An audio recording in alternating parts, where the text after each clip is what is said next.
beautiful people. What is going on? How are y'all feeling today? Welcome to the backstage of Living Splitscreen this fine Saturday morning. Man, good to see you guys, man. Last weekend we tried to get out and it just was working against us. As you can tell, for those of you who are here early, man, maybe you could tell I got a little different things going on here. I'm a little brighter. Actually, I think I'm gonna pull down some of the brightness. I got everything that live right now, which is good. My notifications are working. Let me know if your notifications are working. And get us out there, share us out. Maybe people forgot. I know on the audio side of things, they're gonna be missing out on a week, and we'll see if we can make it up to them with today's episode. I will say now, do have some. Well, I do have somewhere to be around like 2 o'clock. So it's definitely gonna be a 3-hour show at least, guaranteed. So definitely buckle in. Hope you're ready, because Living Splitscreen is here. As you can also see, if you're a live listener, you're checking us out on YouTube, the layout's changed, right? To address that really quickly, I wanted to do something differently with the split screen look. But I still, I couldn't come up with a proper way to do the split screen look and still get the gameplay across, right? Because there's just so much that happens within these games, part of it, and I want people to be able to appreciate it. And also, like, if you're watching it on the TV, I want you to be able to enjoy it in that max fidelity, or in a kind of in that living room setting, if that's the way to do it. Again, I record the gameplay week to week. This is my personal gameplay, so hopefully you guys enjoy that. And shout out to everybody in the chat, man. You guys have also seen me kind of go off and on with streaming on the Living Splitscreen channel. I've been doing that mainly to test some things throughout the week, because we were having some internet settings, or internet issues, I should say. But now everything seems to be peak. No issues. We're going straight to YouTube today. I do have it set up to where we are going to be going to. I set up our our Twitch account, so we're good on that. We're going to start co-streaming on Twitch and YouTube, just so we can have more people that have the availability. Again, options, access. Give the people something. So are you saying you're like Phil Spencer here? Are you just trying to give the people more access, more ability to get into the ecosystem that is Living Splitscreen every Saturday morning? Is that what you're trying to say here, Steve? That's all that I'm trying to do, honestly. So that's kind of what I've been working on in the back end, man. Okay. Pong, how you feeling, man? It's been a week. Tell the people how you feeling backstage, man. Bro, listen, it's just good to be back on with you, brother. I missed you last week. We got to play some games and stuff last week. Got a lot of Overwatch 2 in, but it's not the same as doing a show. It's not the same as sitting down and talking about topics with my brother from another. So yeah, man, it's great to be back. Life just keeps ramping up little by little here. So these are a break. These are a vacation. Get away from all of that. Talk about beautiful industry that is just freaking on fire right now. That is letting us get a peek behind the curtain with, of course, the ABK deal and all that going on. But yeah, games are dropping. October's a huge month, especially for Game Pass. I just popped into Scorn last night. I talk a little bit about it at the beginning when we go live. When we go actually start live for our audience. Yeah. I'll talk a little bit about that. I posted a tweet last night with some screenshots. Only 30, 45 minutes in whatever I played last night before bed. But the games are dropping. I got Scorn downloaded. I got Plague's Tale pre-downloaded. I got Persona 5 pre-downloaded. I heard you talking about. Yeah, I heard you talking about that. Eyes. Yeah, that's bro. My eyeballs. There's definitely a lot going out game wise. And hey, by the way, are those games that you got pre-downloaded, are those 30 FPS, by the way? No. Okay. Well, we don't know about Plague's Tale yet. The rumor on Plague's Tale is that it's not 60. And there's some people saying 30, but because nobody can talk about it, there's a bunch of people in the community playing it right now. It's probably a performance. For a review, there's a bunch of them. They can't talk about it, but I have heard, I think it was Colt. Don't quote me on this, but I think it was Colt that said that it's definitely not just 30. So I'm thinking, Steel, that they got it either at 45 or they've got it open. Okay. So if they got it unlocked. So if you got VRR, it's better. So we'll see. We haven't gotten confirmation on anything yet as far as Plague Tale goes. Right. No, Steel. Most of the games are not 30. Scoring is 60. Thank God. Yeah. It's that's gonna be an interesting conversation to have. If you guys didn't know, Gotham Knights, unofficially, it's still kind of unofficial. I don't know if they say it's a dev that came out and said it. And it was through Discord, so it's like it's not. They didn't come out and say, "Hey, this is what it is." Though we do have some PC specs for like the minimum spec that are kind of like, well, man, there is something special going on with this game. Whether that's special in a good way or special in a bad way, I guess we'll find out. I am still invested, but I have it on PC. So currently, which.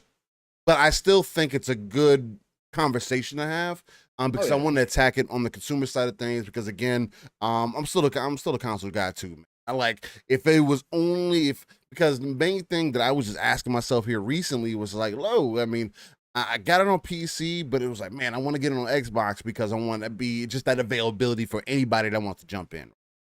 Not everybody has a PC. It's more likely that everybody have an Xbox. So, and there's no crossplay. At least not yet. Although they do have a plan to do 4-player co-op. I know that was a thing, like a rumor from people back about 6 months ago. But now they've confirmed there is a mode that they're coming out with 4-player co-op. It's like an alternative mode outside of the story.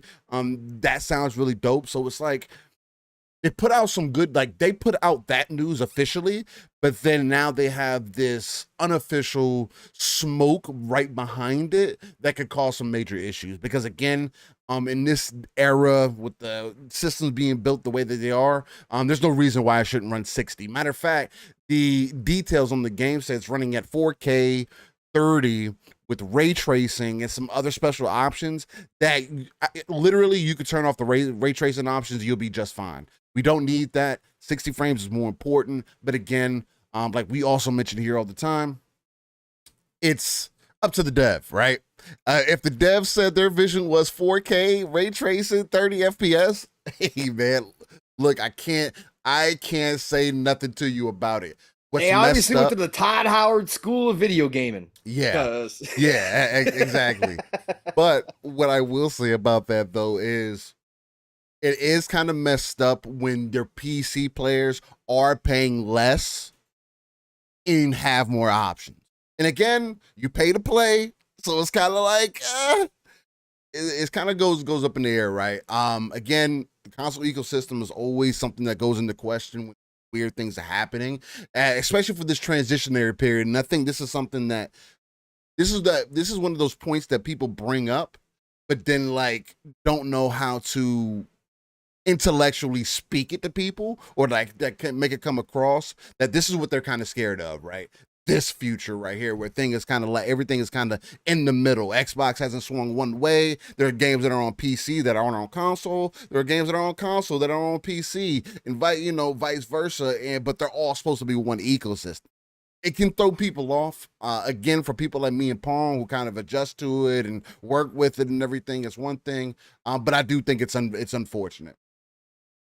Nick's real quick says, I'm taking my Gotham Knights talent to PC. Honestly, starting to get annoying. That's the way that it's always been though, brother. Like, that's the other thing too, why it's frustrating, is because it's not like they're talking on different architecture like they were before. Consoles were specifically made to be consoles before. Now it's not that way.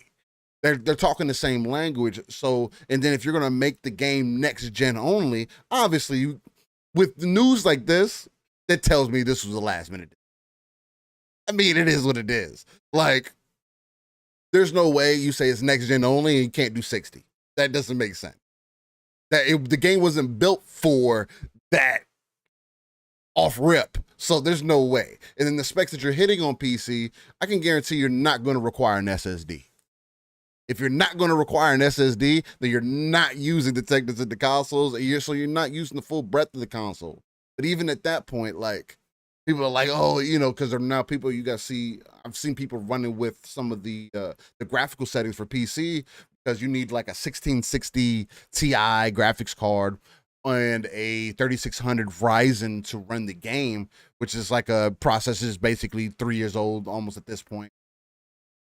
And you compare it at the console, and they're saying that in the notes on that one, they were saying, oh, that's 1080p low settings, and it's like, okay, well, thing that people forget, you can't compare PC specs to console specs because consoles are built to be consoles, right? There's things that consoles can take advantage of that PCs don't necessarily.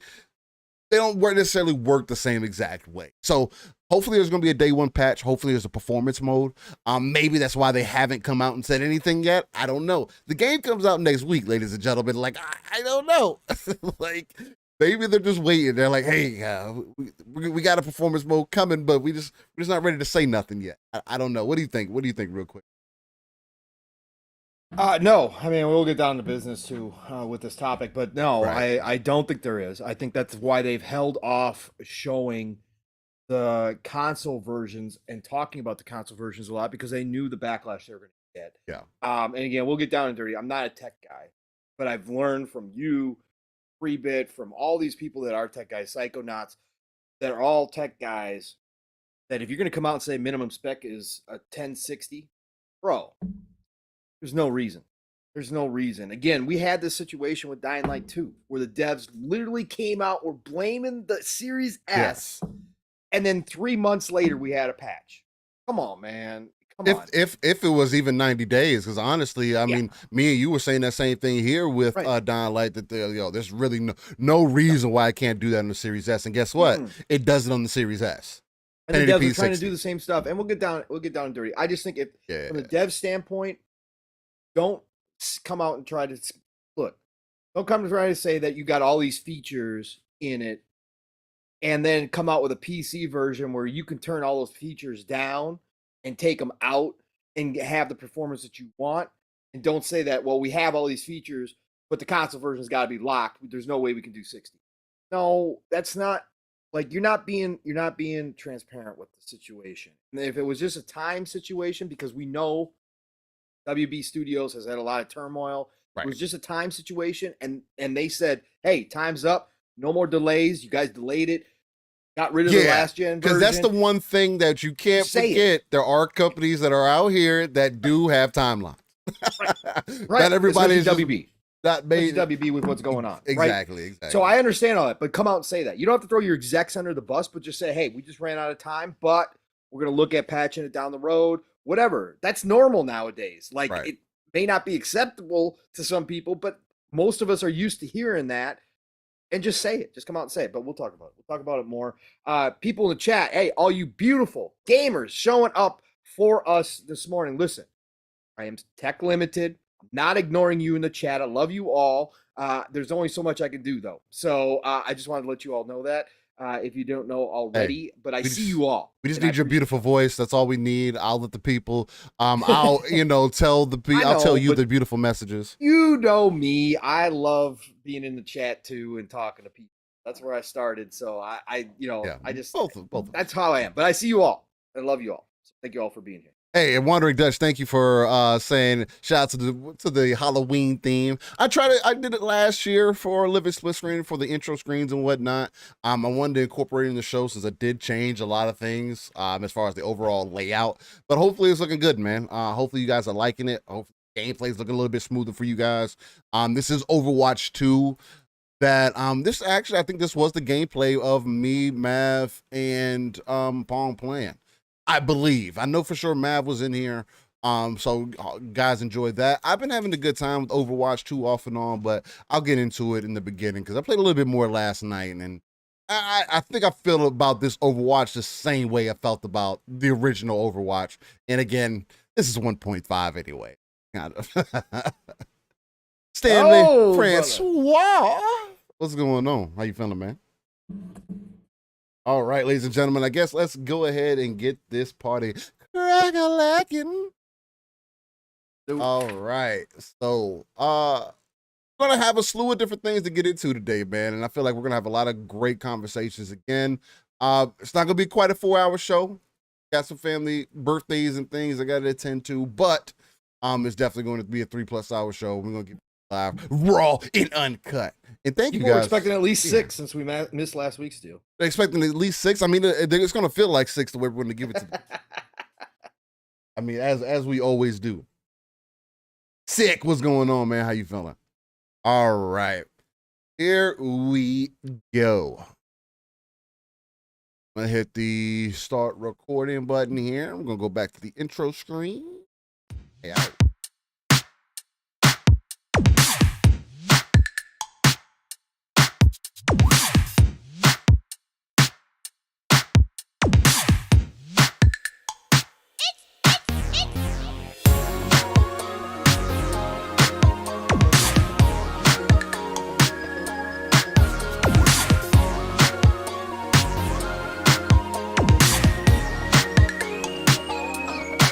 All right, ladies and gentlemen, boys and girls, good morning, and how are you feeling?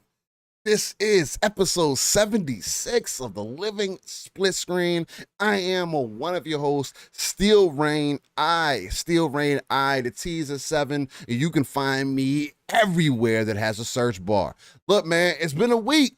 We had to take a break due to some internet difficulties, some tech issues and whatnot, but we right back at it. Hopefully in a better light also.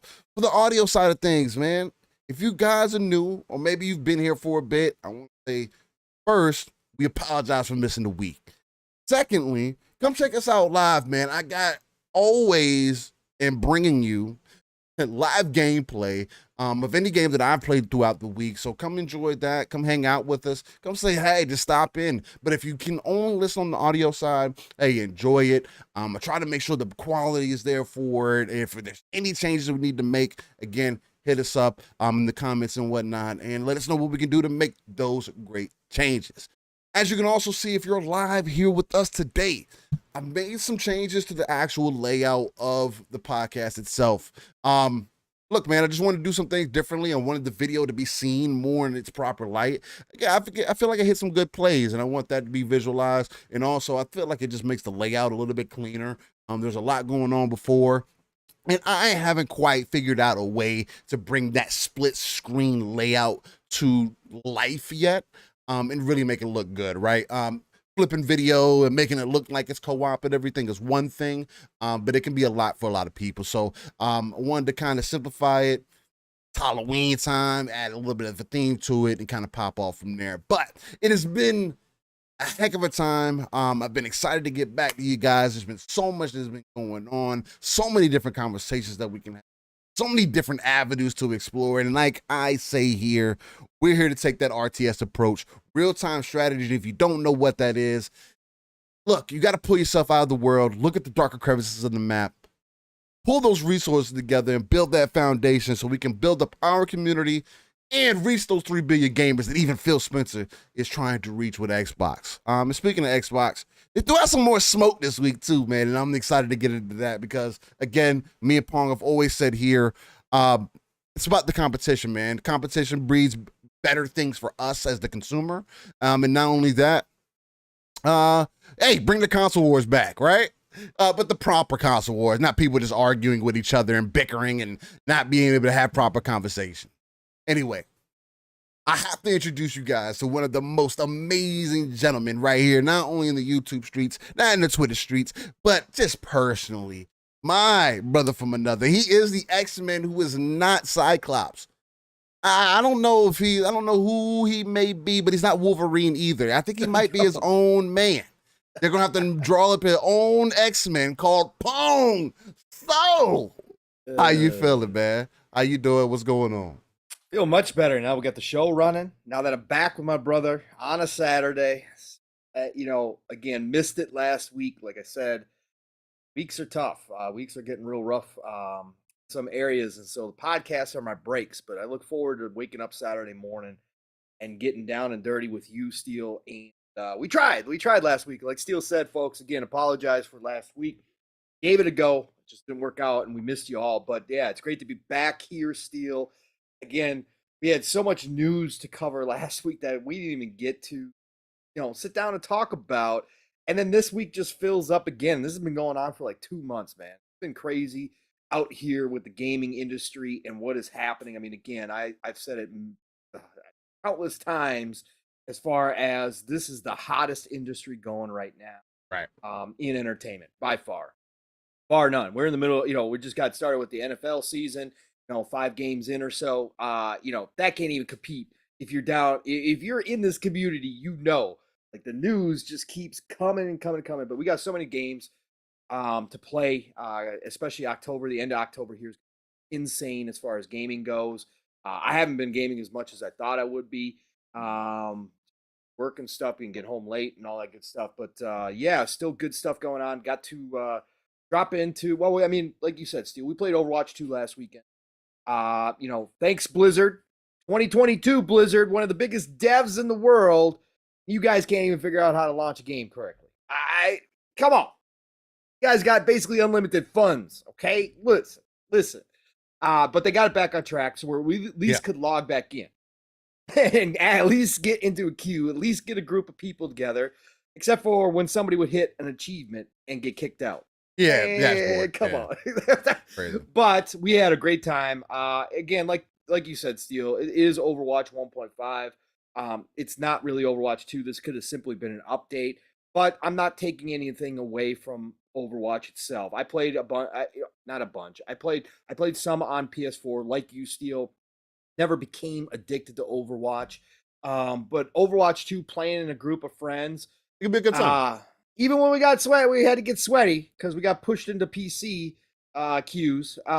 Thanks to somebody. I heard you talk about that. No, we had a good time. It was a blast. It plays really well. Had a lot of fun. Again, if you're into that, totally understand why. And we're going to talk about it probably. They hit 25 million people already on Overwatch 2. So anybody who was saying this, Overwatch 2 is dead, whatever, who cares about Overwatch? Listen, a lot of people care about freaking Overwatch.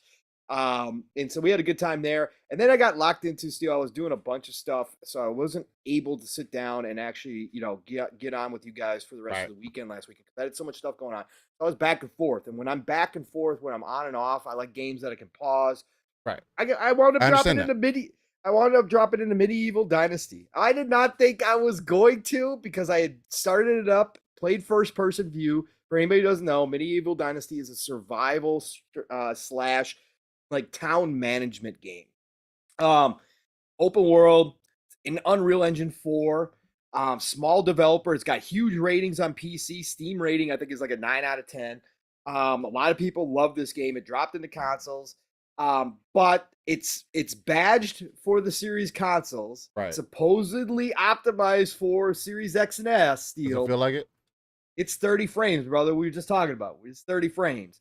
And in the first person view, when I first downloaded it and dropped into it last week, first person view was, and this is me, I'm okay with 30 frames. Like, I don't have issues with 30 frames. I can go back and play 30 frame games. I dropped in the first person view and it was like, oh my God, no. Oh, whoa, I can't do this at all. So I was planning on uninstalling it. Well, I wound up re-popping it up and figuring out there was a third person view. So I switched to third person. You know what? It's fine in third person. It's totally fine in third person. Like, I'm cool with it. So I sat down and started playing that, Steel, and I got addicted. Again, not every survival game, for people who play survival games, you'll know. Collecting resources, all that stuff, got to make sure you got enough food, got to make sure you got enough water. Right. And for anybody who's wondering, this game, you can turn all that off. You can adjust the game to play how you want to play. I feel like it takes away from the initial experience of how the game's supposed to be played. It does, but if you just want to enjoy the world, I totally understand. If you don't want to worry about all that nonsense, fine.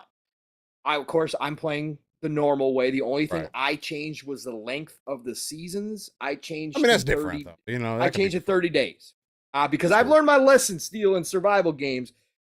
If you're playing in real world type setting, which this is, it's set in medieval times, but you're still in a real world setting. Winter is going to come, and if you got the seasons turned up, or if that time passes too fast, and you can't get prepared for winter, winter's going to wipe you out. Okay, so I turned up the seasons to 30 days to give myself plenty of time to get my village ready. Wound up building a house for myself, then wound up getting addicted to what I was talking about before is every survival game is the same on its basics, Yeah. but the loop itself of collecting resources can be different from game to game. It can vary how they present it and how you do it.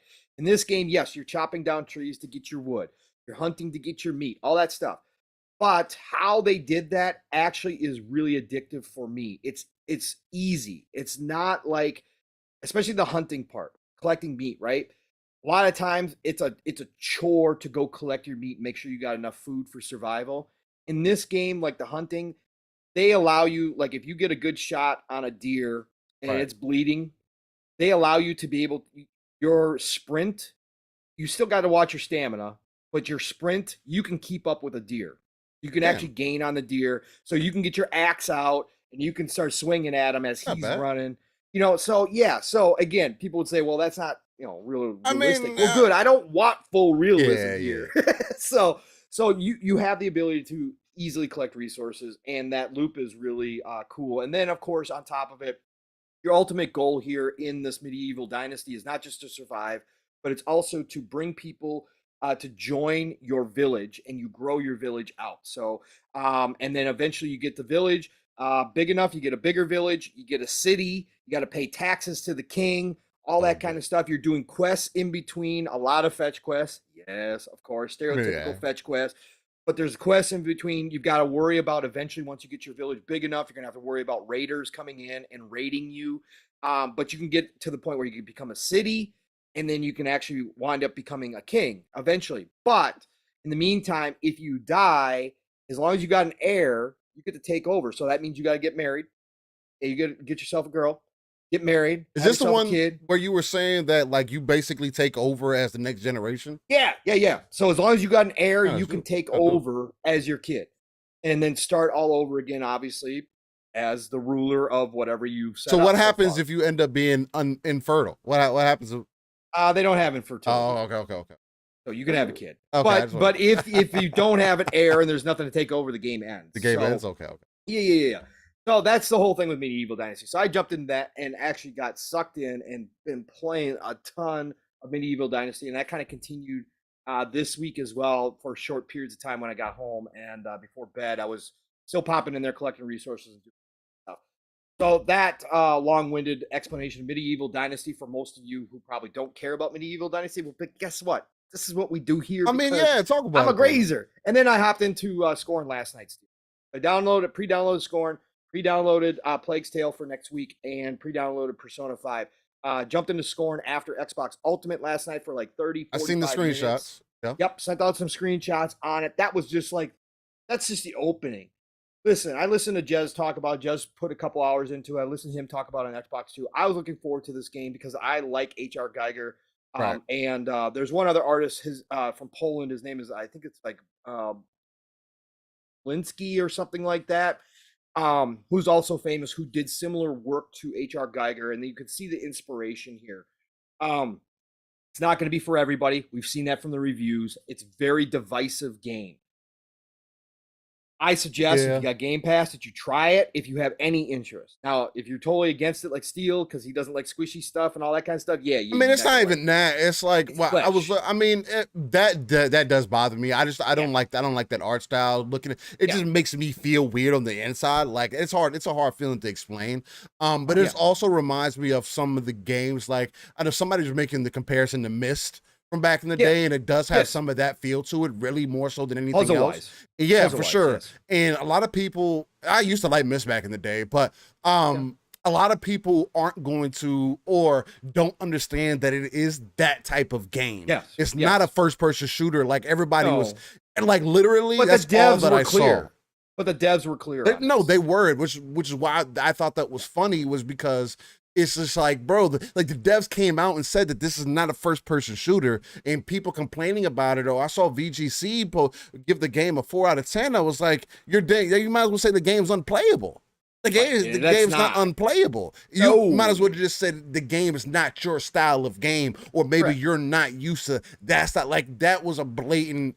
That 4 out of 10 that I saw, or the lower scores that I seen, were just like, bro, if you guys don't like that style of game, just say that.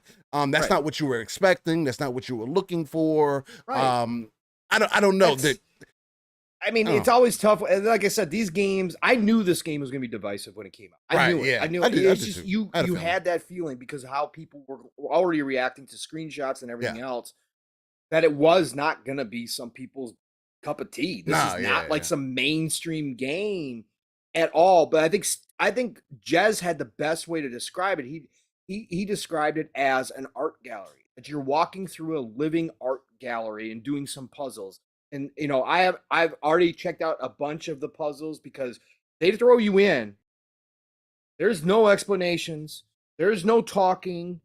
You're just there, and you're just trying to figure out what the hell is going on as the main protagonist is, as this human-like creature that wakes up and has no idea where it's at, and that's what you're trying to figure out. But I'm telling you, atmosphere-wise, Steel, in the 30 to 45 minutes I played last, atmosphere from the moment you are dropped in, it is like, holy shit. This is an Unreal 5. Yep. These devs are ultra talented of what they built from the environment standpoint. Right. That's why the game was delayed, right? From when it was initially I think so, yes. supposed to be released, right? Because it was on PC or whatever for a while. You got the announcement for the consoles or whatever. And they were making that transition to Unreal 5, and then boom, now we have the game. Yeah. The lighting, the sound is all, there's no music. It's just all environmental sound. You know what I'm saying? I haven't run into any creatures yet. It's not scary to me so far. And from what the videos I've seen of the monsters, it's not scary. Jez says there's no jump scares so far. He's 2 hours in, no jump scares or anything like that. It's more just creepy. But because I like the alien style, this literally is if every corner, every doorway, I'm stopping and I'm looking around. Everywhere I'm going, I have to stop and look. Steel. It's like they dropped you into a building instead of a ship straight out of Prometheus. If you like Prometheus, that you'll understand that architecture, that atmosphere, that's what this is like exploring. And the puzzles are all around you and they scale, and you got to figure out what you're supposed to do next. Like, it is insane to me so far. Just it's just dripping with this unreal alien, and I don't say that like the movie, even though it's HR Tiger inspired, but alien atmosphere and surroundings that you've never experienced before. And all I got to say, Steel, is that I'm glad that there is a place in this industry right now, because we're in a golden age of gaming, that a game like this can exist. Yes. That's what I'm happy for. 100%. All the nonsense, again, my mute button has been heavy for about 6 months now. I don't see the nonsense anymore unless I go search for it, right? I knew what the nonsense was going to be before this game even dropped. I went and sought it out just to see if the usual clowns were doing their exactly what I expected with this game. Dismissing this game, all that stuff. Well, making it also seem like it was supposed to be the savior of Xbox this fall, and it's like nobody ever said that this was the case. Nobody. This was never promoted as a mainstream title. Like, this is not. That's what this is. But the fact that this game can exist, the fact that these devs, a small team of devs, are able to create this environment that I'm not judging the game. Again, I'm only 30, 45 minutes in, so I have no idea. Your takes right now. I'm just saying. The look of this game, the impression of the environment, and the atmosphere that they were able to create this, and Jez was spot on so far. Some of the best lighting that I've seen in a game in a long time, as far as what they're going for with the interior, the dramatic effect of moving from place to place. I actually turned up the brightness, as I always do on horror games when I'm going to try them. I actually turned the brightness back down again. Oh wow! I knew I was taking away from what they were trying to have me see, so I turned the brightness back down again. That's rare, damn, nice. Okay. Yeah, it's very rare. But like I said, I'm not getting that. I'm not scared so far. Like, again, I haven't run into any creatures, but I'm not scared. I'm weirded out in a way, but at the same time, I'm intrigued because, again, I love the art style, so I want to see what's happening and some of the fleshy stuff and the squishy stuff, and it's out there, but I already knew what I was walking into, so it's not like, oh my god, I'm grossed out. It's not like a gross out thing. It's not over the top. Yeah. So I just got to say that I'm glad that these devs are freaking talented. I can't wait to see what they freaking do next, Steel. now that they've got this initial game out there. Right. Because again, some of the details, some of just the feeling that you get walking around in their first game is something that you've never had before in other games. So for me at least, so I think this game is the start of something great for these devs. I hope more people do try this game and download it and at least experience some of it. I'm not saying you got to finish it, and I'm a grazer. I don't finish games. This game is only 5 to 8 hours, depending on how much you explore, what you do. For me, it's probably gonna be a longer game because I'm one of those dudes that don't. I understand what they want me to do, but I'll just go off and I just want to travel around and see what else is around. And with this type of game, I already got lost last night because there's no map system. There's none of that. There's nothing in it. It doesn't hold your hand at all. Nope, there's none. And I understand that the puzzles are in levels. I can already see the puzzles are stacked in levels. So you're supposed to do this one to get to this one to get to. I understand the concept, but I'm already off and about. And I'm like, yeah, I'm not probably supposed to be here yet. This is a totally different area, but I just had to go see it. So that's all I've been doing, Steel. But what have you been doing this week? You said you were playing a little bit of Overwatch and stuff. Anything else? I saw you back on Spider-Man again. Been rocking yeah, man. I've been rocking Spider-Man again. I got Spider-Man completely kitted out, man. It's modded out. I've been having a good time with it. I'm in the DLC side of it with the I think it's Hammerhead right now. So finishing that up. Just trying to finish my playthrough because they just recently announced the Miles Morales is coming to PC this November. So kind of hyped for that. We'll end up getting that. So I've just been trying to wrap that up. Overwatch has been a little bit in the rotation just because I have been enjoying myself, man. I've been liking it on and off. It does seem like when I go into competitive, it just like there's no in between. Like we either steamroll or we get steamrolled. There's no in between at all. But I've been trying to rock and roll with it, man. I don't know. Right now, I'm kind of in between a few multiplayer games, trying to decide what I really want to rock and play. And I don't know. I think what it really is that I want to play Modern Warfare 2. That's what it really is, honestly. Since the beta, there's not any other game that I really want to play right now. Other than that, as far as shooters go. So I've touched on Fortnite because my brother bought me an Iron Man skin, and I was just like, damn, now I gotta play Fortnite. So I got the battle pass. I'm trying to complete the battle pass. So I've been rocking and rolling on that. I've been getting my ass whooped on that, though. I ain't gonna lie to y'all, man. Just trying to get used to it. The aiming is different. Aiming isn't the same in every game. And in Fortnite, mostly because I play by myself too. It's just like trying to get used to it. I've never played Fortnite seriously. Don't really care for the game like that overall. So it's just like, I feel like I'm fighting against myself. I did pop on Destiny for a little bit, and I was gonna run some PvP. That's what I do in Destiny. Always PvP focused. I get on and I feel like I have to do some PvE content, and then it's like, I'll get off. But it's really a PvP thing for me. But I am going to jump back on because they're doing this mecha event basically, and I gotta have my Guardians looking mech'd out. I again can't help it. It's a personal thing, and I do enjoy playing Destiny's PvP a lot. So hey, if you guys want to link up back, I know you still on Destiny and everything, man. If you need a PvP partner, you want to link up, man, I'm always about it. I am on PC though. Keep that in mind because Destiny is too big of a game to put on my console. Even though I think it is still on there, but either way, it just takes up too much space.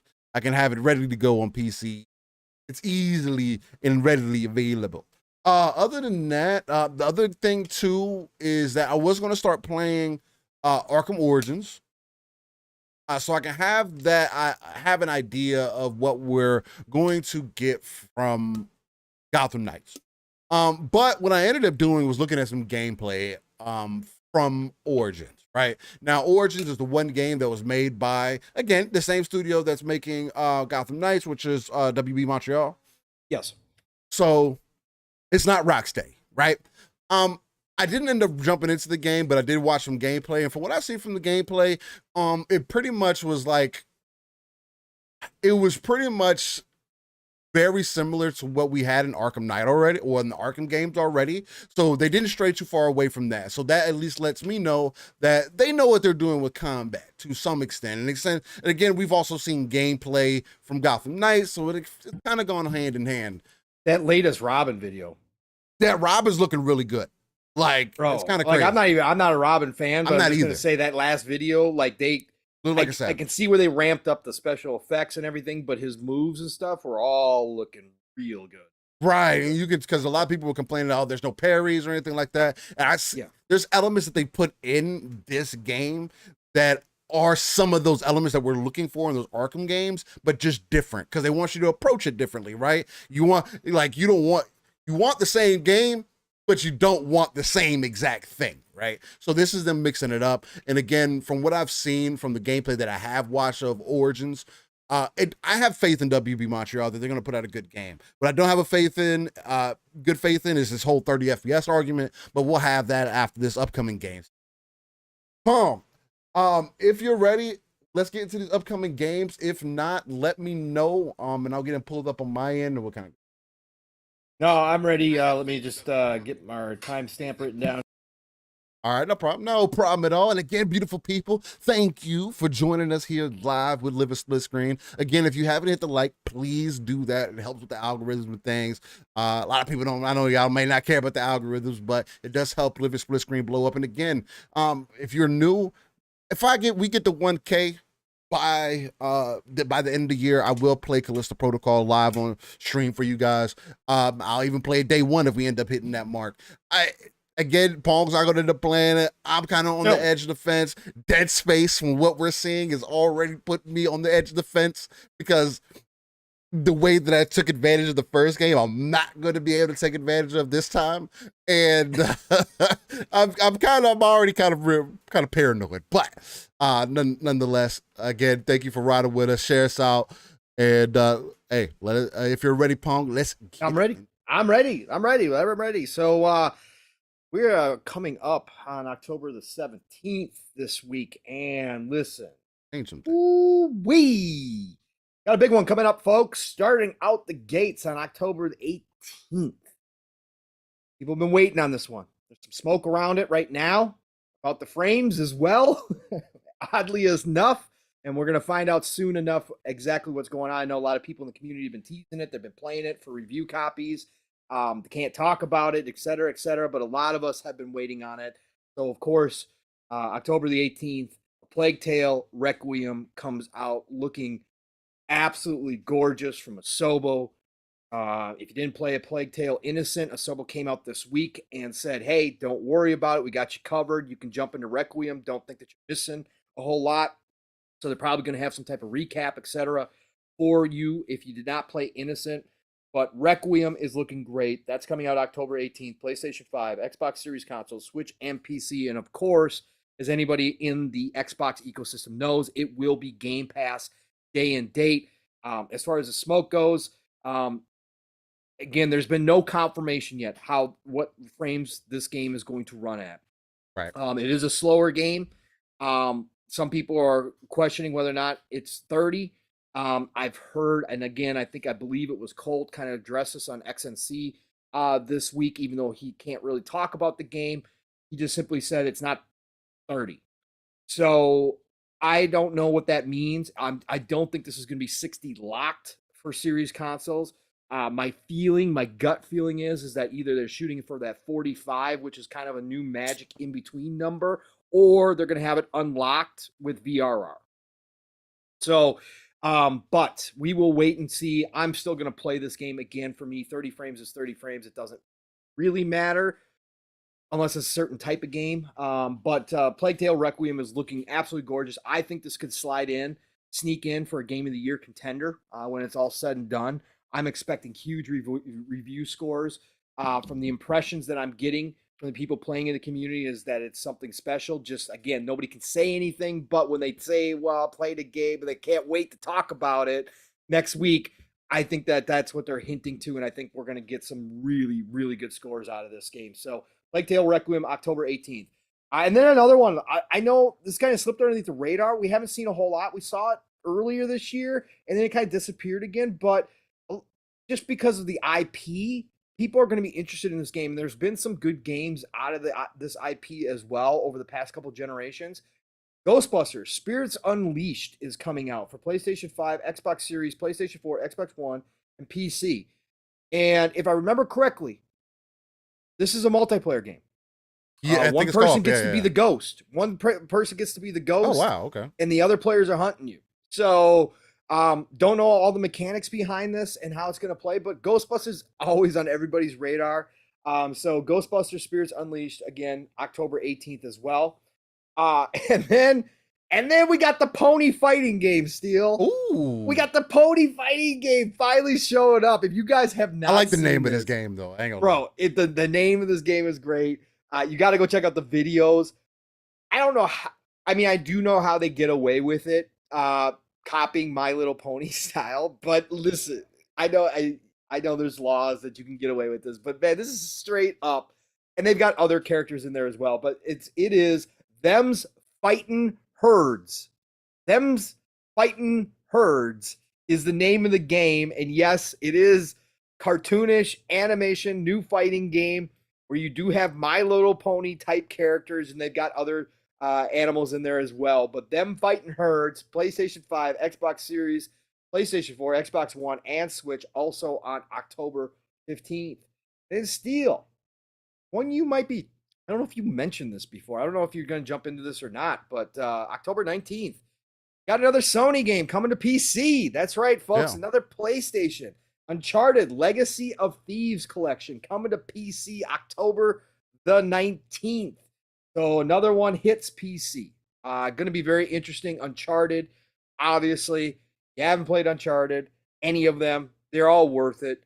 Okay. They are fantastic. Uncharted 2 for me is up there, not top 10 games all time, but probably my top 20 all time game. Uncharted 2, fantastic. It is absolutely amazing. But Uncharted Legacy of Thieves collection is coming to PC. You guys get to enjoy some Uncharted. They're all worth playing. Batora Lost Haven coming to PlayStation 5, Xbox Series, PlayStation 4, Xbox One, Switch, and PC on October 20th. Batora Lost Haven looks very cool. I played the demo during one of the shows. One of these, how do I describe it? Action RPG style, top-down viewpoint. You control dark and light powers. Okay. And you face enemies that are the opposite. So then you've got to adjust your attack style. So you switch to your light to face dark enemies. Switch to your dark to face light enemies, etc. Very cool game. The demo, the graphics and the color palette, the special effects in this game, really good for an indie studio. I had a lot of fun with the demo. So that is finally coming out this week coming up here as well. And then let's see, we've got, I wanted to double check and make sure that was the game that I was thinking it was, and it was. Mario Rabbids. Mario and Rabbids Sparks of Hope coming for Switch on October 20th. Another big game.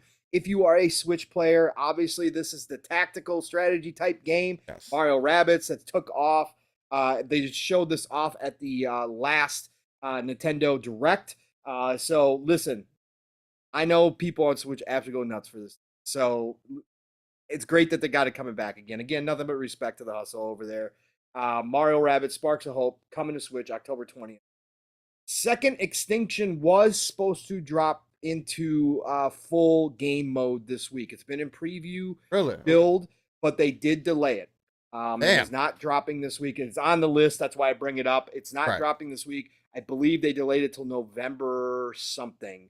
So it is still coming this year into full game, but not this week. So I'm going to skip that one. Man, we had a good time with that game. I don't know if it's going to still hit the same, man. I don't know. There's so many games, man. But yes, no, we had a fun time with Second Extinction for sure. Second Extinction was really good. If you like killing dinosaurs, I love killing dinosaurs.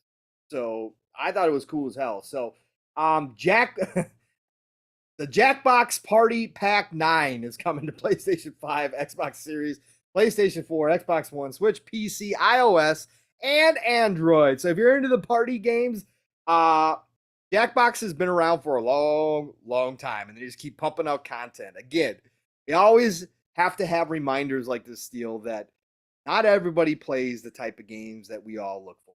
Yeah. There's a million, billion, 2 billion, 3 billion people playing different types of games. The fact that the Jackbox Party Pack is at number 9 and still coming out with new stuff goes to show you that. So that is coming out this October 20th.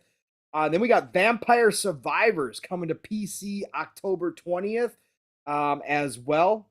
And how far am I getting ahead? I'm not getting ahead. You're good. You're good. You're good. Got till the 22nd. Yeah. Got till the 22nd. So Vampire Survivors coming to PC. Steel, correct me if I'm wrong though. Is Vampire Survivors the game that everybody's been talking about on PC? Like kind of a big deal? No, like, that's no, it's called V something. V okay. No, don't worry, it's not the same game. I'm always down for vampire games. I think we need more vampire games. That's Right. why I'm excited for Redfall. Vampire games are under-delivered right now. We've gotten an overabundance of zombies, right? We need more werewolves. We need more vampires. We need more different monsters. The one that you're talking about is V Rising. V Rising. Thank you. V Rising is Okay. the one All that right, blew cool. up recently here on PC, and that a lot of people are liking. Yes. Yeah. Nope. I get it. And then Steel. God, this is a big week, brother. This is a big week, man. I can't believe it. Lots. Gotham Knights, which we're going to talk about more in depth here. But Gotham Knights is coming this week. PlayStation 5, Xbox Series, and PC. October 21st. I'm sure most of you are aware of that.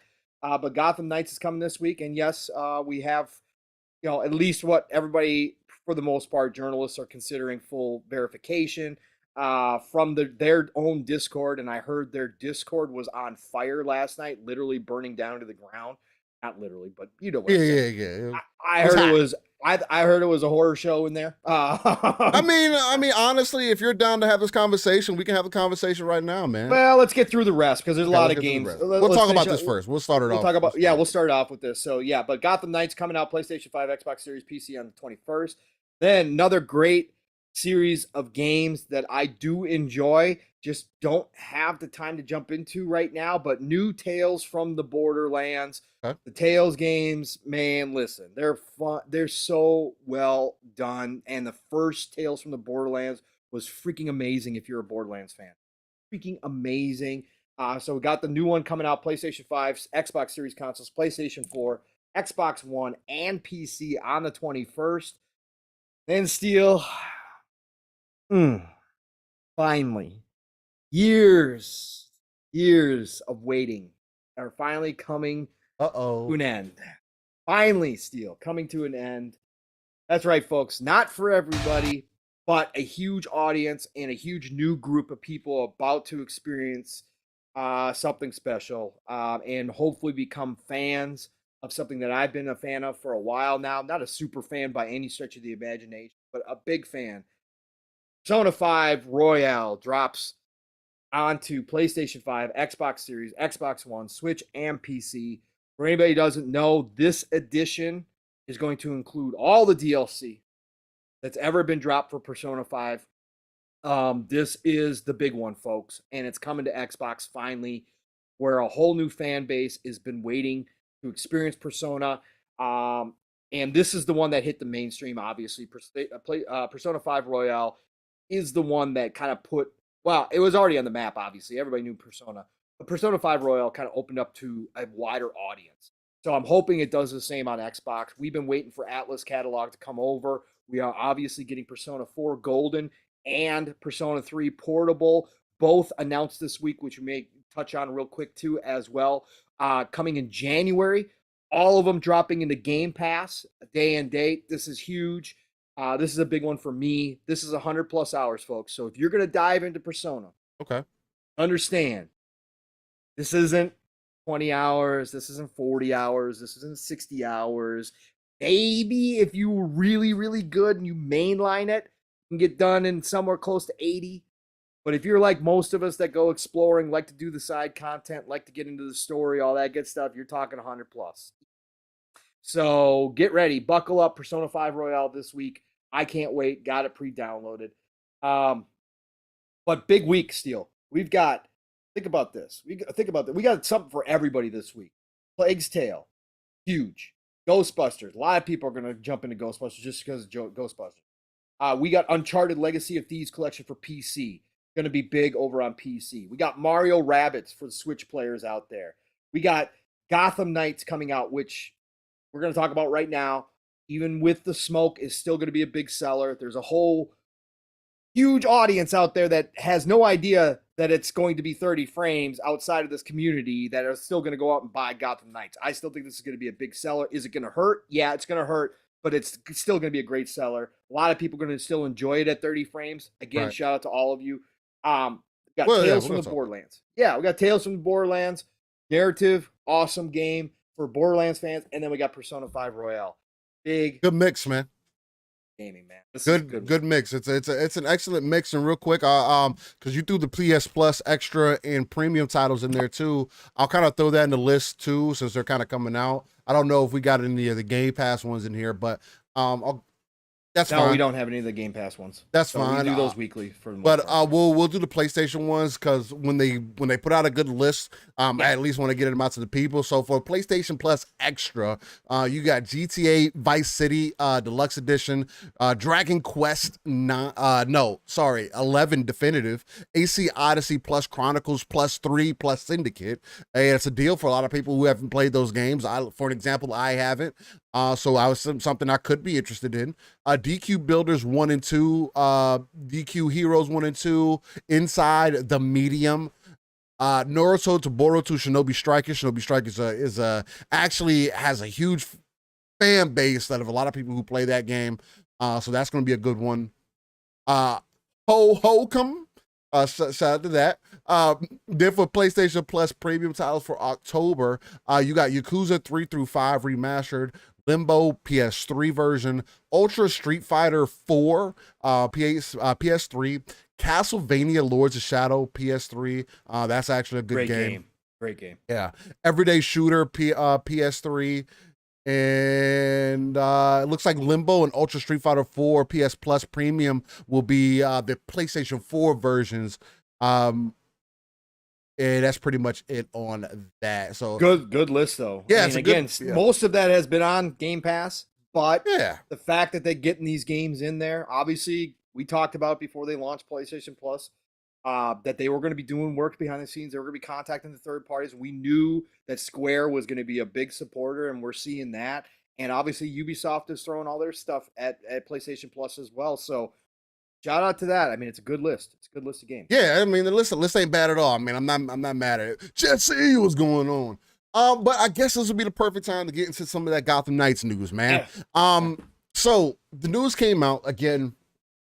This is the most unofficial thing. Again, I'm going to say back it up with a truck assault, because they could drop a day one patch and have everything good to go. I don't know.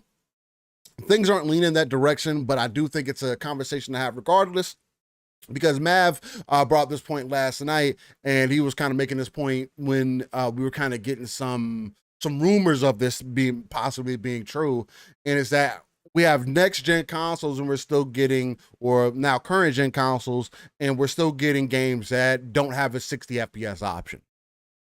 And to that aspect, again, it's a conversation that, to me personally, I think there always should be the option. I don't get why, especially now, especially when you drop older hardware, why you wouldn't make that your main goal. Again, I'm not a dev. I wasn't creating this game. I don't know if 60 was something they were considering from initial creation of this title when they were putting things together. But I think it's a fault for you to not think of that up front, right? And it's kind of crazy to me to think that that's not something that you're considering, because everybody knows that typically the more frames, the better, because the game plays smoother. Now, the difference between 60 to 120, that could be more negotiated, because honestly, if you're not playing first-person shooters, it's not necessarily needed. There is still a feeling difference there, but it's not necessarily as important as you playing games at 60 FPS. Now, I wanted to see, I don't think I put that in our DMs though, the actual official, let's see if I got it in my notifications here, because I think Brad War, shout out to Brad War Fights, he be quoting everybody. He's gonna turn into the new Idle Sloth, man. He's gonna be the one slothing everybody with the way that he be quoting everybody's teams and everything. Brad, if you're listening though, man, some of those quotes, you gotta give a little bit more context. Yeah. You gotta give a little more context on some of the spicy ones, because sometimes, man, the cut version, It sounds like we crazy. Yeah, it sounds like we be saying some real off the wall type stuff, right?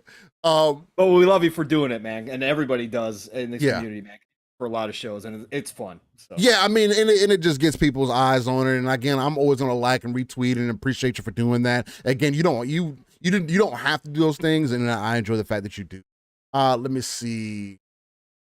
Okay, here we go. Again, trying to get the PC requirements pulled up here, because it doesn't look like they have an official. So I got to kind of pull it up by the images. Yeah, I've got the. While you're doing that, Steel, let me read off the Discord. So for a little background, if people missed it yesterday, it started as smoke. There was some rumors out there that this was happening. Somebody supposedly had a preview copy of the game and was playing it and posted on Reddit. Right. That they had the PS5 version that posted on Reddit. Hey, no performance mode. It's locked 4K 30 with ray tracing. That's all you get. That person also said that they had gotten a patch, which they assumed was the day one patch. Nothing changed. No performance mode. That's how all the smoke started. Right. People started running with it. I posted in the DMs for everybody. Everybody was like, "No way, they're gonna have a performance. There's no way in 2020." Then late last night, around 8:30 last night, in the official Gotham Knights Discord, this Fleur Marty, who is supposedly from the dev team, and I believe she is, posted and said, "Hello, everyone. I know many of you are wondering about the availability of a performance mode for Gotham Knights on consoles due to the types of features we have in our game, like providing a fully untethered co-op experience in our highly in our highly detailed open world. It's not as straightforward as lowering the resolution and getting a higher FPS. For this reason, our game does not have a performance quality toggle option and will run at 30 FPS on consoles." So that was at 8:39 p.m. yesterday, last night. We talked about it on Xbox Ultimate. Steel's going to get into. They did give out the minimum specs for PC, which kind of relates to this whole thing. So go ahead, Steve. Yeah, 100%. So the minimum spec for PC that they put out there, because I know a lot of people try to put this whole is it within spec? Oh, can the console run it? So the minimum spec right now, so this is for 60 FPS at 1080p lowest settings. And again, this could vary. Nobody's gonna know. It's always different when the game actually comes out. But of course, it needs Windows 10. The CPU that it needs is an Intel Core i5 9600K or a Ryzen 5 3600. So again, you're talking about processors that are about 3 years old at this point.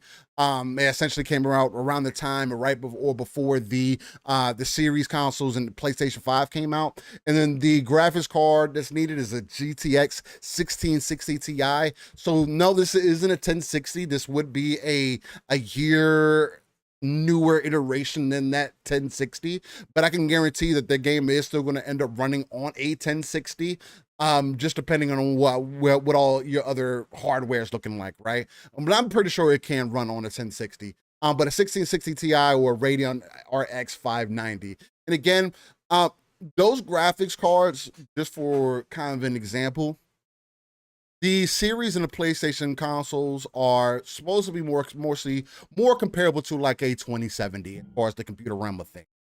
Whether that's in reality or not, it's hard to know because the consoles are again also built differently. Consoles are not computers. You cannot use computer references for consoles.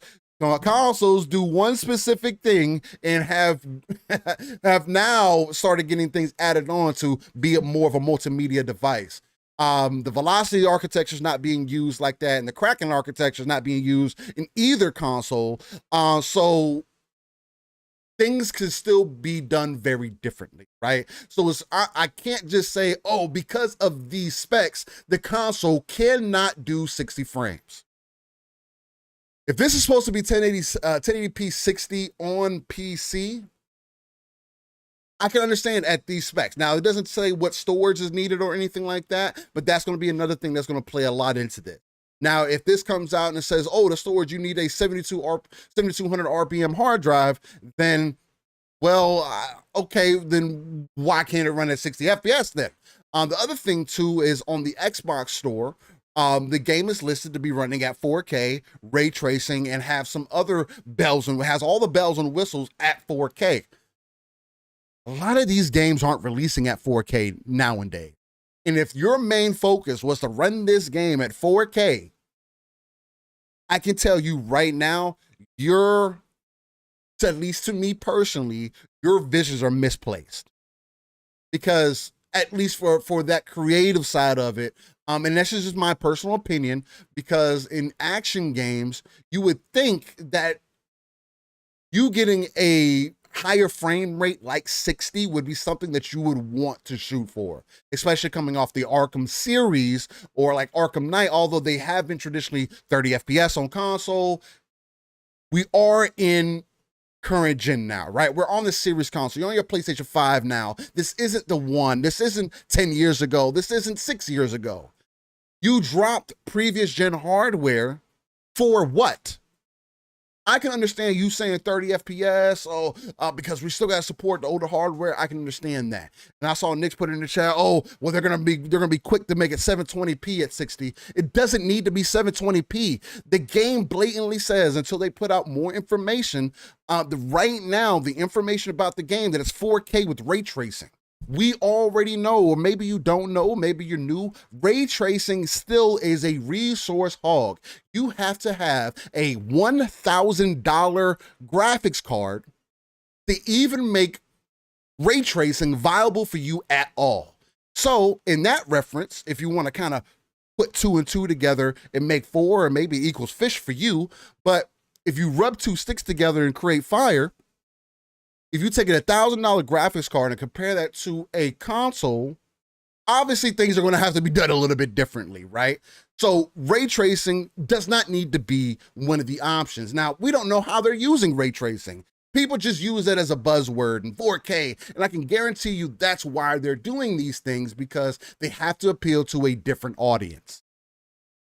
Now, this is us as part of the enthusiast crowd, or the hardcore crowd, speaking out about this 30 FPS. And I 100% agree. It is piss poor for you to not come out, but allow there to be a rumor that the game is going to be 30 FPS on consoles, especially next-gen consoles.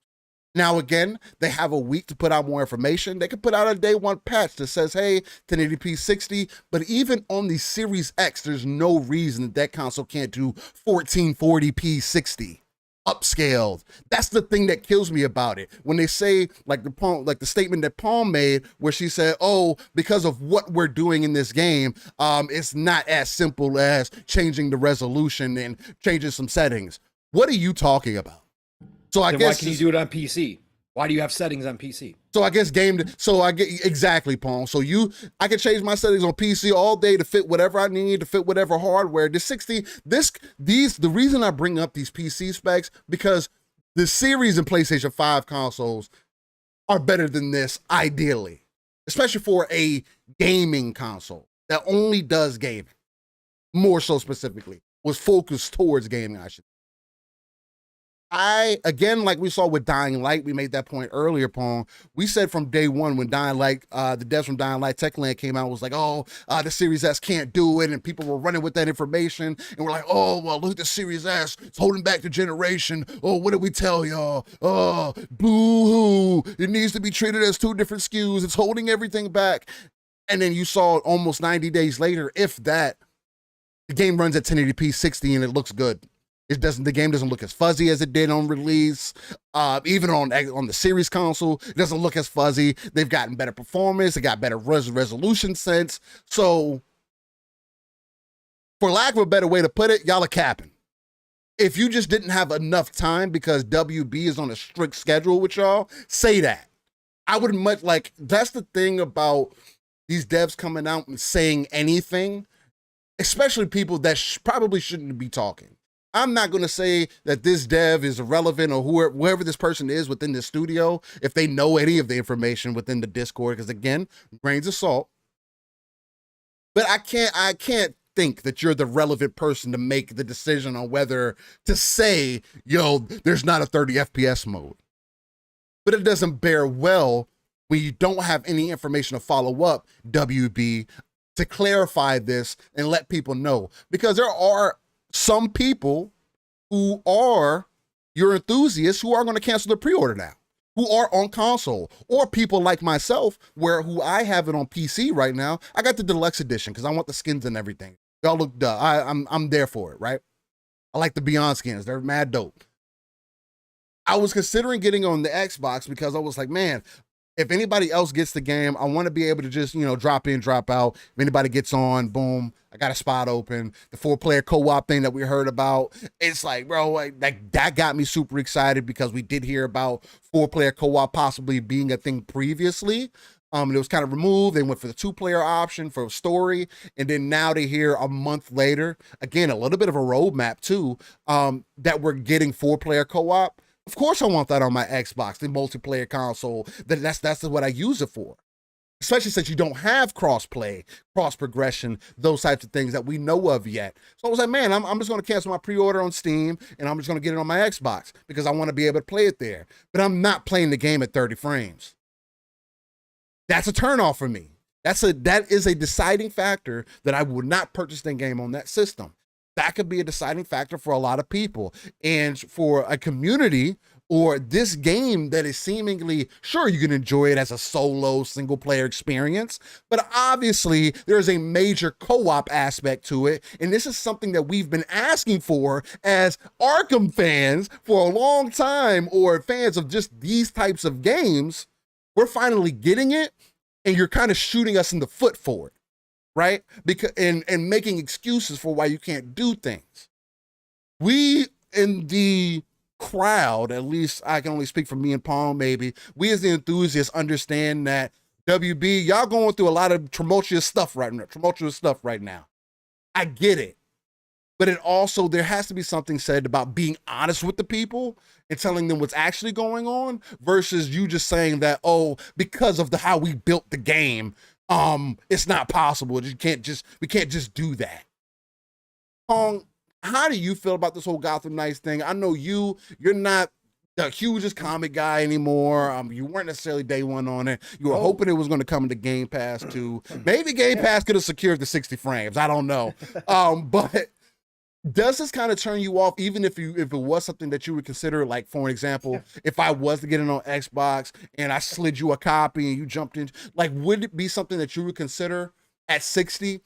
Or because it's at 30 now, it's definitely not something that you're willing to jump in currently for as far as a game to throw in your rotation? What you wouldn't think? Yeah, I mean, again, as you said, I've got no horse in this race because I wasn't going to buy this game at all. So I'm looking at purely from the outside looking in as to what this would be. Number two, as I've stated many times, I'm a gamer who can play 30 FPS games. I don't have a problem going back to 30 FPS.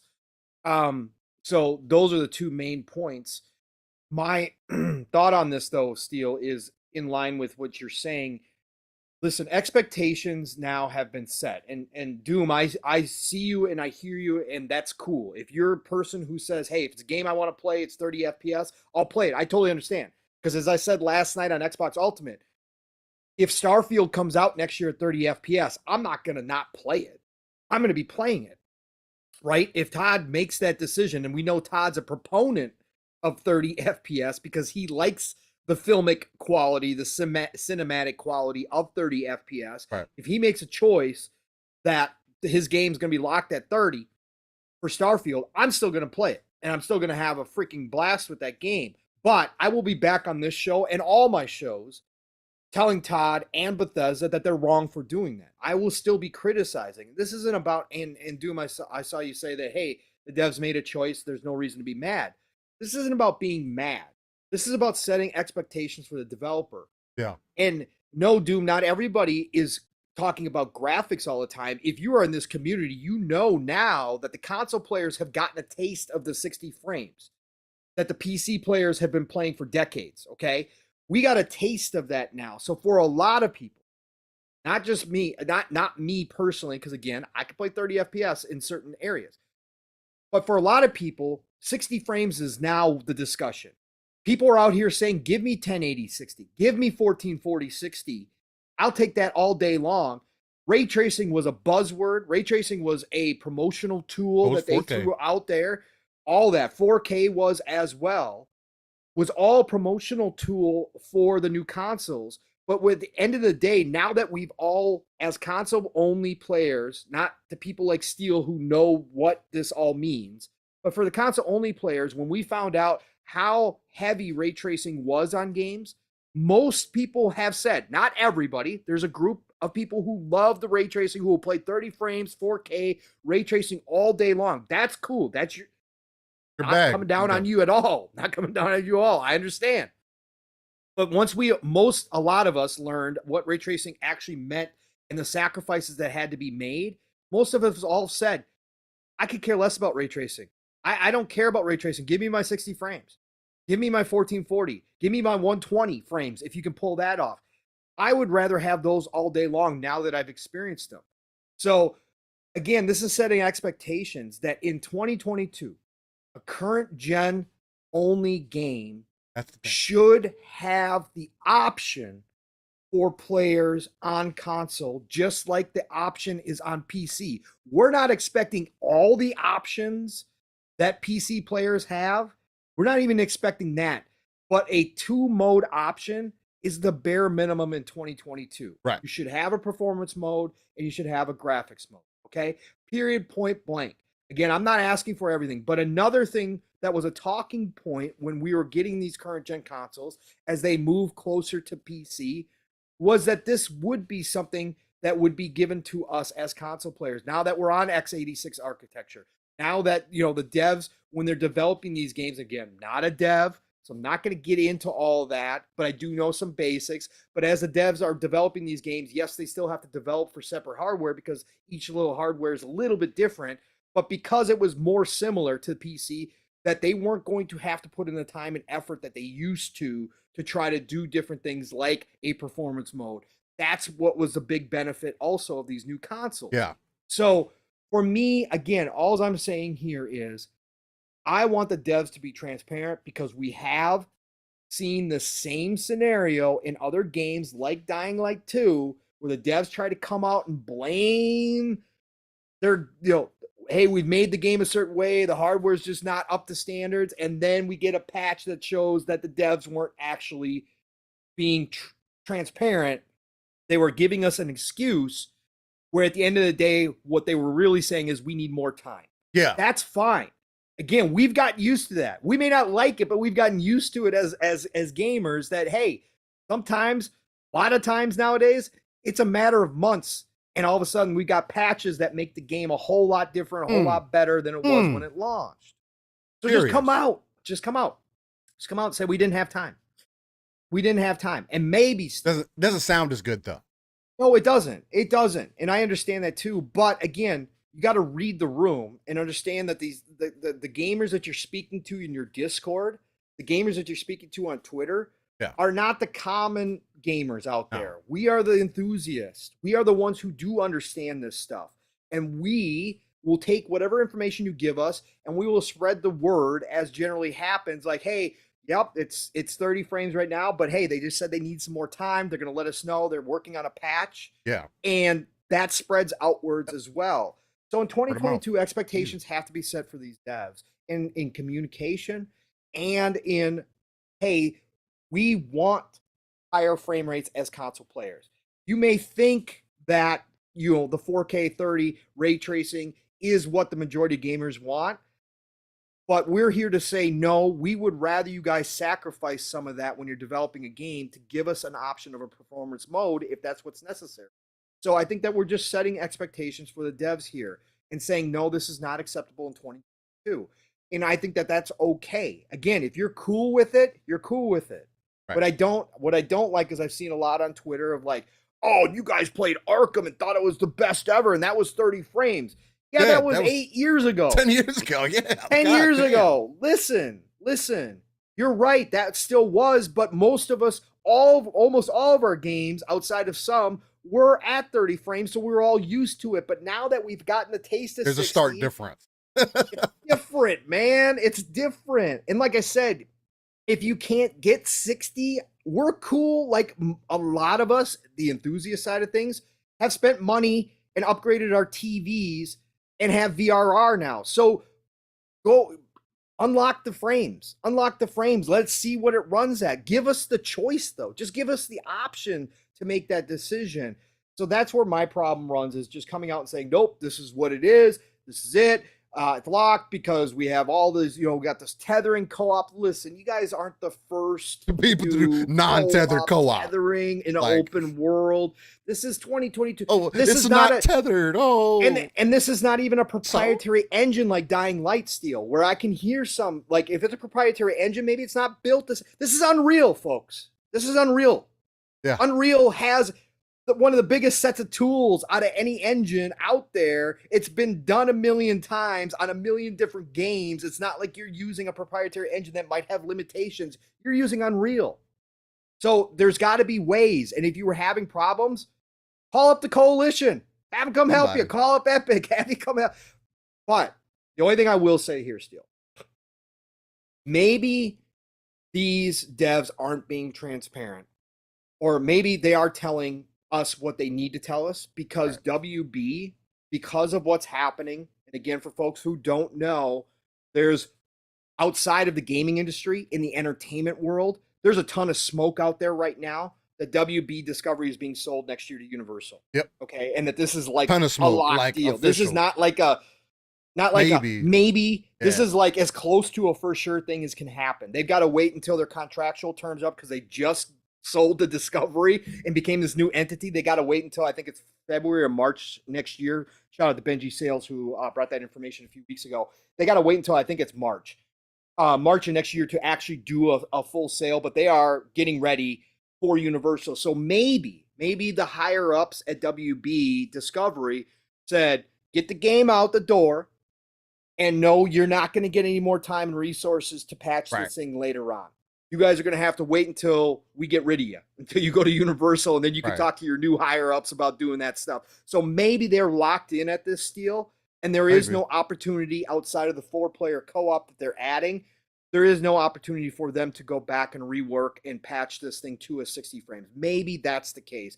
That's the only unknown, really, at this point. Like, hey, maybe they're just constrained. Maybe their hands are tied right now, so they got to come out with this reasoning. So, because there is no future plans right now for any patch for 60 frames until the sale goes through. I mean, but that's the other thing too, and why we have to take it with a huge grain of salt, because again, it did only go out on a Discord that not everybody has access to. They haven't come out and stated it themselves that, hey, this is what the game's going to run out. We don't have any other options. You're just going to have to deal with it. But it is very unfortunate. I saw somebody make that point in the chat that you're a week away from release and you're getting bad news. Right? You're people who are talking about it, the people who are going to do the word of mouth for you. And I don't know why you as a business don't think word of mouth is not strong, or maybe that's what it is. Because I know you're throwing some things in there. I kind of think the point that you're making on the end of that, Pong, is like less possible. Like that just makes less sense to me personally. Yeah. But I'm saying it's possible. And that's the biggest tell, though, Steel, is that the word went out through Discord, because obviously the studio was aware of the smoke yesterday. There's no way they were off social media and didn't know that this was happening. Yeah, guaranteed. And if they had any plans, if there was any patch in the works, if there was any kind of roadmap whatsoever, they would have shot this thing down right away, because like you said, this is not the type of news you want spreading this close to launch, because you know what it's going to do. I mean, cancellations are real, folks. How much of a difference it makes. I still say this sells big overall, but I still think that they would have come out yesterday and shot this shit down right away. There's no telling but there could be also another thing to where some games don't come together till day of release, and there could be somebody, there could be a team in the background like, look, why did you say anything? We are we're on the cusp of it. We're getting it figured out. The 60 FPS, we're getting the performance mode figured out. It just is not ready at this moment, but it doesn't mean it's not going to be ready this upcoming week. So why did you say anything? Now we got bad press out there. Now people are running with whatever story. It's just there's so many ifs in this scenario where it's like I don't know which way to kind of turn. But right now, as we're sitting, it's not a good look. No, Not and at they all. did do a little bit of CD Project Red's MO with Cyberpunk. They avoided showing the consoles stuff a lot. Yeah. They went with the PC We got version. PC version. We Their don't even have a storage option for their, what it their is. Like what? uploads to YouTube were at 4K 60. Right. So there was a lot of Like, kind of hiding things here, like, hey, don't look over here, look here. Like this is looking. So there is a lot of that going on, which tells me that they're not going to have a day one patch. I mean, again, yes, is there a chance? Of course. Again, it's deal in the absolute. So of course there's a right, chance, right. Steel, like you're saying, that they're trying to pull it together at the last minute We'll tell them. and maybe get something done. But as of right now, this is where it stands. And like I said, you can play this game. There's nothing that's fine. That if you're still buying this game, if you're still looking forward to this game, this isn't to kill your hype. If you're one of those people that love 30, that can play 30 frames, that are cool with it because you love this game or want to play this game so badly, I'm down for that. I'm the guy who plays shit that nobody else will play just because I think it looks interesting. Okay. So Yeah, I'm not that guy to shut you down. What I don't like though is those people trying to downplay people who are upset that there's not a 60 yeah. frames option and trying to say why you cancel. You need to try the game. Play it at 30 FPS. You're telling people No. to wait. This isn't a Game Pass situation, so it's not like you could just Right. download it. You're telling people to go spend $70 to Steal. This isn't a $60 No, game. it's $70. This is $70. Go spend $70 just to try out a game that you may or may not like at 30 frames, but these people are out here saying, like Mav, shout out to Fun Speculation, who knows himself and does not like playing games at 30 frames anymore. You're telling him to go buy it anyways and suck it up and try it out at 30 frames because you may enjoy it. No, man, we're not going to do that either. We're not going to do that either. If somebody does decide for themselves that, hey, this is unacceptable, I'm not doing my $70, cancel my pre-order, I'm not buying this game, you can't tell that person, oh, you got to try the game first. No. As much as people can't tell you that you shouldn't play the game at 30 frames, you shouldn't be telling other people that they have to go play it at 30 frames because they still might enjoy it. No. That's not how this works. Everybody has a right to know themselves and to judge where they want to spend their money. And like Mav said, for him, $70, current gen only game, 30 frames, he's not doing it. He's not doing it without the option. And all he asked for was the option. Mav didn't say, you got to give me 4K 60 or you got to give me 1440 even. Mav even came out and said, look, you got to drop to 1080. I'm cool with that. Just give me my option at 60 frames, whatever it is. So I don't like the discourse on either side. Again, people on the 60 frame side shouldn't be telling the people who say they're still going to buy it, oh, you're buying trash. You're buying trash. And we're not trashing the game. The game could still be excellent. Yeah. It's just 30 frames is an expectation for a lot of people, and it does affect people's experiences in certain instances. So you can't do it from either side. So, but we're here to let the devs know, give us options. We don't care what it takes to get it to run at 60 frames. We will accept that, but we just want to have the option so that we can go in and say, hey, I can still play this at 60 if I need to. Or maybe I'll play the 60 frame version and then play the 30 frame version and say, you know what, 30 frames with the 4K and the ray tracing, you know what, it's close enough to the 60 frames that I can still play this. But we got to have that option to be able to plop down money and say, yes, I want to try this out. Right. That's all we're saying. Yeah, 100%. And again, like Paul made that point, nobody's trying to shit on anybody who wants to still play the game at 30 FPS. You're going to buy it on console, enjoy it on console. Hopefully it's well optimized. I mean, that's kind of the whole point, right? Hopefully they hit that note that can lead in a really good direction. And again, there's going to be a lot of people who just see this game or who are going to buy it day one regardless and not have any problems with it. And there's a lot of people who aren't part of this ecosystem, who aren't in the community, who don't care about those types of things. But I can tell you and I can show you that until we start making it a point that 60 FPS is the focus, that these marketing terms they're using, 4K, ray tracing and everything else are just exactly that, marketing terms. they're going to try to continue to finagle this, right? 60 FPS is what we should be aiming for without having to settle for anything else. But again, we do still have devs like Todd Howard who says, hey, if I want the game to be 30 FPS, it's going to be 30 FPS. God, listen to me. God, I love you. You know how much I love you. You know how much. Don't get any funny ideas. Do not get any funny ideas. I understand your vision. I get it. I do. Ooh. And you're one of the best out there as a creator. But don't get any ideas, Todd. This is 2022. Just give us the option. Give us the you can even label the graphics mode as Todd Howard's mode. Yeah. Todd Howard's vision. Label it as Todd Howard's vision mode. That's fine. You can do that. And I'll understand that that's your vision, Todd. And that's the way that you really want people to play. But there better be another performance mode underneath there that says performance mode. Right. You can even say Todd Howard disagrees mode. Like you can even label it that way it's something. I don't care. Todd Howard hates this mode.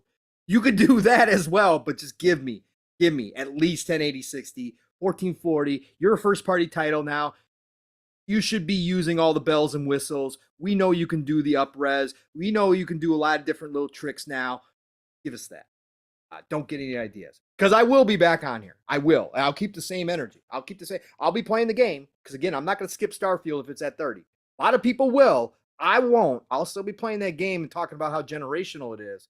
But I will also be criticizing you for not giving people vision. Everybody in chat's calling it vision mode. Exactly. Or God mode. Exactly. Yeah, exactly. But yeah, for me, again, 60 FPS is the ultimate choice, especially with our current gen hardware. And not everybody's going to understand that change until we force it on everybody to see that difference. And just set a new standard, because there is a huge felt difference, and something that I can only show you versus trying to just explain. But it's neither here or there. I'm excited for it. Again, I got the deluxe edition on Steam, and I guess I'll just be playing it on PC for the short time and hope for some cross-play or cross-progression, because I'm not going to double dip and get the game on console after, unfortunately. It is what it is. It depends how much I love the game, because if I end up loving the game, that might be different, but I don't love the Arkham series, but I wouldn't buy it on every piece of hardware. No, and this is a game I would dive into at a sale price deal at some point. Yeah. I mean, it is, especially from what I've seen. At first, I was zero interest, but the more I've seen of Gotham Knights, the more I do have interest in it. From the RPG aspect, from some of the moves, again, I love the Arkham dance, right? I love that battle system, and it's got a lot of that. So this would be something I'd jump into at a certain price point, probably around $30. I might jump into this game at that point. But again, that would mean I would want to play with somebody too. I want to play with you. Right, exactly. So it would depend on where you guys are all playing as well. But, again, not trashing the game. There's no way to say this game is trash. 30 FPS is the criticism. That's it. Yeah, exactly. Since we're kind of bringing up Todd Howard and everything, I think this would be the perfect time to kind of segue right into the Starfield interview. Ex-Bethesda dev on Scale building a new universe. Well, there was also, wasn't there an interview that Todd Howard did this week too, where he talked about some of the stuff about Starfield? Yes, there was, sir. Yes, there was. I put that in there. Clobriel broke it down. If you see the Clobriel tweet I put in there for you. Yeah. I do have that. Let me pull. I think I'm gonna start off with that, and then we'll get into what the ex-Bethesda dev said about what was going on the Scale and everything. But essentially, Todd Howard did an interview. Who did he do the interview with? He's doing there. It's a new Q&A session. Oh, new Q&A. So they're doing. This is a new series. Constellation questions. It's Constellation questions from the community. You can hit them up on Twitter. So from them officially. Yeah, from them officially. So this is a Bethesda produced series that they're doing. Again, they're ramping up the hype. So this is classic Bethesda as they get ready to launch a new game. So this is good stuff. So we'll start off with the new Starfield details that we got, and then I'll get into what the ex-Bethesda devs had to say. I feel like it's going to get tied into each other. But new Starfield details that were dropped into that video. Again, if you hadn't checked that out, it is on the Starfield official YouTube. So go ahead and check that out. New Starfield details are your ship runs on fuel, determines how far you can travel. I know they were saying some things in there to where there was a more hardcore type system, but they found themselves running out of fuel in the middle of space. So I think they toned that back some, if I'm not mistaken. But yeah, I you do want me to believe give you there was details? I know something this going by on. heart, Steve. Yeah, I've memorized please. this. I've watched this Q&A so many times Yeah, now. please. I only watched it. Todd. I only watched it once. So Todd started out by talking about, because they asked him if it was a hard sci-fi game, and he talked about how, well, that's a tricky question, or it's a trap question, because it depends on who you're talking to. You're going to get different opinions. But then he went into detail, and this is where we got a nugget. He said, let me give you an example. He goes, I consider this hard sci-fi, but let me give you an example of what I'm talking about. He goes, with the fuel system and the hyperdrive systems, he said we had it initially where you could run out of fuel, that you be traveling, you run out of fuel Right. in the middle of space. And he said ultimately at that point, the game kind of stops. And he goes, people just want to get back to what they're doing, right? He's like, so the game would stop and you're kind of lost in space. So he said, what we did is we decided to go different. He goes, now based upon the fuel that you have and the hyperdrive that you have, it's not called a hyperdrive, Right. I can't remember what he calls it, but you guys all understand what I'm saying. The hyperdrive you have will determine how far you can travel at any one given time. So you're not going to run out. So you're not going to have to fuel resource management anymore. So he said you'll just be limited to how far you can go at any one given point, but you're not going to run out of fuel. Okay, so that's, again, I understand why they did that. For me, I kind of like the fuel resource management. I kind of want to go that hardcore, but I understand for the masses out there, then they want this to be the biggest IP of all time. For a lot of people, that would be extremely frustrating. Okay, for a lot of people, that'd be too sim-like. So they peeled that back.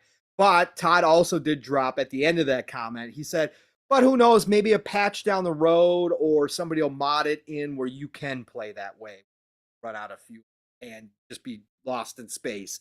So that's where he went with that. So, but he also talked about how in depth they went, that he was reading books on actual theory of space travel and of time, of hyperdrives and that kind of stuff. And he Right. talked about how space, you don't actually open a hole, you bend the space towards you. So again, just little tidbits about how detailed they actually get down with, again, what makes Bethesda special. Every detail is covered. So go ahead, Steel. Now, the next detail in that, and get it back. Where'd it go? Okay. How did that happen? But okay. The next detail that pops up also, there's going to be 250,000 plus dialogue lines. That's a huge thing because I did a comparison to previous titles. So Skyrim, just to give you guys a comparison, has 60,000 lines of dialogue. And again, you see how big Skyrim's kind of become, or how big it is, honestly. Fallout 4 had 111,000 lines, and Starfield has right now they're estimating 252,953 plus lines of dialogue, which is a lot. So it sounds like, to me at least, as somebody who is as Pong says, he's like a casual Halo fan. I'm a casual Bethesda fan. So if somebody like me that tells me that there's a lot of options there for your conversation to go many different directions. Again, just reiterating what the creation engine does and why so many people love what Bethesda brings to the table, right? And they went back to traditional. We'll just take it point by point here. You're good. They went back to, Todd confirmed, and we've heard through many interviews leading up to this how Todd talked about they were going back to their roots with Starfield, that this was going to be more classic Bethesda RPG, which is something they got away from in Fallout 4. Yeah. And I've seen the discourse out there. People like ACG and other people would like Bethesda to try something new, and they can't stand that the hardcore Bethesda fan base does not want to see Bethesda try new things. They tried it in Fallout 4 and people didn't like it. The main fans, well, just even the dialogue though, Steel, they took away from what made Bethesda more RPG-ish with your decisions in your dialogue, more options, and those options having consequences as to when you respond, right? So Todd confirmed that they've gone back to the more traditional Bethesda narrative dialogue system, I should say, the dialogue system, and then he went into detail with the persuasion aspect of the dialogue. And now they have a persuasion point system. You have to spend points and decide how many persuasion points you're going to use to try to convince somebody, an NPC that you're talking to to agree with you, to do what you want them to do. There's now a persuasion point system, which has me extremely intrigued. Steel, it looks freaking awesome. Persuasion, for people who don't know, in Bethesda RPGs, and a lot of RPGs, but mostly Bethesda RPGs, is an important trait that you want to have if you're planning on having a lot of dialogue with people, because it does affect how you experience the game and how you can convince people to come to your side, to do things for you, all that stuff. Persuasion is huge. So this is cool as hell that he talked about this and that they're going back to it. Can't wait. Yeah, 100%. Also, by far the most quest depth in any Bethesda game studio game yet. Your negative character traits can be removed by quests, which is kind of dope. I heard you talk a little bit about that. How when you start off, you can get a character that has, they're based on their personality and everything, all the other traits that you choose. There are negative traits also, so it's kind of like your pluses and negatives. That's a cool aspect to keep in mind. But the fact that you can remove them later on, that's really dope, man, because it gives you something to, especially since it's via quest. That's something that you typically see in like an MMO or something like that. But the fact that they've kind of taken that and implemented it in their own way in this game, that's gonna be really cool, because at least that gives you something to, you already know you're going to be given something to progress towards, right? Hey, I don't like this trait, but I do like this, what I got going on with this build and everything. Maybe I'll work towards this quest to get it removed off, and now I got my godly character or whatever. So there's that. And that's the whole thing too, with that Steel, as far as his focus on the depth of the questing. Anybody, if you haven't played a Bethesda RPG, listen, their questing system is already deep. The fact that Todd's saying that they've taken this to another level, and what I mean by deep, the best example, and I talked about this with Boxenberger on World of Gaming, and he brought this up, Skyrim. You could get what was a simple quest, a little fetch quest. Oh, Old Scrolls Online had the same thing. It was the same thing. Yeah. Simple fetch quest. Simple fetch quest. But then all of a sudden, that simple fetch quest, you'd go to where you're supposed to be getting something, and all of a sudden that would turn into another conversation with another NPC that all of a sudden would lead, oh, I need you to go do all of this. And all of a sudden you'd be out here, and a simple fetch quest turned into a much bigger quest. And then you get to that quest, and all of a sudden it would be like, oh no, there's more quests. We need you to go attack this freaking castle before I can help you out. And all of a sudden now you're embroiled in this like country's war that started out as a simple fetch quest. And two hours later, you don't even remember what the original quest was. Correct. All of a sudden you got to look at your quest list and go, oh damn, that's right, I got to go get this stuff back to this dude. That's what I'm. So the fact that Todd's saying they've even gone to another level on this one, Steel, I can't wait to see what this is gonna be, man. I can't wait. So yeah, that was huge. But the trait thing was cool too, because like Todd said, a lot of times you develop a character, like you were just talking about, Steel. You wind up with a character. You thought you had a great build in the beginning. You selected a trait, and for people who don't know, you can select no traits as well. You can start with a neutral character, in Bethesda games, but most people select traits because they do give you the bonus with the negative, but the bonus is usually worth it no matter what.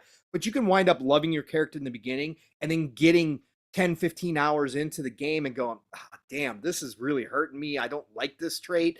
The fact that you can go and remove one of those traits to, get rid of the negative effect, or maybe even to switch it out for something else. That's really cool, and I'm glad that Todd brought that up. So you don't have to go create a whole damn new character. So yeah, 100%. I mean, it's definitely a dope aspect. That's something that's interesting to me as somebody that doesn't typically jump into those games. But again, this game is doing a lot of things that are interesting to me. I'm going to be playing this game in third person most of the time. So the more that they can add in to bring in that more of that depth to the conversations, because that is one thing that that I've noticed, at least from when I watch my wife play like New Vegas, is that I like those conversation pieces and everything, but what throws me off is the character animation sometimes, and a lot of those things that they've changed, they've updated, everything is looking pretty crisp. Again, even in the character model this showed right here, the Space Pirate, the Crimson Space Pirate, and then the options that they were giving you and everything. I was like, this motherfucker look dope as hell. I need his. I'm about to snuff this dude when I see him. Like, I need that armor. Like, or the dude to his right, I need his armor. I'm about to snuff these guys. Like, but that's that's my that's my mentality. That might send me on a negative path. But that's okay. That's okay. That's part of the experience, right? It is. It's a sandbox, baby. You can do what you want. Maybe I'll put the game down because I get stuck somewhere because I can't progress any further because I killed all the space pirates and now they're all after me. I don't know. But yeah, the more information we're getting about Starfield, the more that I'm kind of getting amped up for it, right? Again, as a casual Bethesda fan, I'm kind of it's definitely wetting the whistle for me, and I can't wait to see more news from this, more gameplay, what other aspects we can look forward to, and kind of go. Any other things that you want to kind of fit into these new Starfield details? No, I mean I kind of broke them down as I heard them.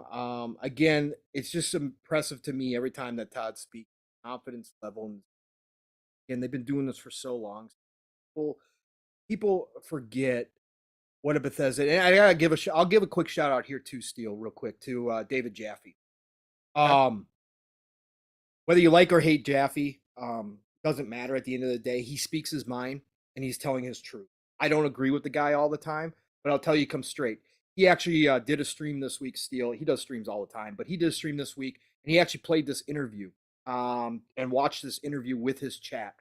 And instantaneously, of course, it's Jaffe's chat, so there's a bunch of Sony fanboys in there, right? And again, Jaffe, for anybody who doesn't know, Jaffe created Twisted Metal, the original God of War, just couple big generational type games, no big deal. But Jaffe was playing this interview, and instantaneously, still his chat started going off. Starfield sucks, Bethesda, Todd Howard lies, all this stuff started instant. Jaffe stopped the interview multiple times and addressed his chat. He said, "Why do you guys do this?" He goes, "Why?" He goes, "If this is a game you're not interested in, cool. I understand. That's fine. That's fine. But why are you already trashing a game that we don't even have yet?" And he goes, "Let me tell you something about," and he goes, "I'm not even the biggest Bethesda fan." He goes, "I've played a couple of their games." He goes, "But I'm not the biggest Bethesda fan." But he goes, like me, these guys are trying to push gaming forward. He goes, the ambition in this game, that's what this is about. The scope of this game that they're trying to go for is beyond anything. That's where they're trying to push boundaries.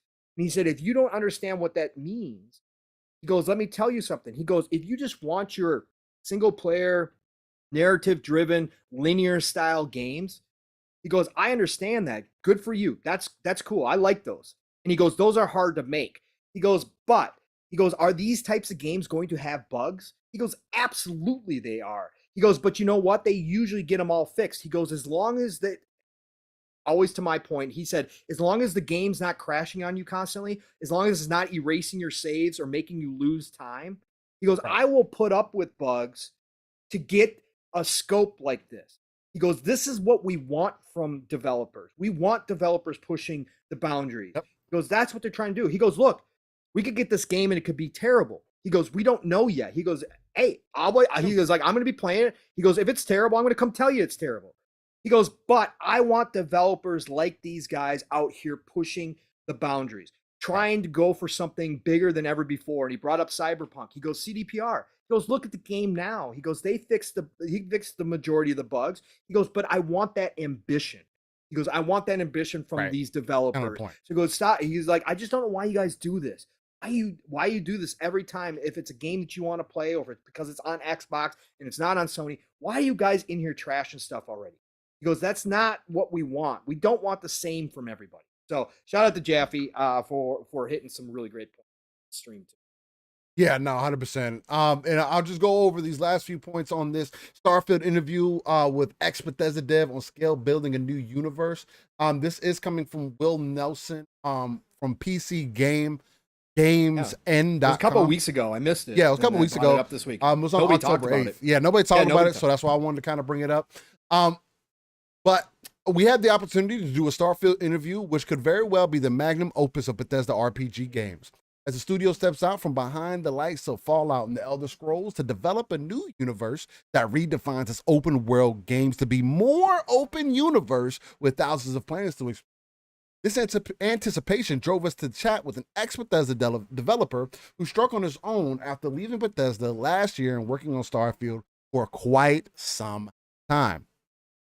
This person is Nate Perky Pyle, which is interesting that he allowed himself to be kind of known, right? I mean, he doesn't work for the Bethesda anymore, but it is kind of interesting that he's not behind a NDA of any sorts or anything like that. Well, he is. Okay. He is. That's why you couldn't talk about certain aspects. Okay, but giving him his name and everything should be. Because he's done interviews before because he started his own studio now. God, he's working on his own project. So he could be known. He's talked about Starfield and Bethesda before. Okay. He's just very careful. He does not break NDA. Okay, perfect. So he is the founder of Just Perky Games and a developer for 17 years, 14 of which were spent at Bethesda from Fallout 3 all the way to Starfield, as an artist on many projects. Naturally, Perky Powell wasn't able to go into in-depth about Starfield due to contracts and the fact that it isn't out until next year, but he gave us something interesting and tidbits about the space project.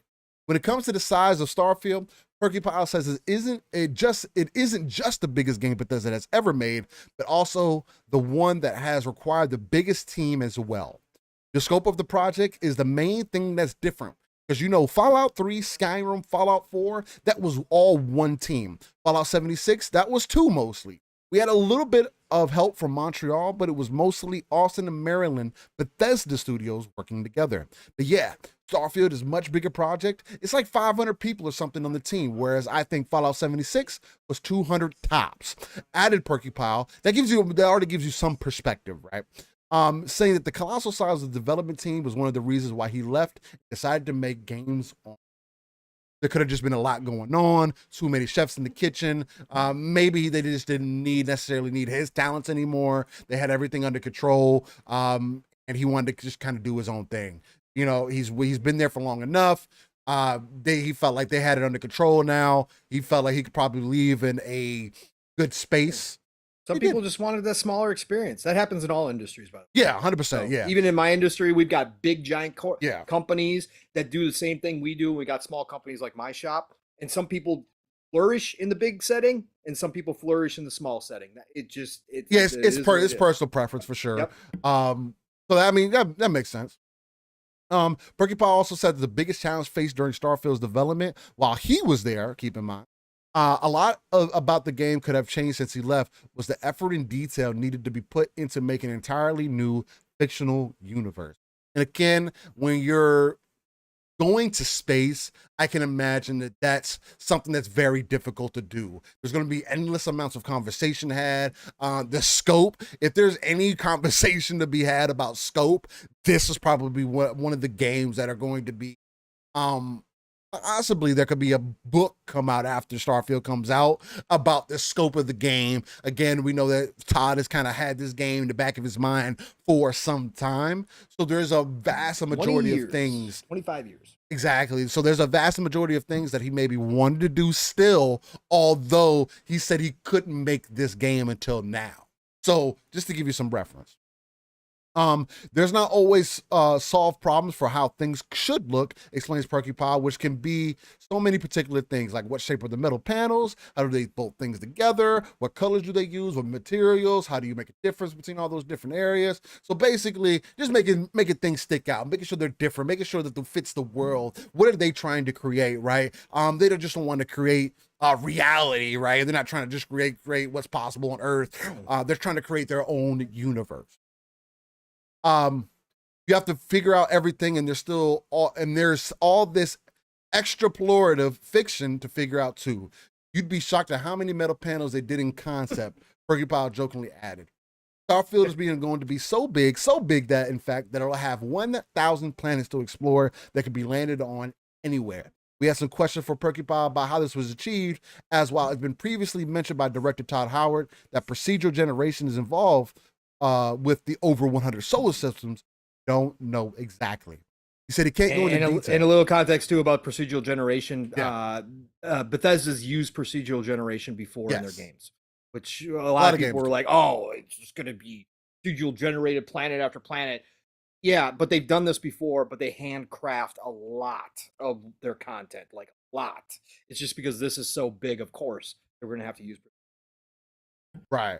He said he can't get into the details of it, but the map Fallout 76 is like almost 2 times the size of Skyrim or so, and that was a lot of work for people to do, but yeah, it doesn't scale. Even if you wanted to hire outsourcing, you'd have to hire a whole country. Realistically, it's a fraction of the team actually working on. So again, when you throw procedural generation in there, of course, you're going to have some things that may, but it depends on how they have that system set up too. If they have it in, if they put enough depth into it, the AI could give it enough variety to the point to where it literally looks completely different. Yeah. And of course, even like real life, even in reality, like I know people try to make it seem like, oh, there's gonna be planets with nothing on them. Do you think that every planet in our actual real reality has stuff on them? No. Like Pluto was places like the Sahara Desert with there. nothing on Earth alone. So you got places on Earth that have nothing. Like it's like Death Valley. There's nothing there. Okay? Saturn probably doesn't have anything, but No. why does that matter to me? Like it's Saturn. If I can land, but I can land if I can land on it. Yeah, that's different. Right. Do I find life on it? See, that's and you different. Can build. And you can build on it. So you can probably build your own colony right there. What if somebody else can pull up space pirates, pull up on your base, and now you're a galaxy away getting attacked? You know what I'm saying? So it adds a whole other element. Wait until the modders get a hold of this game. Yeah, it's gonna go crazy. Oh my God. 1,000 planets to work on. Woo. Yeah, exactly. Pod didn't go into how Bethesda has made these plans specifically, but it's interesting to hear that the studio has come up with some sort of creative solution that lets so many be developed for Starfield while feeling somewhat unique. Let's see. Trying to see what else in here is kind of relevant to the conversation. I think that was most of it right there. Yeah, that's pretty much the size of the dev team is shocking. 500 plus devs working on this game. Yes. And then you know, that in itself, like you said, Steel, should tell you a lot. Again, when they created Fallout 76, which is twice the size of Skyrim with 200 devs, and now they've more than doubled that team to create Starfield. Yeah. Yo, that's a big deal, right? Yeah, there. That's freaking crazy to me. So again, more news about Starfield. The more and more we get from it, again, I know Pong's kind of kicking himself that it's not coming out this year because it definitely would have been a huge game to blow up in November. Less than 30 days away right now. I think it would have put. I think it would have really gave God of War a run for its money as far as like console specific games. Because again, I know we could be funny and say, "Oh, Sonic's going to sell better than God of War." I mean, hopefully, Sonic does sell better than God of War. That'd be ideal. Because if not, then there's definitely a bigger problem there. But again, definitely there would have been a lot of competition to have this year, and a lot of interesting conversation to have between different games and everything. But hopefully, it still lands on that mark of 3/3/23, like I'm anticipating. Again, hopefully, I know Pong wants that to be right too. Again, we know Todd Howard likes numbers. It could be another important date. I think it's perfect. Again, you wanted to do 11/11/22. Why not do 3/3/23? Again, it's just another way for you to use those numbers. I can't think of any other dates. Well, 2/3/23, but that's not going to happen. I mean, and now that we got smoked this week that Redfall is March, I don't think. I don't know. The May-June. I don't know. Hopefully, again, 5/23/23. I don't know what day that lands on, but that's 5/5/5 if you add 2. I mean, that's true. That's one way to do it. But they also put it in the presentation for what it was supposed to be a year out. A year out will put them right into March, right? Well, they said the next 12 months. The next 12 months will put them. The 12 months would end right about March, wouldn't it? No, June to June. Was it June? Bethesda show? Yeah, because it was the Bethesda showcase, right? So it's June to June. Yeah, I mean, I guess it could come out later, like that June. Right then, day of the E3 conference or something like that. That's what Boxenberger said. Dope. That's what Boxenberger guessed. That Todd comes out on stage for the next E3, says, "We know you all been waiting. Guess what? Go download Starfield right now. It's gonna be available." Blah blah blah. That would be a dope way to do it. I think there would be bringing in a lot of hype and a lot of attention, and I think that would be a way to really blow up on a mass kind of side of things, right? Globally, because that would get a lot of YouTube attention too, right? Videos and what. May 23rd, Steel, is a Tuesday. Oh, and it's a Tuesday. So, I mean, that would work. And it's coming up. Look, it would work out perfect because my next weekend is my birthday weekend, bro, for Memorial Day. Oh, you launch at 5:20. I take off the 20. I take off the 23rd all the way through. Plus, I get an extra day with Memorial Day. Oh, that'd be perfect. He said silence says 11, 12, 23. Oh my God. I know. How much farther back are you trying to push this game? There are people out there already. Rand thinks it could be pushed. No, I'm not. It's not going in November. It's not going that far. I understand why people think that. I don't think it's going to go that far. Again, I can't talk with that. Listen, the world's got to make it to that point. God damn. The world does have to. The world does have definitely take it that. It isn't secure right now. All right, it's kind of. Let's not push it even further. Yeah, it's definitely kind of all over the place. I think another. I think that where we can go from here. Let's talk about Need for Speed. Need for Speed Unbound. We got some. We got a teaser for it. We got a little bit of gameplay for it also. And I'll be honest and say I'm actually quite excited for it, man. Like it's one thing. I know a lot of people have this thing in question right now. Like, can EA really revitalize the Need for Speed? Revitalize Need for Speed? EA is like officially owns whatchamacallit now. Why can't I? Criterion. Thank you.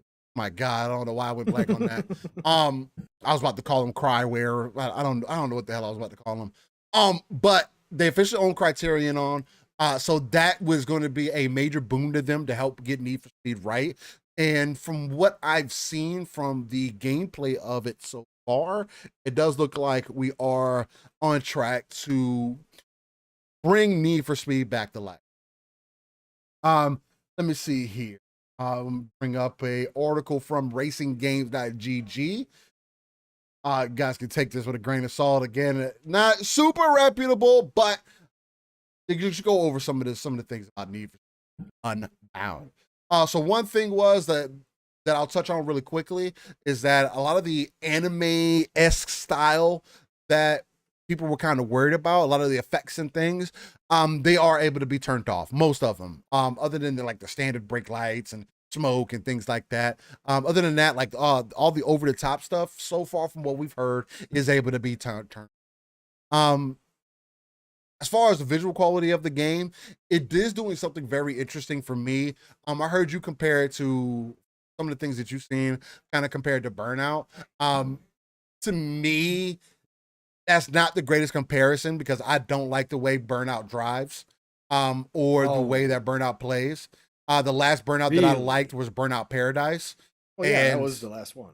I mean, and Burnout Paradise was okay, but I think it's an average game. And I think Need for Speed can do much better than that. To me, I got more of a feeling of what Most Wanted was. I had more of that kind of slidey feeling from what I got it from the gameplay. I get where you were going with the whole Burnout thing. I just feel like it's kind of that doesn't get me excited because I didn't enjoy Burnout's driving. Personally. Let me clarify.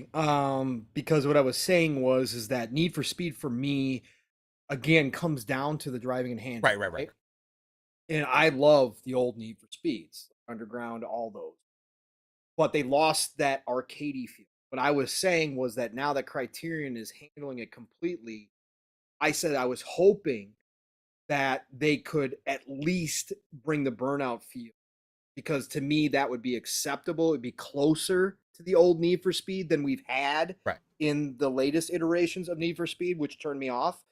That would be closer to the old Need for Speed. Of course, I want them to go back and give me the underground feel and all that kind of stuff as well. But if they're not going to do that, at least I know with Criterion, we might get close to that arcadey racing that we had in the original Need.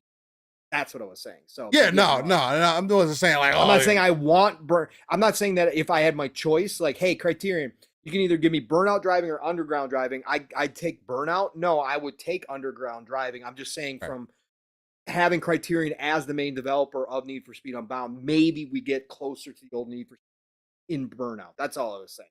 But No, and I get that. I think from what I was more so drawing the comparison to, it's just like when I hear that kind of comparison being made, it kind of turns me off. Because Burnout was still very different from me. Like it handled, to me at least, it handled completely different from what I can remember. But again, it's not like I played Need for Speed seriously. The last Need for Speed I played seriously is going to be the original Most Wanted in 2006, and then after that I played Heat, which is where I'm drawing a lot of my experience now from, because I did play Heat I played Heat for at least 100 hours, I think. And I enjoyed it a lot, which is why I would say, like, I know Mav and you guys were kind of talking about, oh, Need for Speed hasn't necessarily got back to that. Yeah. And they did get back to a lot of that with Heat. Though it took them way too long to make the adjustments needed, especially in today's day and age, to make the game at a decent point now, right? Because they did get in there, they adjusted the cops, they adjusted the speed, they adjusted how the game feels. They made the cars feel a little bit more different. They also went in and adjusted some more of the sounds and everything. They just made the game feel overall more unique. But at the same time, it took them almost a year later to make a lot of those changes and get the game to a point to where it just makes sense, right? Where they didn't have it day one. It felt good, and it felt like, especially when I was playing it day one, it felt like it was moving that direction. But even I can admit there was still something off about it. The drifting still felt off. It didn't feel how I would expect Need for Speed to feel. And it's kind of like, you play Need for Speed because you can get that fishtail feeling consistently, right? If you get the timing right, like, you don't have to play Need for Speed consistently as long as you know the timing, right? It's like, as you time your turns, you're going to make it around a turn. Play with the different cars, you get an understanding of how the different cars feel. He'd have some of that, but not all of it, along with the cops just being way over the top in the beginning. Not offering enough of a variety to me personally. But to get into this article real quick, rumors of an anime art style for this year's Need for Speed, which is coming out December 2nd, which is actually going to be the home of a few other games too, which is kind of crazy. Would it be a weird Japanese aesthetic that left some fans behind, while those worried NFS fans were finally given some visuals to take in when the gameplay trailer dropped last week? And frankly, all those words were misplaced. Not only misplaced, but it turns out Criterion Games and EA has taken a step that racing games have been dying for. We just didn't realize it until we were shown it. A fresh coat of paint. As graphics engines have improved, the push for photorealism in racing games has been all out. While each franchise retains its own style, from F1 to Gran Turismo and Assetto Corsa, every racing game kind of looks the same. It's usually down to the fact that every game usually mostly the same cars and the same tracks, but it isn't only for that reason. Even titles like Forza Horizon 5 that push realism to its limits, but the gameplay still stick to a realistic style. That's why the leaks about Need for Speed Unbound were so surprising, because while Need for Speed has always gone for bright, vibrant cars and larger-than-life action, the art style has usually been within the bounds of racing. But now we've seen it, it all makes sense. The new style of Need for Speed Unbound is not just eye-catching, but engrossing too. The flair of the style of Need for Speed Unbound has immediately captured the imagination of players everywhere thanks to its uniqueness. Again, definitely take into consideration, this is an opinion piece, but it is something to take into consideration. The huge visual shakeup to the racing scene Need for Speed Unbound provided with its reveal has resonated to the imaginations of players everywhere. Now, the trailer for Need for Speed Unbound itself has about 3.5 million views. There's a lot of game trailers that come out and don't get this type of traction. So obviously, there's a lot of people who are hyped for this, right? They want to see Need for Speed come back and its full glory. Let me see if I can get that pulled up here. But they want to see Need for Speed come back in its full. Keep that in mind. It sparked conversation across all social media and ideas about what other developers could do to make their game stand out. Need for Speed is the last standing arcade racing franchise of any serious note, meaning it can take some risk when it has some representation, but with such a strong reception, maybe it will be a trendsetter once again. And I did see a lot of that, whether you're on YouTube, Facebook, Reddit, even the low places on Twitter. This entire, what Unbound has done for Need for Speed has brought that conversation up again. And that kind of shows you just the strength and potential of this arcade racer, because again, that is Need for Speed's focus. Arcade racing. As much as Horizon could be a arcade racer, it is not Need for Speed. It is completely different. It's like a sim arcade, right? And it's not the same thing. Need for Speed Unbound takes artistic license in a way we haven't seen from a racing game in a long time. While almost all of the RC style can be turned off by its players, its existence and prevalence with the customization settings seems to show Criterion's desire to really give players a feast for the senses. The question now is, can the art style stand up when the shocking novelty wears off? And I think that's going to be an important part, because a lot of those aesthetics and things that people see, they do work right now. You might like the little visuals coming off the rims every now and then when you hit a mean drift, kind of like what Mario Kart does, right? You in Mario Kart, you hit a slide, you get the yellow little boost, fire boost under you, and then you slide long enough, then you get a blue boost, and then you know that's when you reached your max boost and you can let it go. Maybe Need for Speed is going to do something similar to that. That'll be really cool. You add more of that arcade, like when you used to go to an arcade and sit down and play Ridge Race or whatever the case may be. You get more of those feels again, right? The handling, story, customization, and multiplayer will all be determined if Need for Speed Unbound is a success. The hype generated by an unexpected visual style should be a huge inspiration for others. Players can get photorealism from a number of high-quality sims, even on console. And while we don't expect Forza Motorsport to suddenly shift to a cartoon style, titles like Test Drive Unlimited and Wreck Nation could learn from Need for Speed's lead. They don't need to go for hyperrealism in their games. There's just another way. It took to be a brave step from EA of all places to make everyone realize it. And I think that's one of the most important parts from this entire article from racinggames.gg. And again, shout out to them and shout out to Toby Durant, who wrote this article, is that exact point right there.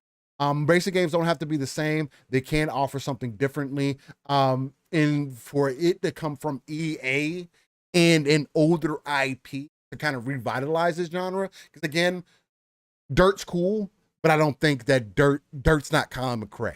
And I think Dirt needs to go that Colin McRae route, taking itself a little bit more seriously, going for more of the photorealism. I think that's where Dirt was really successful, because it focused on the rally racing, right? The dirt racing, it did that really well. Forza does that too now with like Horizon and things, and it does play really good, but Dirt was a little bit more arcadish in that style, right? But it still did it in such a way where it was really appealing, where I feel like with Dirt 5, they lost some of that magic that they had with the different, with the previous Dirt titles, or like with Colin McRae, for an example. With Need for Speed, personally, from everything that I've seen from the trailer, I'm super hype about the game. Again, it gave me those original Most Wanted feels, Underground 2 feels, honestly. The way A$AP Rocky came out, that hip-hop urban feel, that's what you would expect. It's also in Chicago, if I'm not mistaken, to correct me if I'm wrong. It is in Chicago also, which lets me know, okay, well, we got city, we're gonna have highway, we're gonna have different environments they're gonna be able to play in. So that's good information to see. And so that's already going to be different. So that's giving me a good feel. The other thing too is that we got, they also put out a list of the different cars. And there are, like, for an example, Most Wanted, my favorite car was, especially like towards the end of the game, was the Porsche Carrera GT. Again, that's a supercar. It's not a freaking 350Z or anything like that. But that is a conversation where when you add supercars in the game, what options are they going to give you? And what I'm hoping for, and this is what I look for in Need for Speed or games of its ilk, it's kind of why I was expecting out of the crew also, and maybe why I never took the crew seriously, because it never went that deep. But what Need for Speed can do that Forza doesn't do is add dumb amounts of customization options. It doesn't need to make sense for aerodynamics and everything else, or for certain fit for the car, where I know Turn 10 and Playground games, they care about those types of things. It has to make sense. They try to base it off reality. Let me put a wide body, let me put a Liberty Walk kit on every car that I get. like, or some form of that, right? That's the point of Need for Speed, that I can kind of really literally do any and everything with every car. If I want to get a Coinseg, let me chop the top off and just have a roll cage. For an example, or if I get the Corvette C8 or get the brand new Corvette, give me a multitude of options that will help people understand why Need for Speed is unique, because it's the only IP and game of its ilk that has done those things to a successful level, and they've also kind of pulled away from it, which I never understood. Pong, how did you feel about not Most Wanted, but how did you feel about Need for Speed Unbound? Is it putting you in that right mind frame that they may be getting back to what Need for Speed truly is, or they still got some more questions for you that you need to get answered, or how are you feeling about it? Yeah, I need to see more gameplay for sure. I'll be using the 10-hour trial that is given to us on Game Pass Ultimate for sure. Because again, the driving is what it's going to be all about. Right. The special, I like the direction they went in. I give them credit for trying something unique, standing out amongst a crowd of a lot of racers. The animated style characters mixed with the realistic cars and the realistic city. And then obviously the anime effects. Now, the only thing I've said, and they answered my question, I could turn off the effects because I don't know for sure until I get my hands on it, but I was hoping they were going to allow us to do that because I can see how some of those would get very distracting, especially when you're racing. Driving around and just having a good time and just, enjoying the open world. Yeah, that's cool. But if I'm getting down and dirty on a race, I may not want all the play. We'll see. Again, customization is going to be huge. That's what the video showed off. I was hoping that this was going to be like a 2-3 minute trailer with a lot of gameplay. I was hoping we were going to get some cop aspects to it because that's another part of it. Because like you said, Steel, when Heat first came out, the cops were freaking. I still think the cops in Heat are way too ridiculous. They did tone them down, but I still think they're over the top. I want a challenge, but my God, those cops were Terminators. So I want to see how the cops are reacting in this one as well. I want to see some of the new modes that I can imagine they're going to bring out for this game as well. Being that it is multiplayer centric. Again, they've confirmed that there's a single player campaign, which I love. Thank you, because that's how I play my Need for Speed. I'm not the biggest online racer when it comes to multiplayer, but if they came out with a mode of where one of us can drop in as a cop and try to take down the other guys, like, Need for Speed Hot Pursuit, that'd be freaking sweet. So I hope they're going to add modes like that as well. But I think overall, they've got me hopeful that the Need for Speed is back. Like you said, some of the drifting did look better, and it doesn't mean anything on screen until I feel it, because that's a big part of Need for Speed and racing games in general is the feel of the game. So that's what I got to get my hands on time with. But yeah, I definitely think they're headed in the right direction. Happy for Criterion. Hopefully they can bring Need for Speed back. Again, Need for Speed been a part of my video game history forever. I played the original Need for Speed back in the day, right? So I've been with this franchise for a very long time, just like Battlefield. I've been there through the ups and downs. I tried playing the other games as well, and they just were lacking, for a better lack of a better term. They were just lacking, and so I want Need for Speed back because Need for Speed is a hugely important racing franchise, and I'd love to see get its glory back again. And I think that Criterion is the right team to do it again. I enjoyed Hot Pursuit. I enjoyed Burnout Paradise a lot. I love that game. So for me, if they get even close to that driving, great. If they can do old school Need for Speed, man, yeah, okay, cool, we're in. Like that old arcade racing feel. There's just something about Need for Speeds where it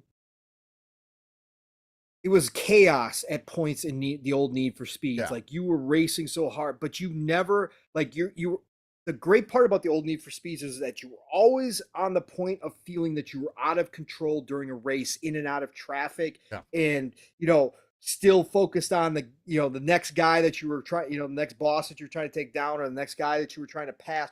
You were always in this state of utter, just, I'm on the edge, but they never got so far. You could pull off some of the most spectacular moves through traffic if you got the timing right, but that was because they put you to that edge with the drifting and all that kind of stuff, and you drifted between two traffic cars, and just barely squeaked by, man. Those were the moments that I missed out of Need for Speed, and I want to get back to that again. So yeah, I'm hopeful here, man. I can't wait. December 2nd is a big day, so I'm going to download that trial and try it out. If it's back to normal again, I'll be back in the Need for Speed. Sure.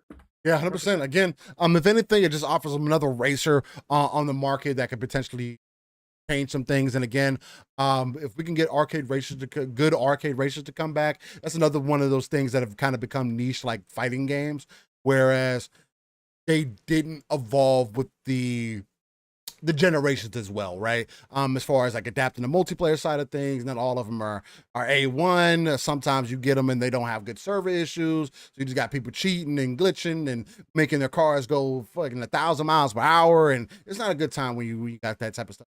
But I got a lot of hope for this one coming off of Heat, and then since with them officially having Criterion, I have a feeling like this is going to go right direction. All right. So we're about 2 hours in. I think this would be the perfect time for us to get into something a little bit more serious. Although we led into something a little bit more serious with the whole Gotham Knights conversation. And then we led it into it with Todd Howard and Starfield, and then Need for Speed Unbound. I think it'd be cool to get into what the Take-Two's Interactive CEO said about them acquiring Zynga, not only, and also about Strauss's comments about whether what Xbox is doing is anti-competitive, or whether he thinks it's good for business or not. And just FYI, ladies and gentlemen, he says he thinks it's good for business. He doesn't see why Microsoft wouldn't continue to do business with them either way. So, with this being said, this is coming from Yahoo.com. Hey, maybe you guys are familiar with that. Yahoo's been around for a while. Maybe you used to have Yahoo Instant Messenger back in the day, or maybe you were more of an AIM guy. Who knows? Maybe you had both, just pulled up side by side for all your messages. Pong knows what I'm talking about. Yes, sir. I've had my Yahoo account for 25 years now. Yeah, in that neighborhood, 26 years, something like that. Some time. But Take-Two Interactive CEO says acquiring Zynga created a broad appeal IP powerhouse. This was an interview that was done. Was it done by Yahoo officially? Katie Campion. Yeah, she does. She's the one. She does a business segment where she interviews CEOs. She's the one that interviewed Phil and Strauss together last year. Gotcha. Okay. When they were on together. Yeah. Yep. Perfect. So it goes on to say, and mind you, if you guys haven't seen this interview, definitely go check it out. Miss Campion, I tried to kind of grill Strauss and try to get something else out of him. That one, he wasn't saying, and then two, it was kind of like just blatantly obvious that she doesn't understand how gaming works. So that was shtick. That's her shtick. She does that. She talks over the people she's interviewing. It can be very annoying to watch. It's like, yo, tone down the aggressiveness, but that's kind of who she is. Okay. And you could see that Strauss has interviewed with her multiple times. Right. And you could see that he was used to it. That's why he kind of was like, but that's just her deal. But yeah, I saw people on Twitter going, oh, we got a Sony fangirl fucking interviewing Strauss, and then she was trying to force him to say, listen, that's just her shtick. She reads, she does, you can tell she does her research, but she does only have that knowledge from whatever research it is. So she's got very limited perspective on these topics. She might not care about per se. Right. But she cares about it from a business standpoint, but the minutia, the nuts and bolts of like the community and the fans and that kind of, she doesn't get any of that stuff. You could right. Okay, and so that makes sense. So as the leader of Take-Two Interactive, Strauss Zelnick is on a mission to help the gaming company become the most innovative, creative, and not inefficient, but efficient entertainment company in the world. Since his tenure as CEO began in 2011, he's done so through a series of strategic moves, most recently completing a nearly $13 billion acquisition of mobile games giant Zynga. We were already a leader in the console and PC space, and we believe we all had already the best collection of intellectual property in the space. However, mobile is the fastest growing part of the interactive entertainment business. Wow. I wonder who thought of this. Zelnick told the Rap CEO Sharon Waxman during the Spotlight conversation. During this year's The Grill 2022 conference presented by Take-Two Interactive. In addition to giving Take-Two's greater exposure to the rapidly expanding mobile games business, including popular titles like Farmville and Words with Friends 2, the acquisition of Zynga also gave the company the ability to reach a larger target audience. While console gaming tends to skew more towards young males, mobile gaming skews older and more female, which is both true. Everybody has a phone. There are a lot more women that are on mobile devices, so there is one avenue to really tap into to where gaming does kind of have that shtick on to. Well, it was just a guys thing. There's just a bunch of guys gaming, which isn't necessarily the case. It's a bunch of women that are out there doing it. And this kind of just holds on to that. Again, the more people we can get gaming, the better off it is. I'd regard. Together, it's a powerhouse of owned intellectual property that speaks to every part of the interactive interface, Zelnick said. While consolidation has certainly been a trademark of the gaming business over the past several years, Take-Two isn't the only giant who has been expanding.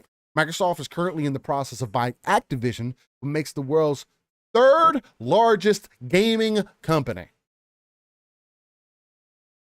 Dramatic pause on that. Just want to give you a dramatic pause.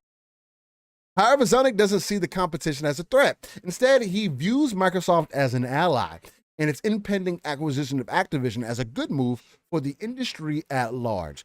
Because I can kind of guarantee that Zelnick also understands that there could have been some other things that happened with Activision. I can also pretty sure he can understand how business works. He is part of Take-Two. I mean, you might understand that he understands how stock works and how everything was looking and why it was probably smart for Microsoft in the position that they were in to but to step in and make this acquisition because it was needed for them. Ultimately, the consumer votes.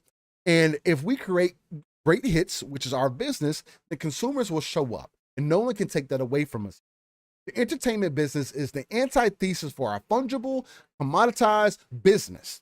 Every title stands alone, so it sort of doesn't compete with anything else, and yet it's highly competitive in a way. In other words, we compete with everything and we compete with nothing. You can't replace one of our titles with another title. And I feel like just this point alone is something that we could spend the next hour talking about or 30 minutes talking about. And I don't see a lot of other people having this conversation because no truer words have been spoken. Why did Fortnite become the thing that it's become? It was not big when it first came out. The poor Fortnite's PvE was complete and utter hot ass. It had no variety to it. It was boring. Nobody wanted to play. They gave it a battle royale mode. People play it. Again, you create a great hit. People are going to come play the game. Warzone did the same thing. What other games you want to throw in there? Apex has done the same thing. Halo has done the same thing. Call of Duty has done the same thing. Like God of War, Spider-Man, all of them. We can go. There's a list of IPs and titles that have all done this very similar thing. Now, if we want to compare it to, because I know a lot of people say, "Oh, well, Call of Duty is a completely different type of thing." Again, but if you make good games, then people are going to buy your game. Call of Duty isn't going anywhere. It's still going to be everywhere.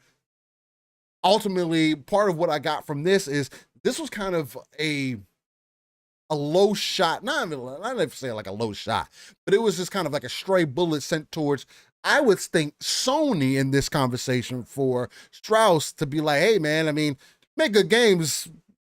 I think you'll be just fine. But this is, Microsoft is doing what's right for them in the business.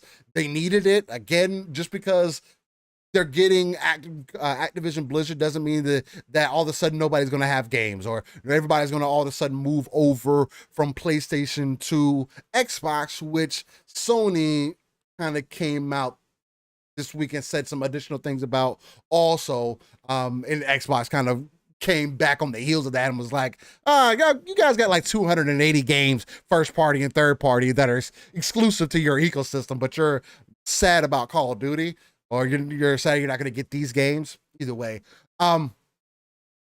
you can't replace one of our titles with another title. I'll pass this off to you, Pong, real quick, and I'll kind of jump on the back end or whatever. From what I have said from Strauss thus far, ultimately the consumer votes. We create great hits, which is our business. Then consumers will show up, and no one can take that away from us. I felt like that was the most influential, one of the most important pieces of the entire interview that he said, along with you can't replace one of our titles with another title. That can be kind of, be kind of broke down, however, depending on how you look at that. But how do you take what he said in this interview thus far from what I brought out of this article? First of all, you can like or hate Strauss. Again, Take-Two's got its issues. Have problems with how they do business, but Strauss, Zelnick, even though he might not be a gamer, Phil or anybody, he's more of a Jim Ryan. This guy knows what he's talking about. He's got the pulse. He reads the pulse better than most of the CEOs. Strauss understands exactly what he's saying. Strauss is saying with confidence, look, we got where we are because we've got great IP. And nothing will ever change that. Nothing. It doesn't matter what Xbox does. It doesn't matter what Ubisoft does. It doesn't matter what EA does. It doesn't matter what Tencent does. It doesn't matter. As long as we continue to do what we do, people will come to us for our games, period. That's why his comments last year that got blown out of proportion when he was on the interview with Phil, when he talked about how he doesn't believe the games, their games would work day one in a subscription service. Well, of course not, because he knows he's got a guaranteed 50, 100 million seller as long as they continue to do the quality that they've done with Grand Theft Auto and Red Dead Redemption, et cetera, et cetera. That's what he's saying here. And to your point, Steel, I don't think it was specifically directed at Sony, but it's certainly a talking point for Sony when they come out and talk about how one third-party title, again, this is them, they're focused, hyper-focused on Call of Duty, that one third-party title, no longer having the marketing rights for it, it being on a competitor as a first party would somehow destroy Sony or somehow limit their ability to compete. Strauss is like, we're number 3 in the world. We're not first party for anybody. We're number 3 in the world because we make great games. We make great games that people want to play. If you build it, they will come. Field of Dreams. Okay, that's what he's saying here. So, this was said with complete confidence. This was a man who knows the business inside and out and understands that that's what the entertainment industry is. It doesn't matter where the game comes. It doesn't matter if it comes from first party. It doesn't matter if it comes from third party. It doesn't matter if it comes from Nintendo. It doesn't matter if it comes from Sega. If you build a great game, people will show up wherever that game is to play. Pure and simple. And yes, we can correlate that with Sony's words and what the CMA has been saying and all this kind of stuff as we get into that down the road here. We can correlate that because Sony has some of the best IP in the world. That's how they got to the dominating position that they're at. It wasn't just a third-party title, Call of Duty. Sure, it made them a lot of money, right, which allowed them to do other things, but that wasn't why people specifically came. Every single person, 150 million people at least, came to Sony to play games. Not everybody on Sony plays Call of Duty. They go there for the other IP as well. And just because Call of Duty may leave doesn't mean all of a sudden Sony doesn't have IP or doesn't have anything attractive for their consumers. That's the complete opposite of that, in fact.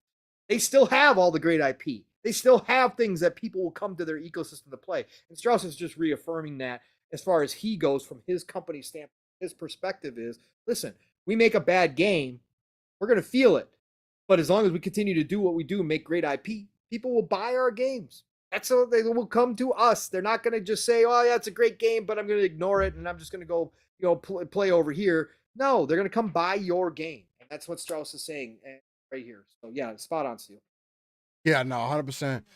So it's one of those things where it's, again, you're seeing somebody else kind of, I don't want to say necessarily back up the claims that me and Pong make here, or some of the discussions that Mr. Boomstick can have, or the Iron Lords can have, or the Xbox 2 might have. but obviously there's definitely a bigger play being made, and the key players in the industry, or the people of importance, or people in the actual business, all understand why Microsoft is doing what it's doing. They see it as a nothing burger, that this is Microsoft doing what they need to strengthen themselves within the gaming industry. And again, I still don't understand, and we could talk a little bit about the deal too, still at this point, to where people still feel like there's going to need the concessions need to be made. We had Microsoft come out this week and say, hey, all these like all these things that you guys are coming out with, you're taking the side of you're taking one side and making it and trying to protect that side, without having any true understanding of what this industry is, or the potential of it. And then and now they're trying to come out and say, oh well, it's about the future, or what about the cloud space, what about this, that, and the other thing. And Microsoft isn't even big there either. And come to find out also, and shout out to Kay Asante, who brought this up during, I believe it was prime time this week on Boom Show, to where Xbox isn't even using their servers for gaming, right? They're taking away their own servers. I mean, again, hearsays here and there, of course. It's a little smoke and mirror. It's gonna action on Xbox. It's gonna be convoluted, and we're not gonna know the truth, or whatever the case may be. And of course, it'd be kind of crazy to think that there's no Azure in play there, but there's definitely something. There's something behind the scenes. It's not just, oh, they hooked the Xbox up to a server and boom, it's working. No, there's other things that are in play. There's a system in place there. But with me bringing that up, the reason I bring that up is that, again, it's something else to say that, for them at least, or the business side of things, that they can say, hey, we're not number one here either. Amazon with AWS is they're more of the number one person over here. It's kind of like Microsoft is doing a lot of things to make themselves look as good as possible. And again, as they should. As the number 3 player, you want to do everything that you can to try to become number 1. Again, why not? Sony has done all those same things this entire time that they've been in the industry. They've made plays to power themselves up. They've cut deals to help power themselves up. So it only makes sense that Microsoft kind of, not because obviously they're not moving that same way. They're doing something different. But the way that they're going about it is different. What were you going to say? Oh, I was just going to say that the bigger point here is this industry is still growing. You haven't gotten to that point in the article yet. Yeah, no, I didn't. Where Strauss says that they've, and Steel read it, but they've got, Strauss believes that 20 years before, another 20 years before this industry gets close to peak, as far as growth goes. This is a growing industry. Nothing is settled. This industry, yes, it is the most successful entertainment industry right now, but nothing is permanent in this industry. Nothing is a for sure thing in this industry. This industry can change almost overnight, relatively speaking, to how big it is. Something that's popular now, 6 months from now, could be dead in the water when it comes to gaming content. So when the CMA starts talking about protecting the number 1 spot in their own way, the way that they talk about this stuff, or trying to read the crystal ball into the future of what this could mean, like, you can't do that in this type of industry. This industry is constantly changing, and it's always in a state of flux. So you can't read a crystal ball with that and try to guess where the industry is going to be at, guess where cloud gaming is going to be at, guess where subscriptions are going to be at. We don't even know what VR could be 10 years from now. It could be the hottest thing going, and consoles could be... That could be the way we play games now, yeah. Yeah, consoles could be nothing. I'm not saying that's going to happen, but I'm saying that's the potential that this industry has and technology has. So to try to read the crystal ball down the road is crazy. Like I said, and Strauss points out, 20 more years at least of growth. I mean, that's crazy. Yeah, I mean, it doesn't look like they wrote that in this article, but he does go on to say that rather than focus on beating the competition, Strauss explained he wants Take-Two to continue being able to weather a loss and survive in the current landscape, even as a recession looms. Hey, shout out to Def Leppard for subscribing. Shout out to you, Mike. Even as a recession looms, meaning more consumers will have less money to spend on non-essentials like gaming. Now and then you have a bad year in the entertainment business, Zelnick said. You have to be capitalized well enough to withstand that and give your teams confidence that they're going to live to play another bet. You can, and then they go on to say you can watch the full thing on the Raps full spotlight conversation. Yeah.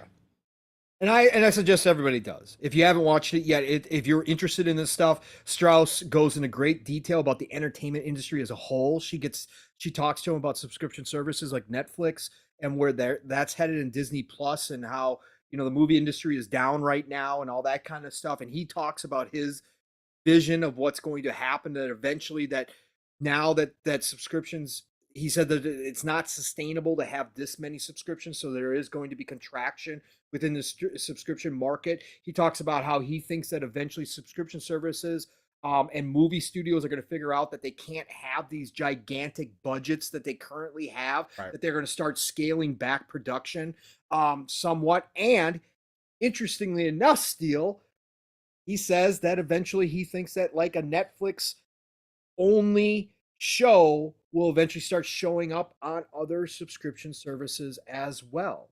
Like that they will finally figure out that they might have exclusivity for a time frame, but eventually those will be moved over and available elsewhere to people to help out monetarily with the costs involved of running a subscription service. So again, Strauss is extremely intelligent, has his pulse on it. And again, we kind of see that, happening. We could see that future too here, Steele, where again, Phil's vision of not everything, that exclusives are bad.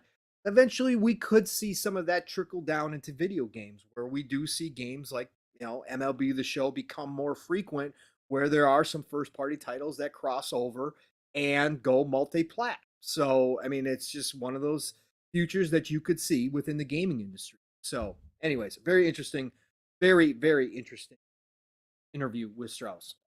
Again, recommend everybody go watch it. Yeah, 100%. And again, there's no real way to determine which way the future is going to go. But being as open to it as possible, I think is going to be one of the best options to have. And I like the point that you just made, like, that point that you made, Pong. I guess from that, we could definitely jump into UK regulator details concerns over the Microsoft proposed acquisition of Activision Blizzard, and Xbox responds. This is one of those things I feel like we have to kind of get into right off the topic of the whole Strauss and every conversation, everything, mainly because it just ties in. You got Strauss coming in and saying that, hey, that it makes sense. You got others supporting the deal also, saying that these deals make sense, but also Xbox had a chance to bark back a few times here. Say a few more things within this article. This is going to be coming from gamesindustry.biz, and we'll kind of just go through it. I'll pass it off, and then we'll kind of just go back and forth from there. Yeah. So, the CMA has detailed its concerns over Microsoft's proposed acquisition of Activision Blizzard. Has detailed Sony's concerns over. Yeah, pretty much. The UK regulator is seen as the key element as to whether this deal will be allowed to go ahead. And again, they're not. One of the things that I do want people to understand that the CMA could take this, again, the UK is going through a lot of different things with their own government and everything right now behind the scenes. So for them to take this to court and try to really fight this battle, it's not going to look good for them on their side of things, for the country. And then the other thing too, there's literally nothing to go against this deal. And if it does, it's going to be setting new precedent for other things. Anyway, I don't think it's going to get blocked, so I'm not even going to go down that rabbit hole. I know other people were like, well, what if it gets blocked? I don't think it's going to. But anyway, the CMA is concerned that the deal will harm PlayStation and other multi-game subscription offerings, as Microsoft may withhold Activision Blizzard content from them. Okay. The body is also concerned that Microsoft may use Activision Blizzard alongside other Microsoft services, outcompete rivals such as Google, Amazon, and Nvidia in the gaming streaming space. Okay. That wasn't the concern though. And the game streaming space, there's nothing to prove that market is a leading market of anything. So there's that. Because it's not. It's actually, we're so far removed from it still. It's not a guaranteed place for people to play. It's an option that's been given. So And if you want to say anything, Nvidia has a better option than Xbox does because it plays better, it plays smoother. That's what I'm saying. We're not even close to matching console quality. So anyway, hardware quality. there is a realistic prospect of a substantial lessening of competition in gaming, consoles, multi-game subscription services, and cloud gaming services, the firm says in an extensive document. The CMA points to the network effect of the console market, where a console with a lot of gamers attract more content, which in turn attracts more gamers. Hi. Yeah, that's called business. Where a console with a lot of gamers attract more content. Who's that right now? Yeah. Right. Oh, okay. Is that? Oh, are we talking about Sony right now? What are we talking? What are we talking about? Oh, okay. Which in turn attracts more gamers. And the firm is concerned that the acquisition of Call of Duty and any potential exclusivity on Xbox will create a sizable network effect on Microsoft platform. So, yep, that's why you spend $70 billion. Were we not listening to any of the conversations that were being had? You know, this game's still going to be on that console, right? Right. But even if they chose to go exclusive, Steel, that's business. That's at the end of the day, it's business. Like at the end of the day, competing. Go make a game. Like Strauss said, hey, you make a good game, people are going to come play it. Right. The CMA is concerned that having full control over this powerful catalog. You know what? You're concerned about the powerful catalog of the number 3 in the gaming business. Sometimes number 4. Yeah. That's what you're concerned about. Activision's catalog. That all of a sudden, even though there's no metrics to prove it, no other games to prove it, all of a sudden, that people, once this game comes to Game Pass, and this could happen, it could very well happen, though once this game comes to Xbox and it is available in Game Pass, again, you're putting this in assumptions, and again, it's a good assumption because that's what we're assuming too. The game's going to come to Game Pass. But you're assuming that the game's going to come to Game Pass. Obviously, it's not coming day one, so there's that. The deal's not done yet. If they do get it day one, that's going to tell me a whole different story. But neither here or there, because there's literally, I don't think there's nothing contractually that would keep Call of Duty from coming into Game Pass. Like Modern Warfare 2. I don't think there's anything contractually that would keep. I don't know. Because that deal, marketing deal. They could have the in the contract though, like they've had in the past, that if it comes to Game Pass, it has to go to. That could be, but again, that marketing deal with PlayStation and everything, and again, still don't know the details on that. If it was cut that long ago, there's no way that they anticipated any of what's going on right now. I don't think at least. Maybe if they did, that's smart. And again, I try not to make it seem like these businesses are dumb because they can't be, but they do some dumb things. So it's kind of like, I don't know. But concerned about having full control of this powerful catalog. I just don't agree with that statement, especially in the light Microsoft's already strong position in gaming consoles. Sure. Okay. Operating systems and cloud infrastructure could result in Microsoft harming consumers by impairing Microsoft's closest gaming rival. So are they rivals or not? I don't never know. I guess it doesn't matter. You're saying the number 3. You're saying the number 3 doesn't have the right to shoot for number 1. Okay. That's essentially that is exactly what you're saying here. It's Microsoft's closest gaming rival. You're stopping their ability to compete, as well as that of their existing rivals and potential new entrants who could otherwise bring healthy competition. Oh my God. Hey, real quick, chat, Pong, is this game being taken off of any other console? No, not as of now. Even if the game came to Game Pass, don't you still have access to buy the game on your console? Yes, you do. Doesn't that only give you an option? Correct. Are you being forced? Like, it's once you sign up for Microsoft Xbox Game Pass, is Phil coming to your house at gunpoint saying, hey, get this game through Game Pass, don't buy it? Because in Game Pass, don't you still have the option to buy the game? Yep. And is more options better for consumers or worse for consumers? The CMA says it's worse. I don't know. I'm kind of curious of how this is all playing into each other. Because again, I know and Pong was trying to make a little bit of a funny there, but it is kind of you're not so far. it's not coming across in the middle, right? And that's kind of what we would want from these governing bodies, where you're looking at it at a very neutral standpoint. You're looking at all the information presented to you, and you're saying, "Hey, this is phase one." For yes. people who don't know, this is phase one. This is a separate group from phase two. So say phase two has a totally separate group of people that deep dive into this stuff. This is phase one. And this is why you said Microsoft basically said, fuck you. We're going to phase two. We don't want to talk to you guys anymore. Yeah, no, that is exactly 100% what happened, which is why Microsoft kind of barked back. Yeah, I'll go down a little bit more. That's why they had no problem doing it. Yes, right. I'll go down a little bit more to right where Xbox responds. In statements shared with GamesIndustry.biz, Microsoft argued the suggestion that the suggestion that the incumbent market leader with clear and enduring market power could be foreclosed by the third largest provider as a result of losing access to one title is not credible. Bro, if this is like the biggest way to say, yo, if you don't shut the fuck up and just take it to stage two or take us to court that I've ever seen is insane to me. This is nonsense. Microsoft position, although doesn't share any figures, that if every single Call of Duty player on Sony's console would switch to Xbox, the PlayStation gamer base remaining would be significantly larger than Xbox. That doesn't say it right there, Steel. Yeah. Xbox has the receipts. They know how many players actually play Call of Duty on PlayStation.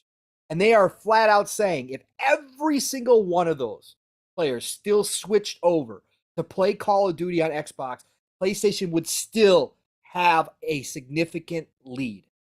Yep. Or player base, yep. It's close. Now, we're talking about your internal financials. That's not the CMA's problem. Go do, you're a game company, right? Go make core games. Well, that's what you were doing. Factions. Who made that decision? Who made that decision, Steel, to rely on Call of Duty? Who made that decision? PlayStation, when they got the. What do you mean Activision didn't walk in there and say, "Hey, Sony, stop making all those great other IP that you had that were diverse, and just you can only have Call of Duty. That's all you can have as far as first-person shooters go." No, that didn't happen. Hey, Pong, but I thought these single-player games and these action adventure games that they got on their ecosystem were selling, at least 100 million copies. Not true. No, that's not true. No, Spider-Man's the biggest. Every game doesn't sell 50 million copies. No, it's not, Steel. What? No, every game, Spider-Man didn't residually bring in like almost $3 billion last year. No, Steel. That's not how any of this works. God of War Ragnarok is not going to bring in. Well, God of War came to PC this year. It's not going to bring in a residual of at least $1 billion this year. No, it's not going to. No. And next year either? Yeah, no. No. And Sony made those choices, Steel. Wait. Damn. Sony also had PS Now long before Game Pass. What was that, 2014? Mm-hmm. And they invested in Gaikai $300 million to get into gaming streaming. Who made that choice, Steel? Did Xbox show up and say, no, we're developing xCloud and Game Pass. Shut it down. You guys can't have this. No. You guys go invest in VR. Go invest in VR, Sony. Was that what happened, Steel? Or did Sony make those decisions? No, I mean they made the decisions. And Fahim, no, we're not. It's not. This isn't about shitting on PlayStation. This is about is looking at the reality of the situation, right?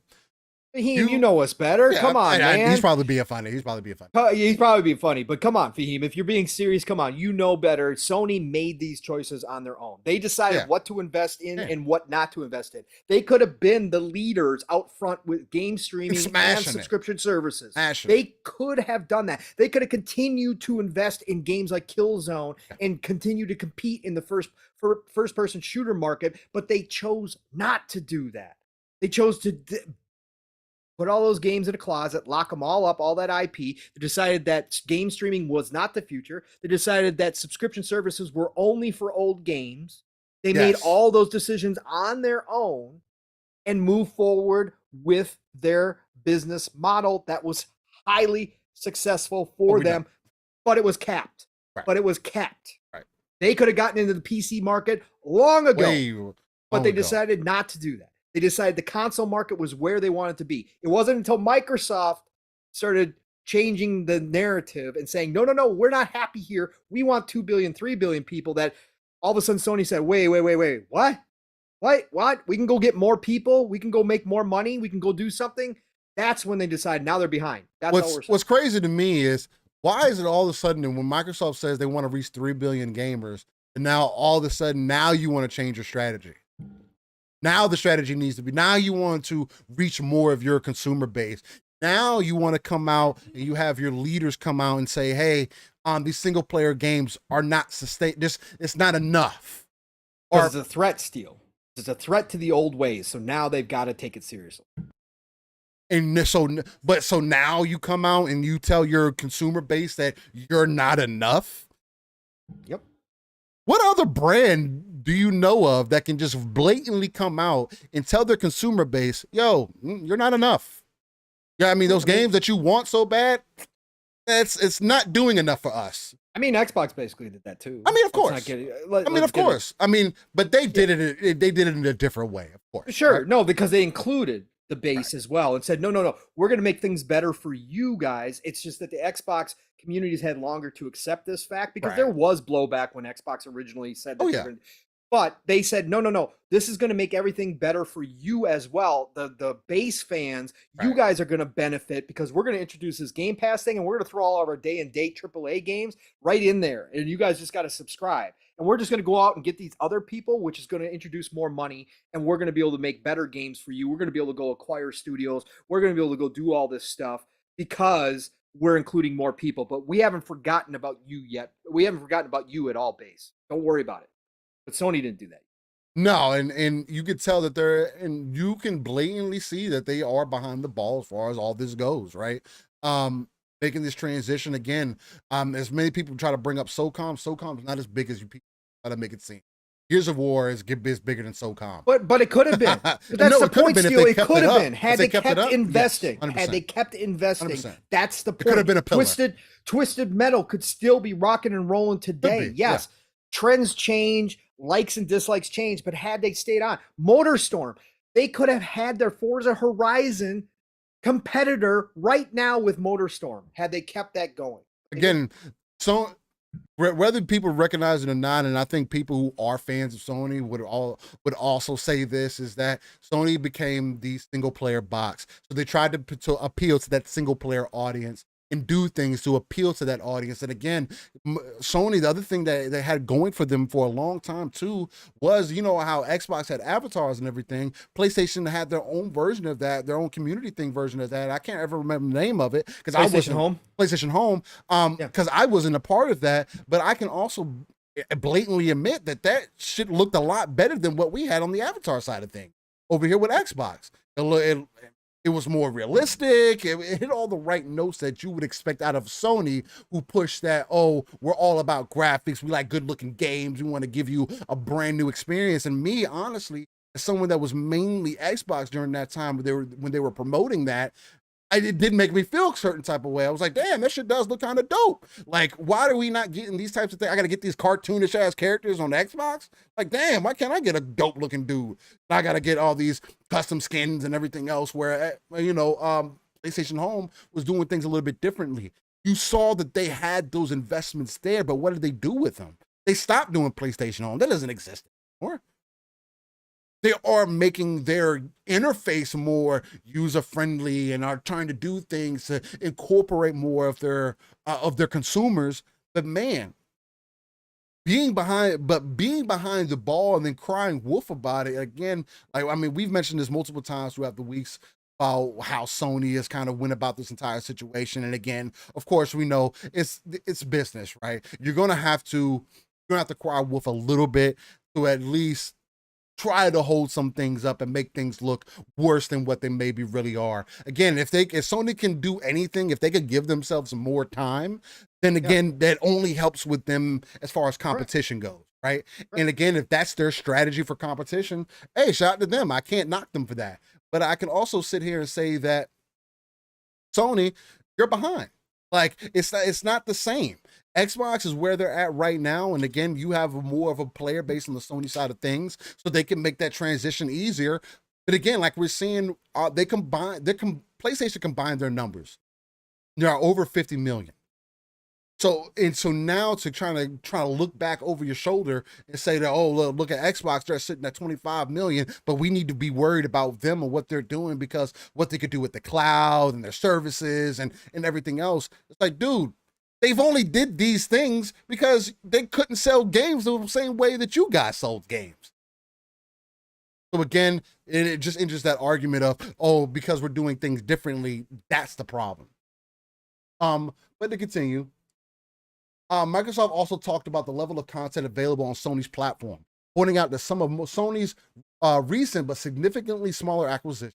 The company says that there were over 280 first and third-party exclusive titles on PlayStation in 2021, which is nearly 5 times as many as Xbox.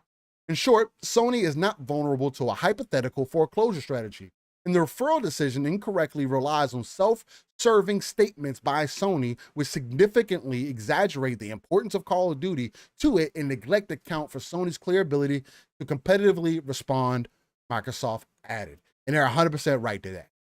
Can't use Call of Duty as a basis for any of it, right? You're going to lose money, do something to replace it. Again, this is business, like Pong has mentioned several times at this point in the show. This is how business works. Just adapt or die.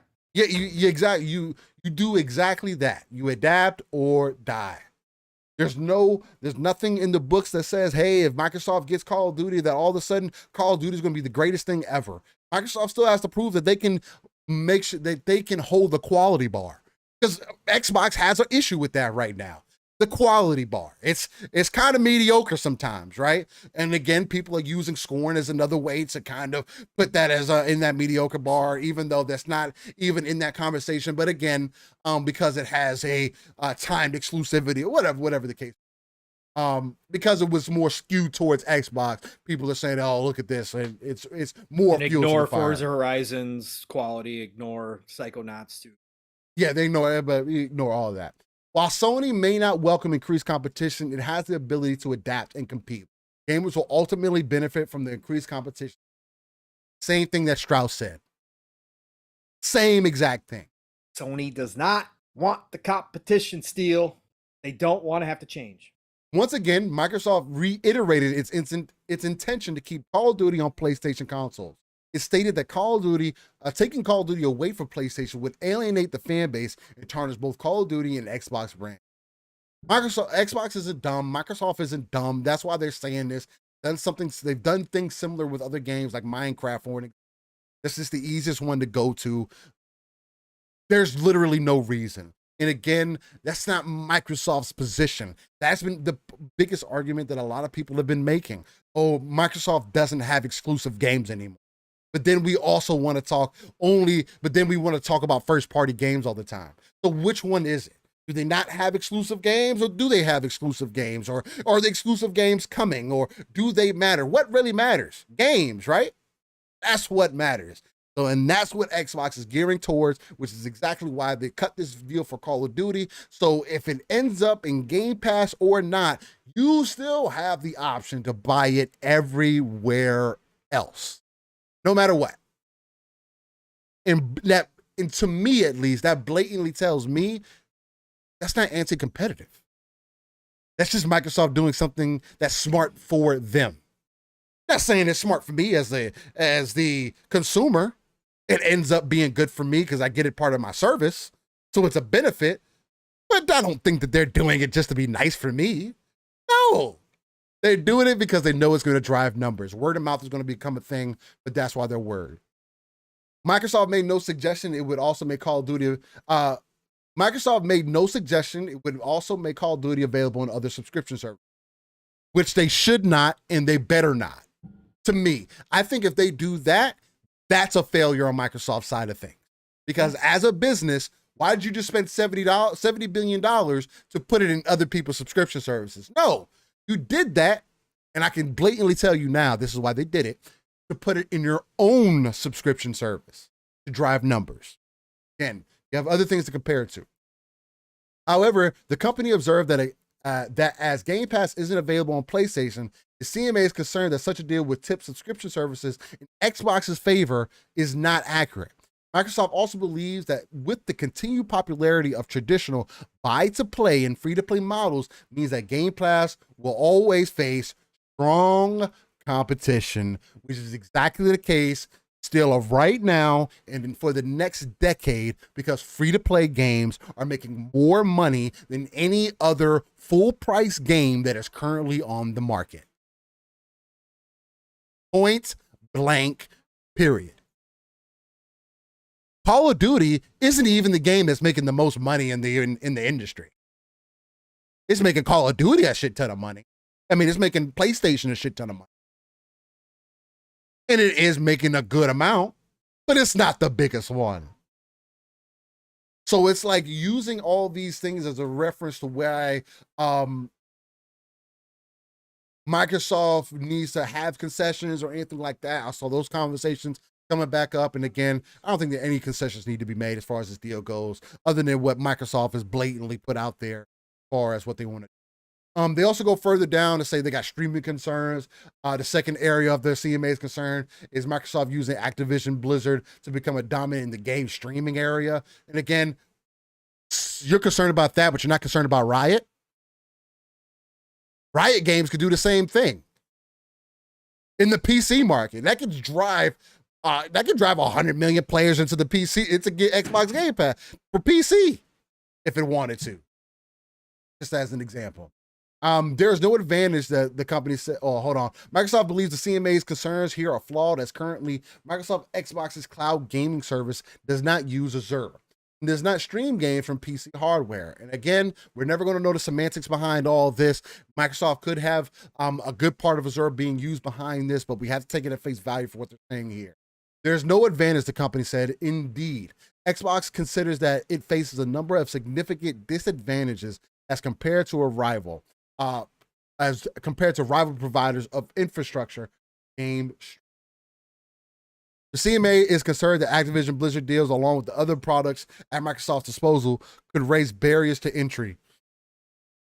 Again, raise barriers to entry, although Microsoft has come out on paper and blatantly admitted that they are actually trying to give more people access than they had previously. So you're worried about possibly raising barriers. And again, yes, Microsoft, if you don't get anything in paper, Microsoft could come by 3 years from now and say, you know what, we're keeping everything exclusive. But even if they chose to do that, they have every right to do so. This is their deal. They decide how these games move. Call of Duty is not big enough of an IP for it to sway the opinion on whether it being available everywhere or not is going to matter, right? Consumer adoption of the cloud gaming remains low. Harming or degrading rival services would significantly set back adoption of. So it's like, why would Microsoft even do that? Why would Microsoft do anything to set back or to give people less access when what they're trying to do right now is show people that there are more ways to access your content so they can invest into the Xbox ecosystem? That is the entire point. Doesn't matter where you're playing at. If you can evolve into the Xbox, if you can involve yourself into the Xbox ecosystem, that is the point. There's nothing preventing you from being part of the Sony ecosystem. Are they providing you content that makes sense to you? It's just like, because it's like saying if Disney Plus gets all the Marvel movies from now on, that Netflix is going to fail. No, that's not the case. Netflix is either going to make more content or you're just going to unsubscribe from Netflix because they don't have Marvel movies. Like, isn't that how the way we look at everything else? If PlayStation makes so much money off of their first party games and selling it to their consumers, they should be fine doing things the way they have been doing them. But obviously they're not. Again, to me, it's not about what's on the surface level of the conversation. It's about what's underneath everything, the roots of everything, right? And the root of it is that Sony does see as you saw also with the numbers that Xbox put out about Game Pass this week, where Game Pass is supposedly, I'm going to kind of tie this into the conversation we're having now, then I'm going to pass it off to you, Paul, where Game Pass is supposedly making $2.9 billion yearly, at least in 2021, they made $2.9 billion. We can say, and that's just on consoles. Let's just say $3 billion, possibly more, across the board, if you consider PC as part of that. Obviously, something is working. Whether you want to say that they're losing money on it, nobody's ever going to know. Only Xbox cares. And if Xbox wants to come out and say, or Microsoft come out and say, hey, we made $3 billion, that's good for us, we're good, then we have to go off those numbers. We don't know how those conversations go. Every game doesn't cost $100 million to make. Everybody doesn't have $100 million budget. So it's like you can't base it just trying to look at that $3 billion number. You're only considering that factor, not considering what DLC people have bought, what other games people have bought, what other things that people have invested into in that ecosystem. There's so many other things that kind of rotate around that subject. So it makes that conversation kind of difficult to have. But for you, Pong, like, with Xbox coming out and saying that, hey, Game Pass is doing well, 2.9 billion. You're hearing Xbox bark back also at the CMA saying, hey, the points that y'all are bringing up here don't really make any sense. You don't have any real base to make any of these arguments from. Even when the deal goes through, we're still going to be in third place. Using Call of Duty as the main sticking point is not a grounds for you to stand on. Like, how are you feeling about all this, man? Because I mean, I know you've spoken on it a few times between PM and the PM, between Box and Burger Show. We've been talking about this for months now, Steel. But yeah, I mean, we've been talking about it overall just for months and months going on. But you're getting more information, and Xbox being aggressive. I don't think it's a negative. I know, like, people like Whole Law can say that, hey, why they don't understand why Microsoft is being so aggressive. But at the same time, I can understand it, because it's like, as a business, it's like, dude, you're literally telling us that nobody else can be a leader in this market other than Sony. At least that's the way that it comes across. Yeah. This is corporate on corporate violence. I know a lot of people in the community are tired of it, and tired of talking about it, but this is the biggest deal in gaming industry history. As Mav and I talked about on PM and the PM, this is a transitional point in the gaming industry. We are in so many different ways that we've got to talk about this stuff. And for me personally, I love the chess match.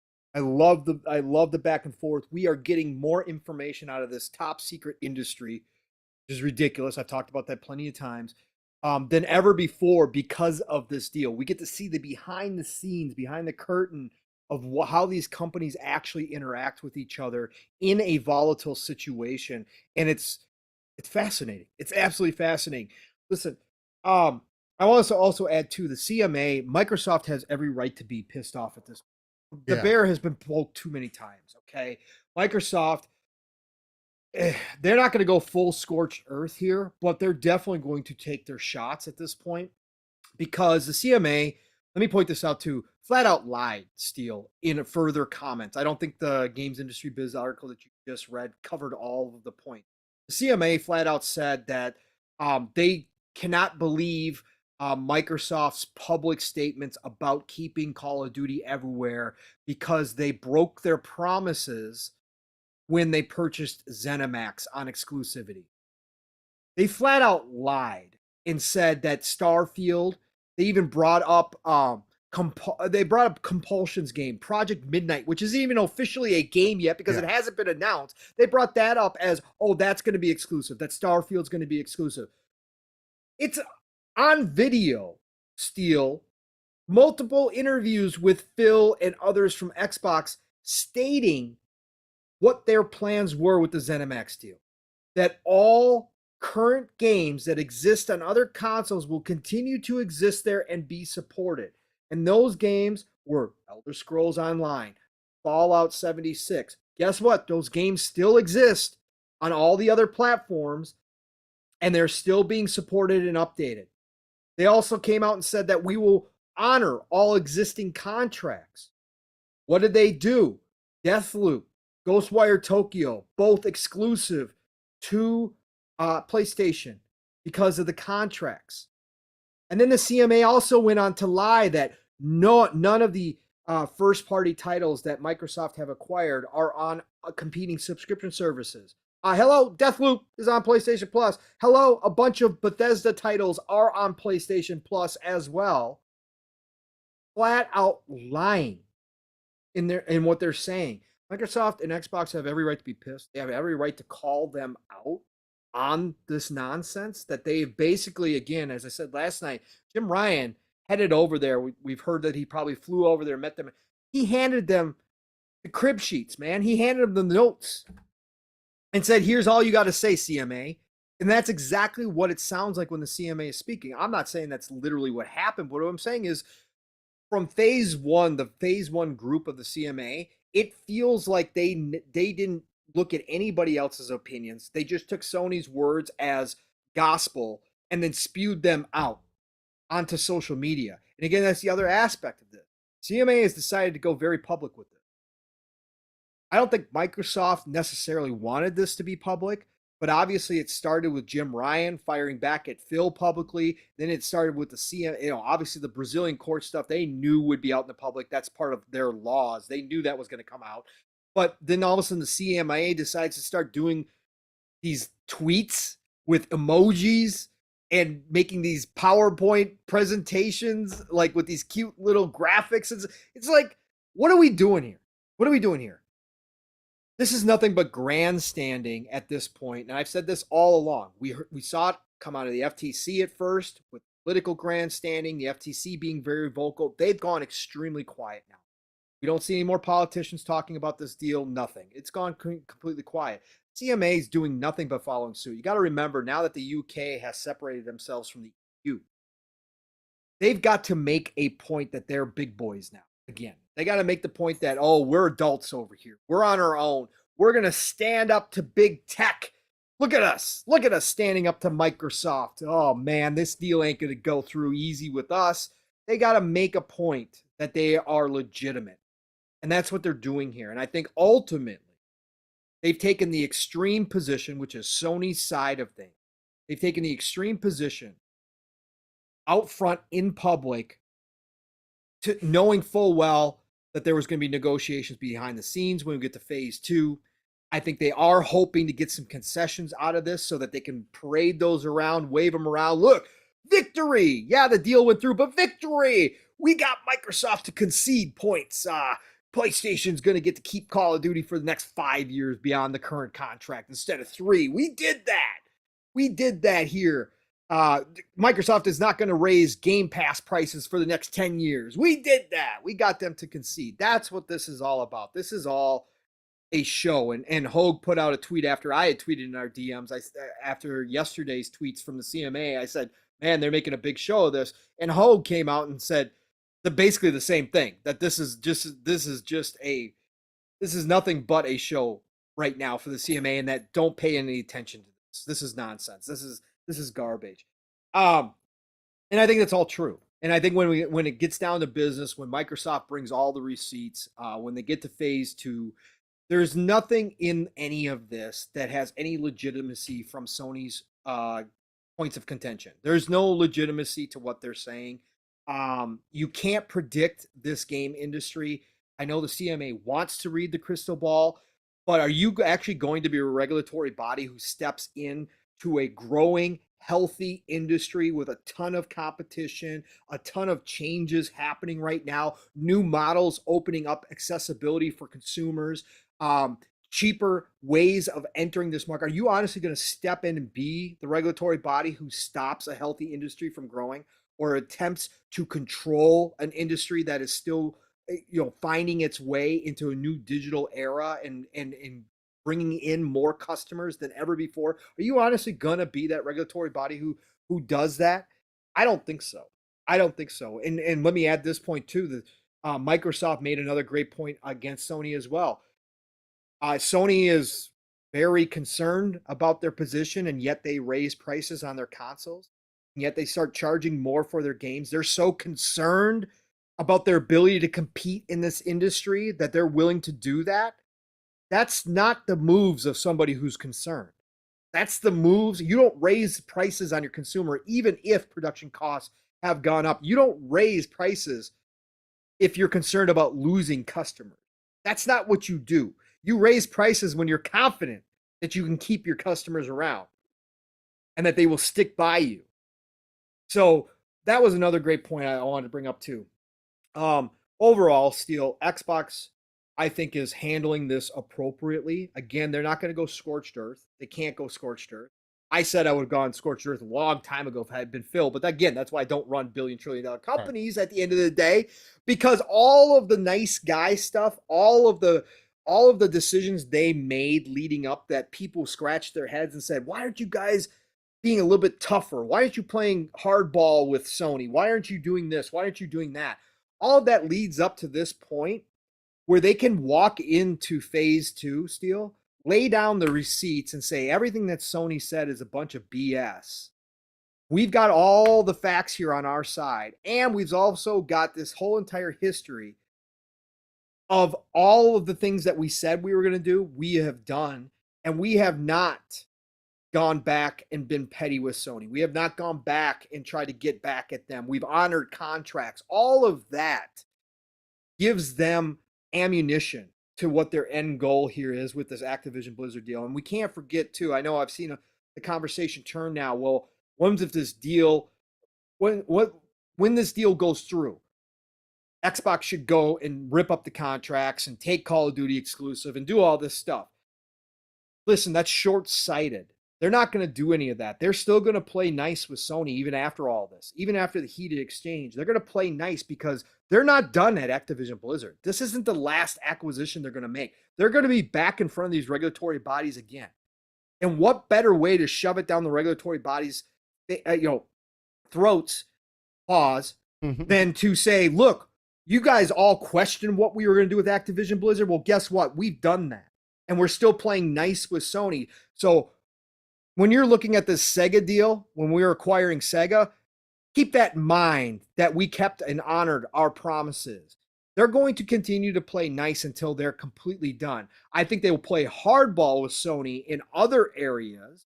I think they'll get petty in other areas. So when contract negotiations for Call of Duty come down, they're going to, maybe they would have let some of the cross-play tax slip through or whatever the case may be. Maybe they would have added an extra year here or there to some deals with Sony for certain things. That's all going to be off the table. When they walk into that negotiating room with Sony behind the scenes on specific games or titles or whatever the case is, they're going to look at Sony and have that smirk on their face, be like, yeah, you remember that CMA stuff? Yeah, okay, let's talk now. Crossplay tax, yeah, you're going to have to remove that if you want any of these titles. That kind of stuff I think will happen. Maybe a new title that was coming down the road, or once they get a hold of Activision Blizzard, they start developing a new title that maybe they think would be perfect for a multi-platform release. Maybe they pull that back and say, nah, we're just going to make that exclusive this time around, first party. So I think there'll be stuff like that. But I think overall, they're handling this appropriately. They've poked the bear way too much. Xbox does have to respond. They can't sit back and take everything. And they have a right to call it the CMA publicly because the CMA made all of this public. So once the CMA decided to do that, the gloves are off, man. You get your criticism too. You're blatantly lying about what we've done. And you're blatantly taking only Sony's point of view and putting that out in the public. So let's go to phase 2. Let's get down to business. Let's talk real facts about what's happening in this industry. And again, this is when the education starts, Steel. And if after all this, the CMA still tries to come out and say, nope, we're going to block this deal, that's when things really get interesting. There's ways, again, I've seen people say that kills the whole deal. No, I think this deal is too big.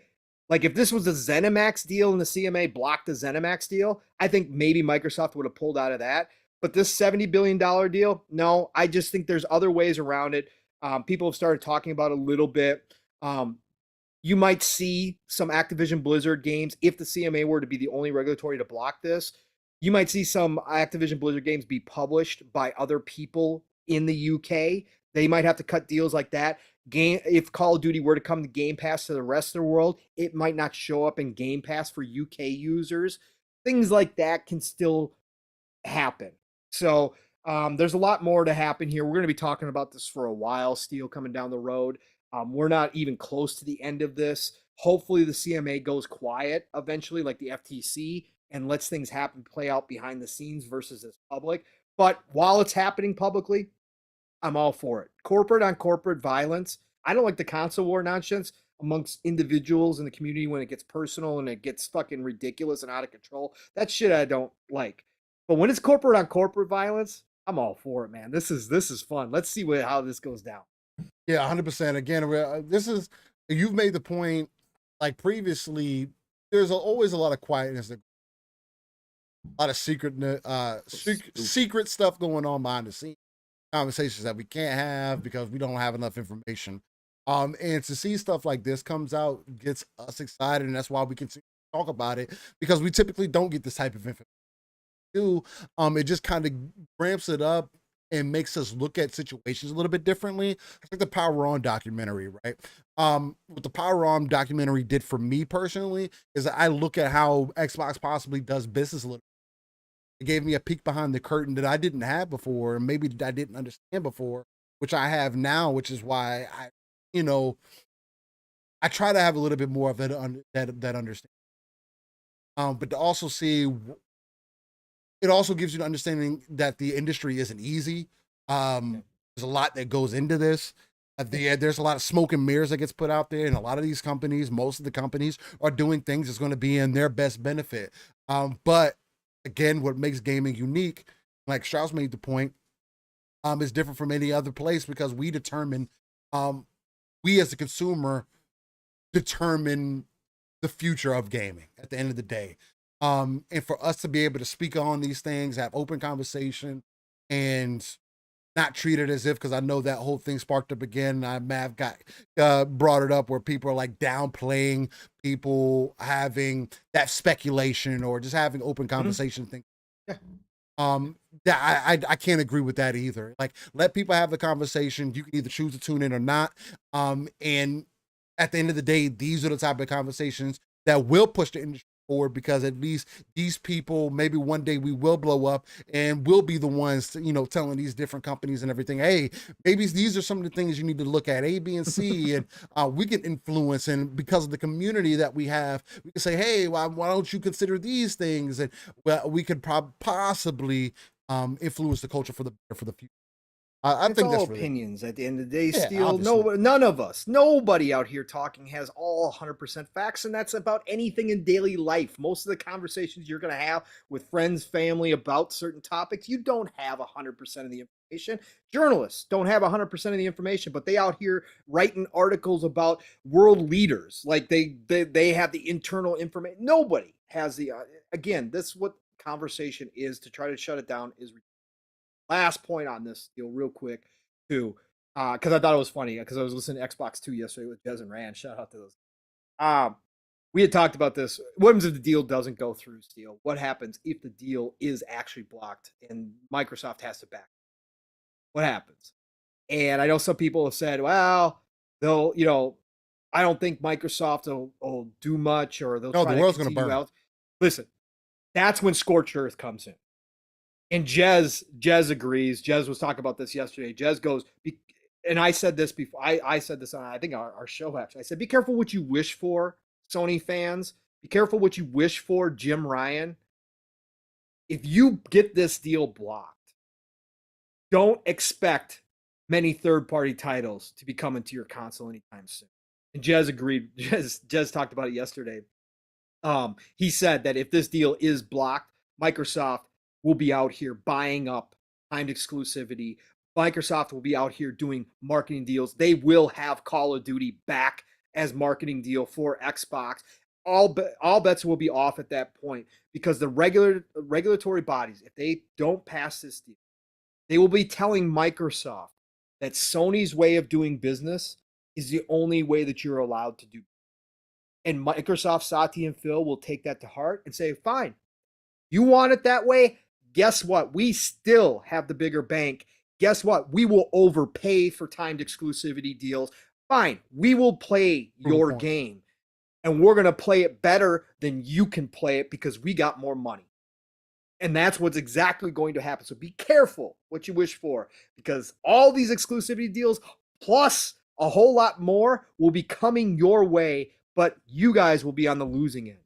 So just keep that in mind. That's when Scorched Earth happens, is if this doesn't go through. If the deal goes through, Sony's at the mercy of Bethesda and ABK. That's massive. Yeah, that's business. I mean, if the deal goes through, Sony's gonna be.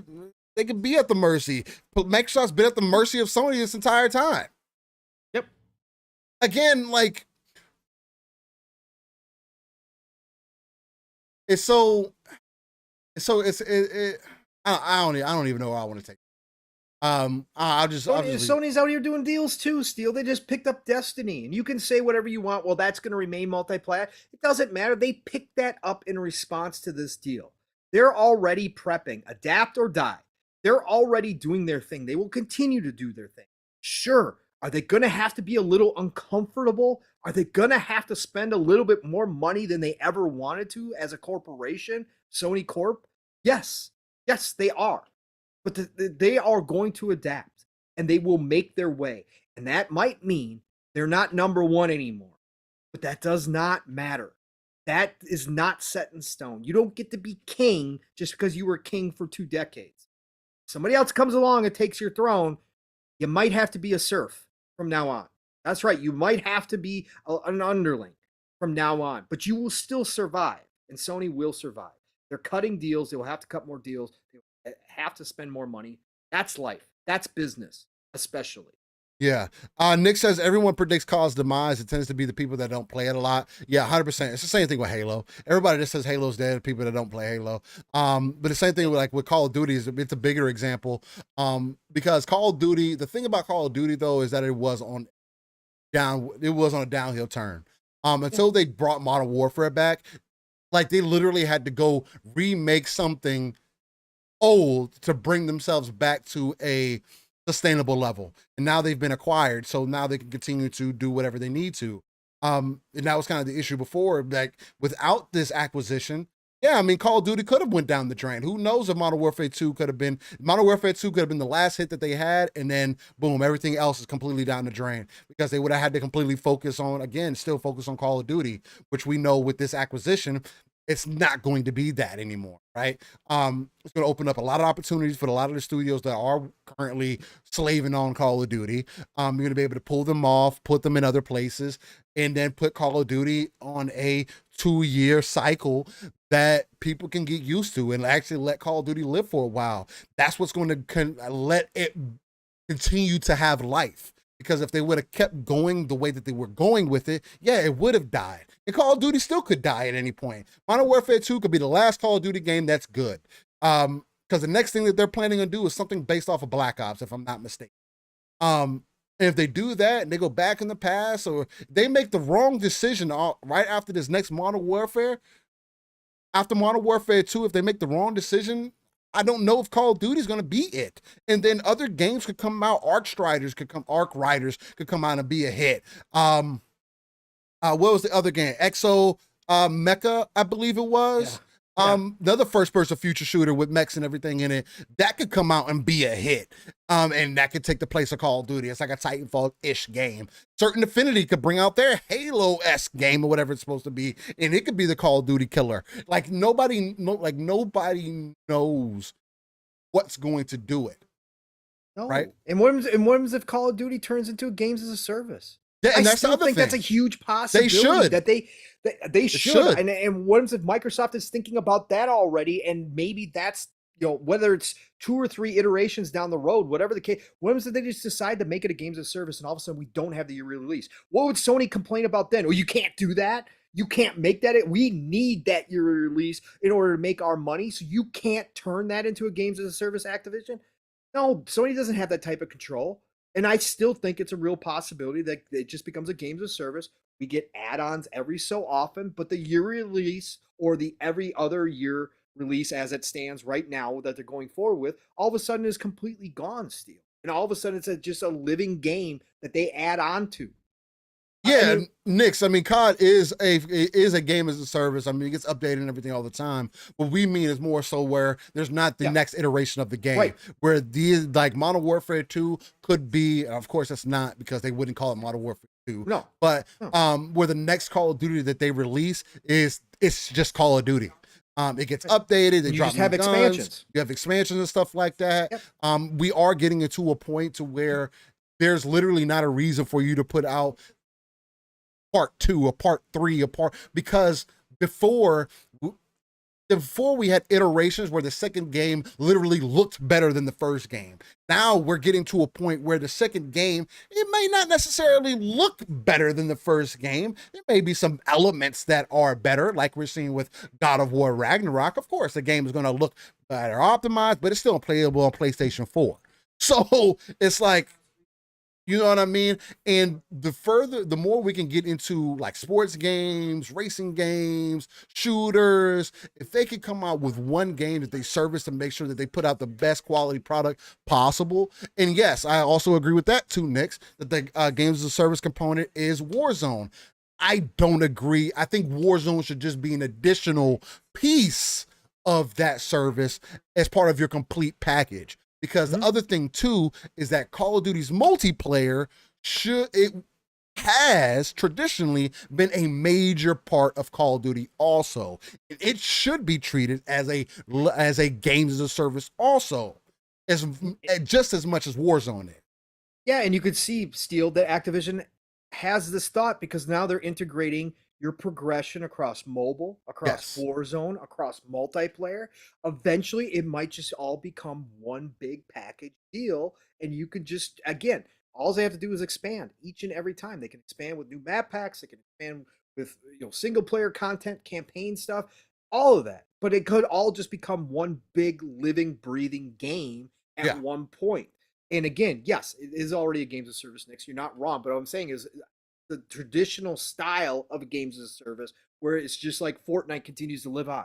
We don't have Fortnite 2. It just continues to expand. That's all they do. They change the island or whatever the case may be. They moved to Unreal 5. They moved to Unreal 5, right. And they didn't call it Fortnite 2. So I think that's eventually where it could go to. So shout out to everybody in the chat, by the way. Shout out to 3-Bit. Yeah, 3-Bit jumped into the fray this week, let me tell you, because he does list on his Twitter that he is working on Fable. Oh, wow. Okay. So he jumped into the fray this week and called up the just mundane comment about Sony's stuff, saying that it was hypocritical. Just a real mundane. Right. Man, he was getting death threats from Sony fans in the DMs. He had people tweeting at him saying, oh, Microsoft dev getting into the console war. I'm like, now we're to the point in 2022 where you're saying that Sony's being hypocritical in their statements as console warring? Really? That's where we're at? It was crazy, man. Yeah, 100%. Fahim was saying that's not what people want. The people don't know what they want until they get it. Again, if that's the way that they decided to do things from this point forward, I can guarantee you that, like, for an example, if 2K came out tomorrow and said, hey, the next 2K is just going to be an everlasting, it's going to be an ever-living 2K. We're going to update it every year. You're going to have to pay us $30 every year for an update. But that's it. It's just going to be ever-evolving 2K. You get to keep all your stuff. We'll have different seasons, whatever the case. They will just come out with better and better cards every time. People would be freaking going crazy. That would be the best sold 2K you've ever seen. The same way that Modern Warfare 2 can be the best Call of Duty that's ever been sold. It's just there's multiple aspects to do something. Nobody knew they wanted digital games until games became digital, right? You're like, oh, I want my hard copy. I want to change out my discs, and then people get lazy, and then that's just the way humans are, bro. Like, if there's an easier way to do things, then there's an easier way to do things. And I just think making things more streamlined would be an easier way to do things. Yep. Shout out to Splendiferous. Shout out to Decado. Shout out to Fahim rocking with us. Shout out to Nix, Jesse, Darby, Xbox International Podcast showing up in here as well. You were on that show earlier this week, Steel. Yes, I was. Xbox International. Shout out to with Steven Seagal showing up. Got the Crazy Louis. Crazy Louis was dressed up for Halloween. God damn, I popped in for a second because I was at work and I looked at the screen. I'm like, who the hell is Steven Seagal? It looked exactly like Steven Seagal. It was hilarious. I had to say that. Herd Behavior. Great to see you in here as well. Man, we got a lot of good people. Sour Blow dropped in here, a part of the Xbox International team as well. Doom Reaper's been rocking with us the whole time. UK Lad, brother, what's going down? We got a lot. Go Poe. Dan, the man Cunningham, dropping in here to say hi as well. Ray Oid. Listen, all you beautiful people in here. Jesse Darby, I think I already shouted you out. Thank you all for joining us today. Again, I'm not ignoring you. I'm just tech limited. Steele and I have been deep in conversation because we have a lot of topics to get to because Steele's got to get out of here. He's got birthday parties to go to. So trying to get through as much as possible. So we are not ignoring you. Dragonheart Yobi, what's going on? Tim the Sorcerer, of course, dropping in here. Dragonheart Yobi, you're a legend, brother. Great to have you in here. Great to have you all in here, whether you're lurking, whether you're listening to us live in the future, whatever the case may be. We appreciate you guys coming back and seeing us this week after last week's technical issues. For sure. I just want to give some shout outs there, Steve. No, I greatly appreciate that. Since we're almost 4 hours here in now at Locked In. I didn't think we were going to go that far. But of course, me and you, we don't get a minute to talk. So we're going to definitely give you guys the content. So for those who are here, thank you for being tuned in. Can't say that you missed anything because again, we're giving you almost 4 hours of content here, but I do have to start wrapping things up for myself so that I have enough time to get set up and whatnot. With this, I did want to bring up really quickly though, the Xbox Keystone device was teased on Phil's shelf this week. That's something else that's went out there again. The magical shelves of Phil. We also got some more information. I don't know if it was from Jez Corden or who I heard it from, but they were saying that Keystone that Phil had, it was a working and operational device. Prototype. Prototype, thank you. But that's not the one that they're planning on putting out. It's went back into revision last time that Jez Corden has heard. And he writes articles for Windows Central, and he has a lot of ties into Microsoft as far as like his information and everything that he gets. He has a lot of connects. So I tend to take his word on a lot of things that he says and can trust his work. Check out Jez Corden on Twitter if you guys aren't familiar. Just check out his work on Windows Central. Just check out Windows Central overall. But so there is more R&D getting put in place for this Keystone device, but it has been confirmed that it is going to have a Ethernet and a USB port at least, which is extremely appealing. The fact that it has Ethernet is extremely interesting to me because that means that they do care about the connection, right? They want, if you have it hooked up close to your modem, for an example, you could just plug and play, make sure you get that landline connection, because of course that's going to be better than doing it over Wi-Fi like you do with like a Chromecast or anything like that. So it kind of gets me excited. For me right now though, I think the main way that they can win with a device like this is that Mav brought up this point, I believe it was on PM and a PM, but he also brought this point up last night, I believe also, to where I want access to my complete library, not just cloud or whatever the case might be, or whatever games that you have set up right now. I want to have access to my full library through the cloud, not just the few that we have in there currently. Once they do that, I do see this Keystone device being like a guaranteed day one device for me, because it just gives me versatility, right? I can set it up in my girl's room, I can set it up in this room, I can plug and play, I can do kind of whatever with it. The other thing too, that I brought up on Xbox International when we talked about this, because Louis brought up a good point of, you can do remote play with it, but I was like, yeah, but you got to keep your console on. And what if you go out of town and you're going to depend on your console being on? What if you have a power outage? Now you don't have access to your console to do remote play. And like, there's so many other things that get thrown into that to where you want to make it as streamlined as easy as possible. You want it to be that, hey, if you've downloaded this game on your console, that yes, you can play these games through the cloud. Now, yeah, you have to have downloaded them somewhere, but at least like you can either remotely turn on your Xbox so you can have access to it, whatever you need to do so you can have a full access to your library. That's going to be the main crutch for this device. It being cloud specific doesn't necessarily make any sense for me. You might as well just put out a cloud-based device like that we've been getting rumors of, with a screen and everything, and just selling me that for about $199. If anything, just sell it for $100 extra than what I'm kind of anticipating for the stick to be, and go from there. But that's kind of what I'm expecting out of Keystone again. To see Phil kind of continuously tease stuff through his shelves and everything, I like it. I know a lot of people say, "Oh, you're just looking too much into things and whatnot." Again, Phil, I feel like Phil is one of those guys that really loves his job and enjoys. So anything that he can do to tease things or get people talking, that's also something else as part of his job, right? Marketing and everything. So he'll do little things to try to tease people out and get a conversation. How did you feel about this Keystone kind of getting leaked a little bit? Yeah. Your ideas about it, and do you agree with me there would have to be a device that has access to the Yeah, eventually, of course. The more access, the better, right? And I think Xbox is on top of it, gotten worse. Purchase games directly through xCloud eventually here. So they're working on all that stuff behind the scenes. Again, Keystone is the next evolution still towards the xCloud gaming. We see them partnering with Logitech. We see them partnering with Lenovo for the Chromebook. Look, they're doing all of this. We're supposed to get another device. Jez has teased sometime today. He thought we were going to see it. I don't know. I've been looking. Oh yeah, it is Nothing's 15th, popped up. Yeah, nothing's popped up yet. So I haven't seen anything. We do have a couple breaking news stories I want to get to, or just real quick, just to announce. But I think this is the next evolution, and this makes sense. It's another access point.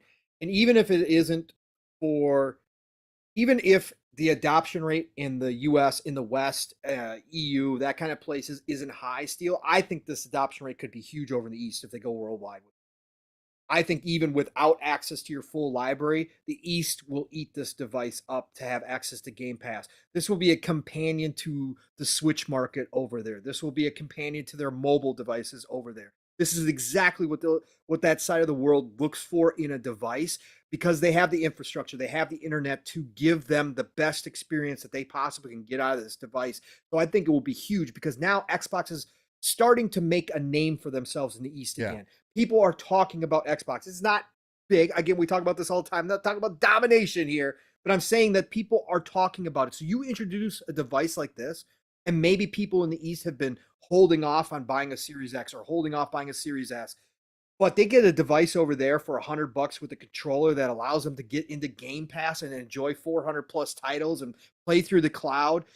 And they can play with their friends that may have bought that Xbox over in the East, and they get to try out the ecosystem for basically an impulse buy at this point still. I think it becomes huge over there. And I think that that's really going to go a long ways for Xbox in the East. So I think this is great. I thought that because Phil had shown it off the way that he did, and it was intentional, folks, to make no mistake about it. Anybody who had questions, he turned the device towards the camera. If you look, it's angled towards the camera, so you get a better view of it. Like Phil knew what he was doing. Phil knew what he was doing. I thought that maybe because Phil was showing it off so soon that the revisions were done. And I thought that this would be great if it is done and it's ready. You get this out before the holidays this year. You introduce it alongside the family Game Pass plan.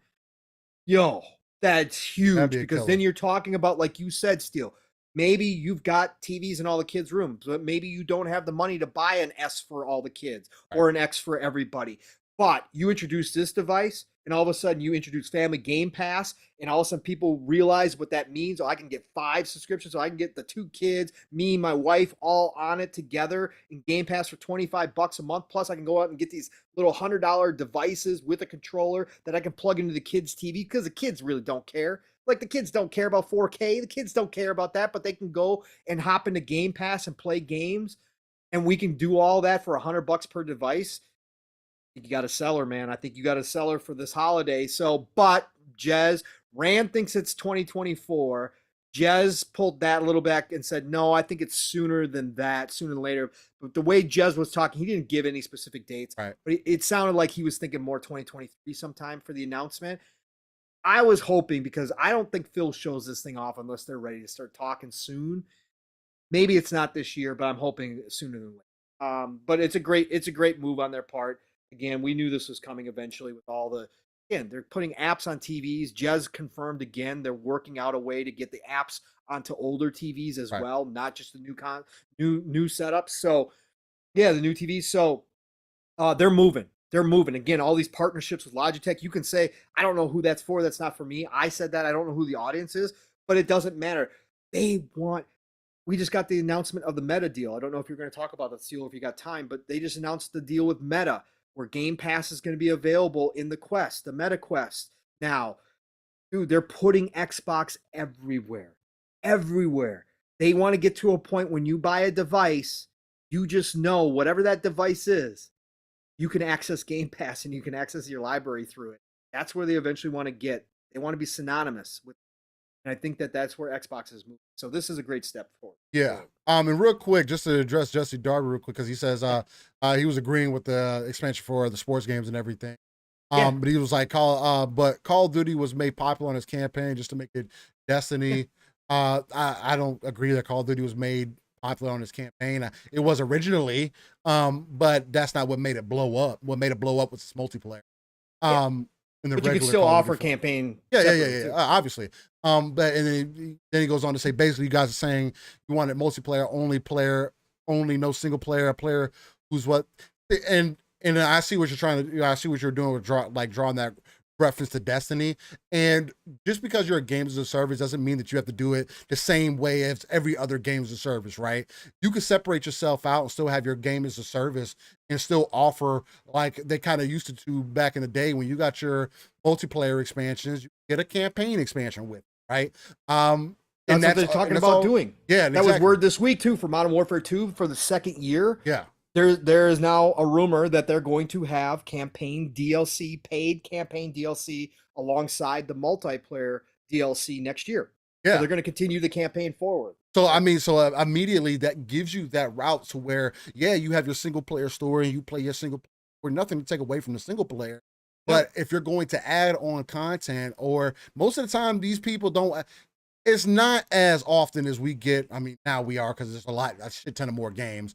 But we are now getting more story-based content from multiplayer, right? To add on to the original campaign.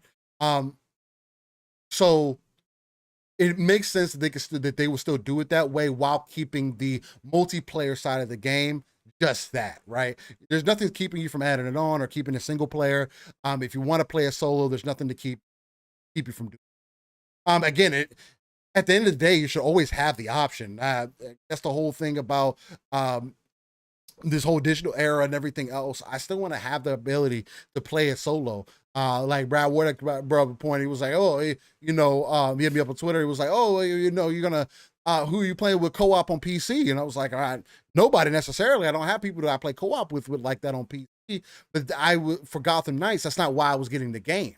It's an additional bonus that it has co-op in there, but I'm getting the game because I was already interested in the game. I want to play the game. And I was considering getting on Xbox because I do have people there, but it's not the main reason. So again, not trying to take the solo, the single player. What else we got in here? You said there was a couple more points that you wanted to touch on really quickly, Paul? Yeah, I did. Hold on, let me pause it. Yeah, I did. There's a couple of things that happened during the show, Steel, that I wanted to bring up real quick. Number one, Jez posted Minecraft Legends, that RTS, that new Minecraft game that's coming out, has a spring 2023 launch window now. So there was a Minecraft show today. So Minecraft Legends now has a launch window of spring of 2023. So add that to another Game Pass day and date first party title coming next year in the first half, Minecraft Legends. And then I wanted to bring up too, real quick, anybody who is a Bayonetta fan, Bayonetta 3 is coming out, obviously on Switch. Everybody knows that Jennifer Hale took over the role of the voice of Bayonetta. It used to be Helena Taylor, who did the original Bayonetta. Helena Taylor, while we were doing the show, Steel, made a thread of video posts underneath her Twitter account, and she went public with the reasons why she is not voicing Bayonetta. And she's speaking out. She's asking the community to boycott Bayonetta 3. This is how serious this has gotten, because Platinum and Nintendo basically made some brief statements previously when they announced Jennifer Hale was going to be the voice, saying that it didn't work out with Helena's schedule, all this kind of stuff. There was varying things that went on. Well, Helena's gone public. Bayonetta, she claims, which probably can be verified, has made over $450 million as a franchise before Bayonetta 3. She was planning on coming back as the voice, and they were negotiating. They had her try out as normal because she said sometimes voices change. So she went through the process. She tried out. They loved her audition.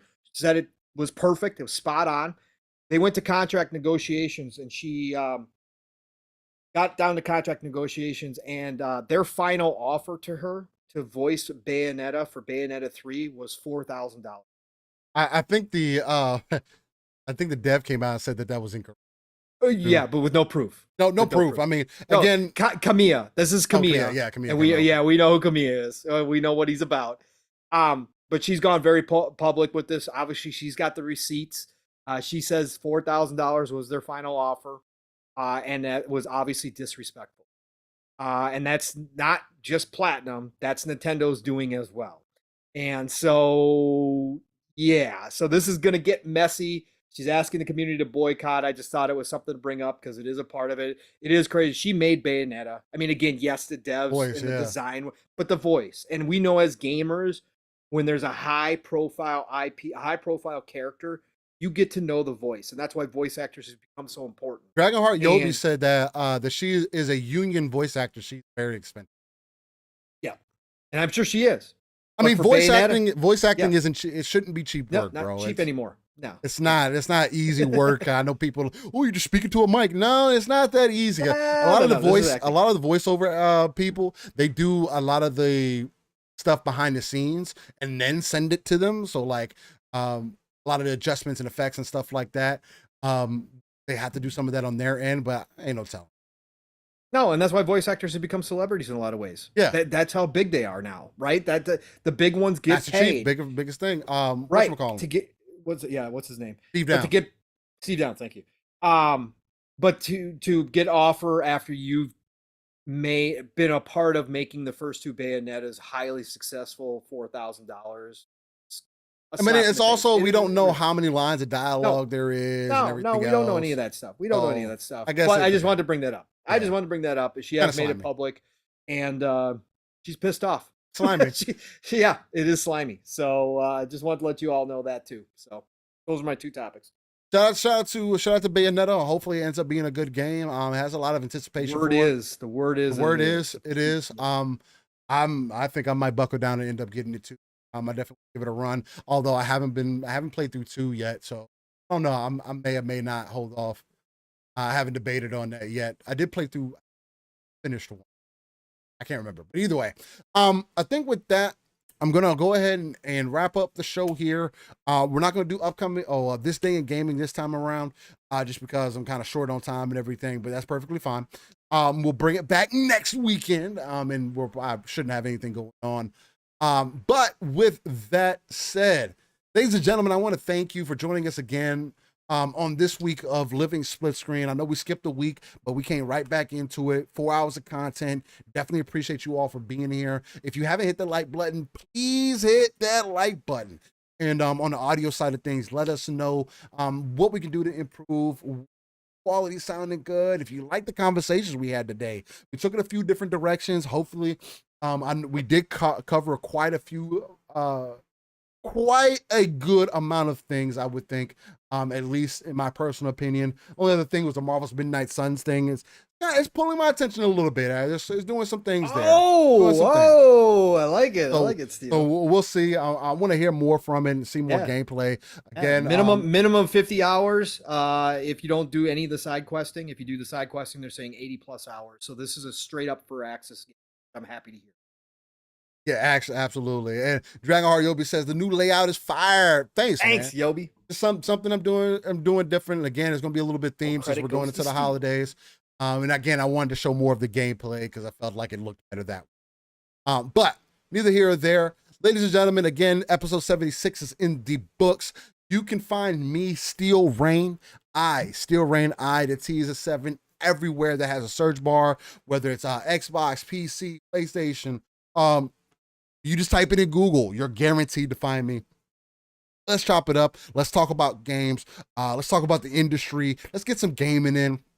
I'm not one of these guys who would ignore you, and not send you a message back if I'm caught up. I definitely will, because there's nothing wrong with being honest and keeping it real with the people. So, other than that, Dragonheart Yobi also says, hope to see Pong make an appearance on your solo stream still. And again, yeah, for those who are listening on the audio side or live, I am going to start randomly doing some solo streams. I might do one tonight, depends on when I get home from the birthdays and everything. On the Living Splitscreen channel. One reason is just to get more content on the Living Splitscreen. Two, I also separated things in the playlist on Living Splitscreen. So now you got season 1 in its own playlist. Season 2 is going to be now in its own playlist. And then I put Gaming in the Rain as its own playlist also. So they're all separate playlists, so it's easy to find if ever you want to break it down or whatever the case. Again, we got at 76 plus almost 80 episodes of content just for Living Splitscreen on YouTube. 76 episodes going to be on Anchor, so check us out. Ton of content there. Let us know how we're doing. And other than that, Pong, lead the people to victory and let them know where they can find you. My Saturday is back to being complete again, Steel, because we got a show in. Last Saturday, I was a lost puppy, didn't know what to do with myself. Oh, man, but now I feel much, much better because we got through another show. 4 hours, again, Living Splitscreen, live and back at it. So great to have you back, brother, and talk with you, man. Again, we talked a lot during It's not the same, man, sitting down one-on-one with you and catching up on the week's news. So, and chat, beautiful to see you all come back and see us again.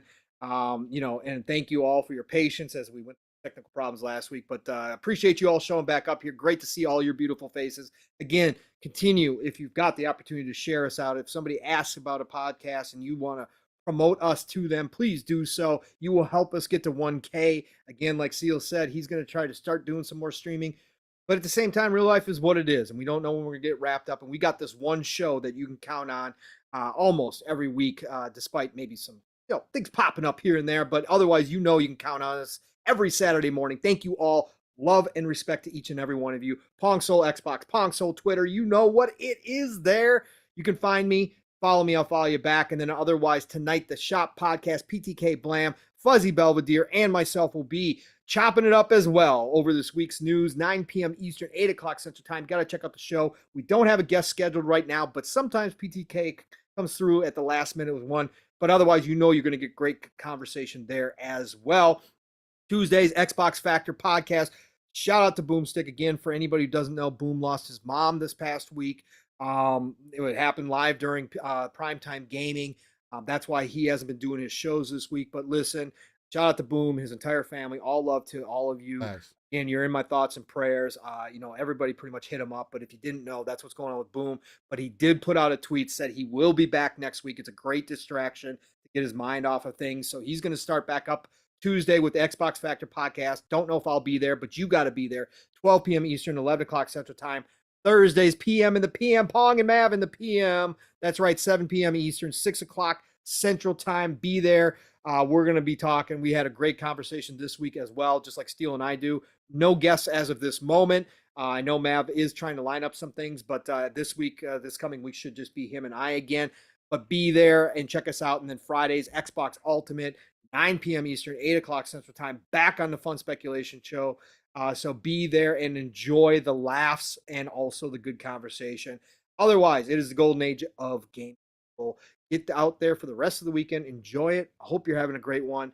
And play what you love what you play. And I'm going to talk to you all soon. Steel, wrap us up, buddy. Ladies and gentlemen, y'all have a good rest of your weekend. Hopefully I can catch you tonight if you guys end up being around, or catch out the shop, because it might be around the time that I'll end up being live.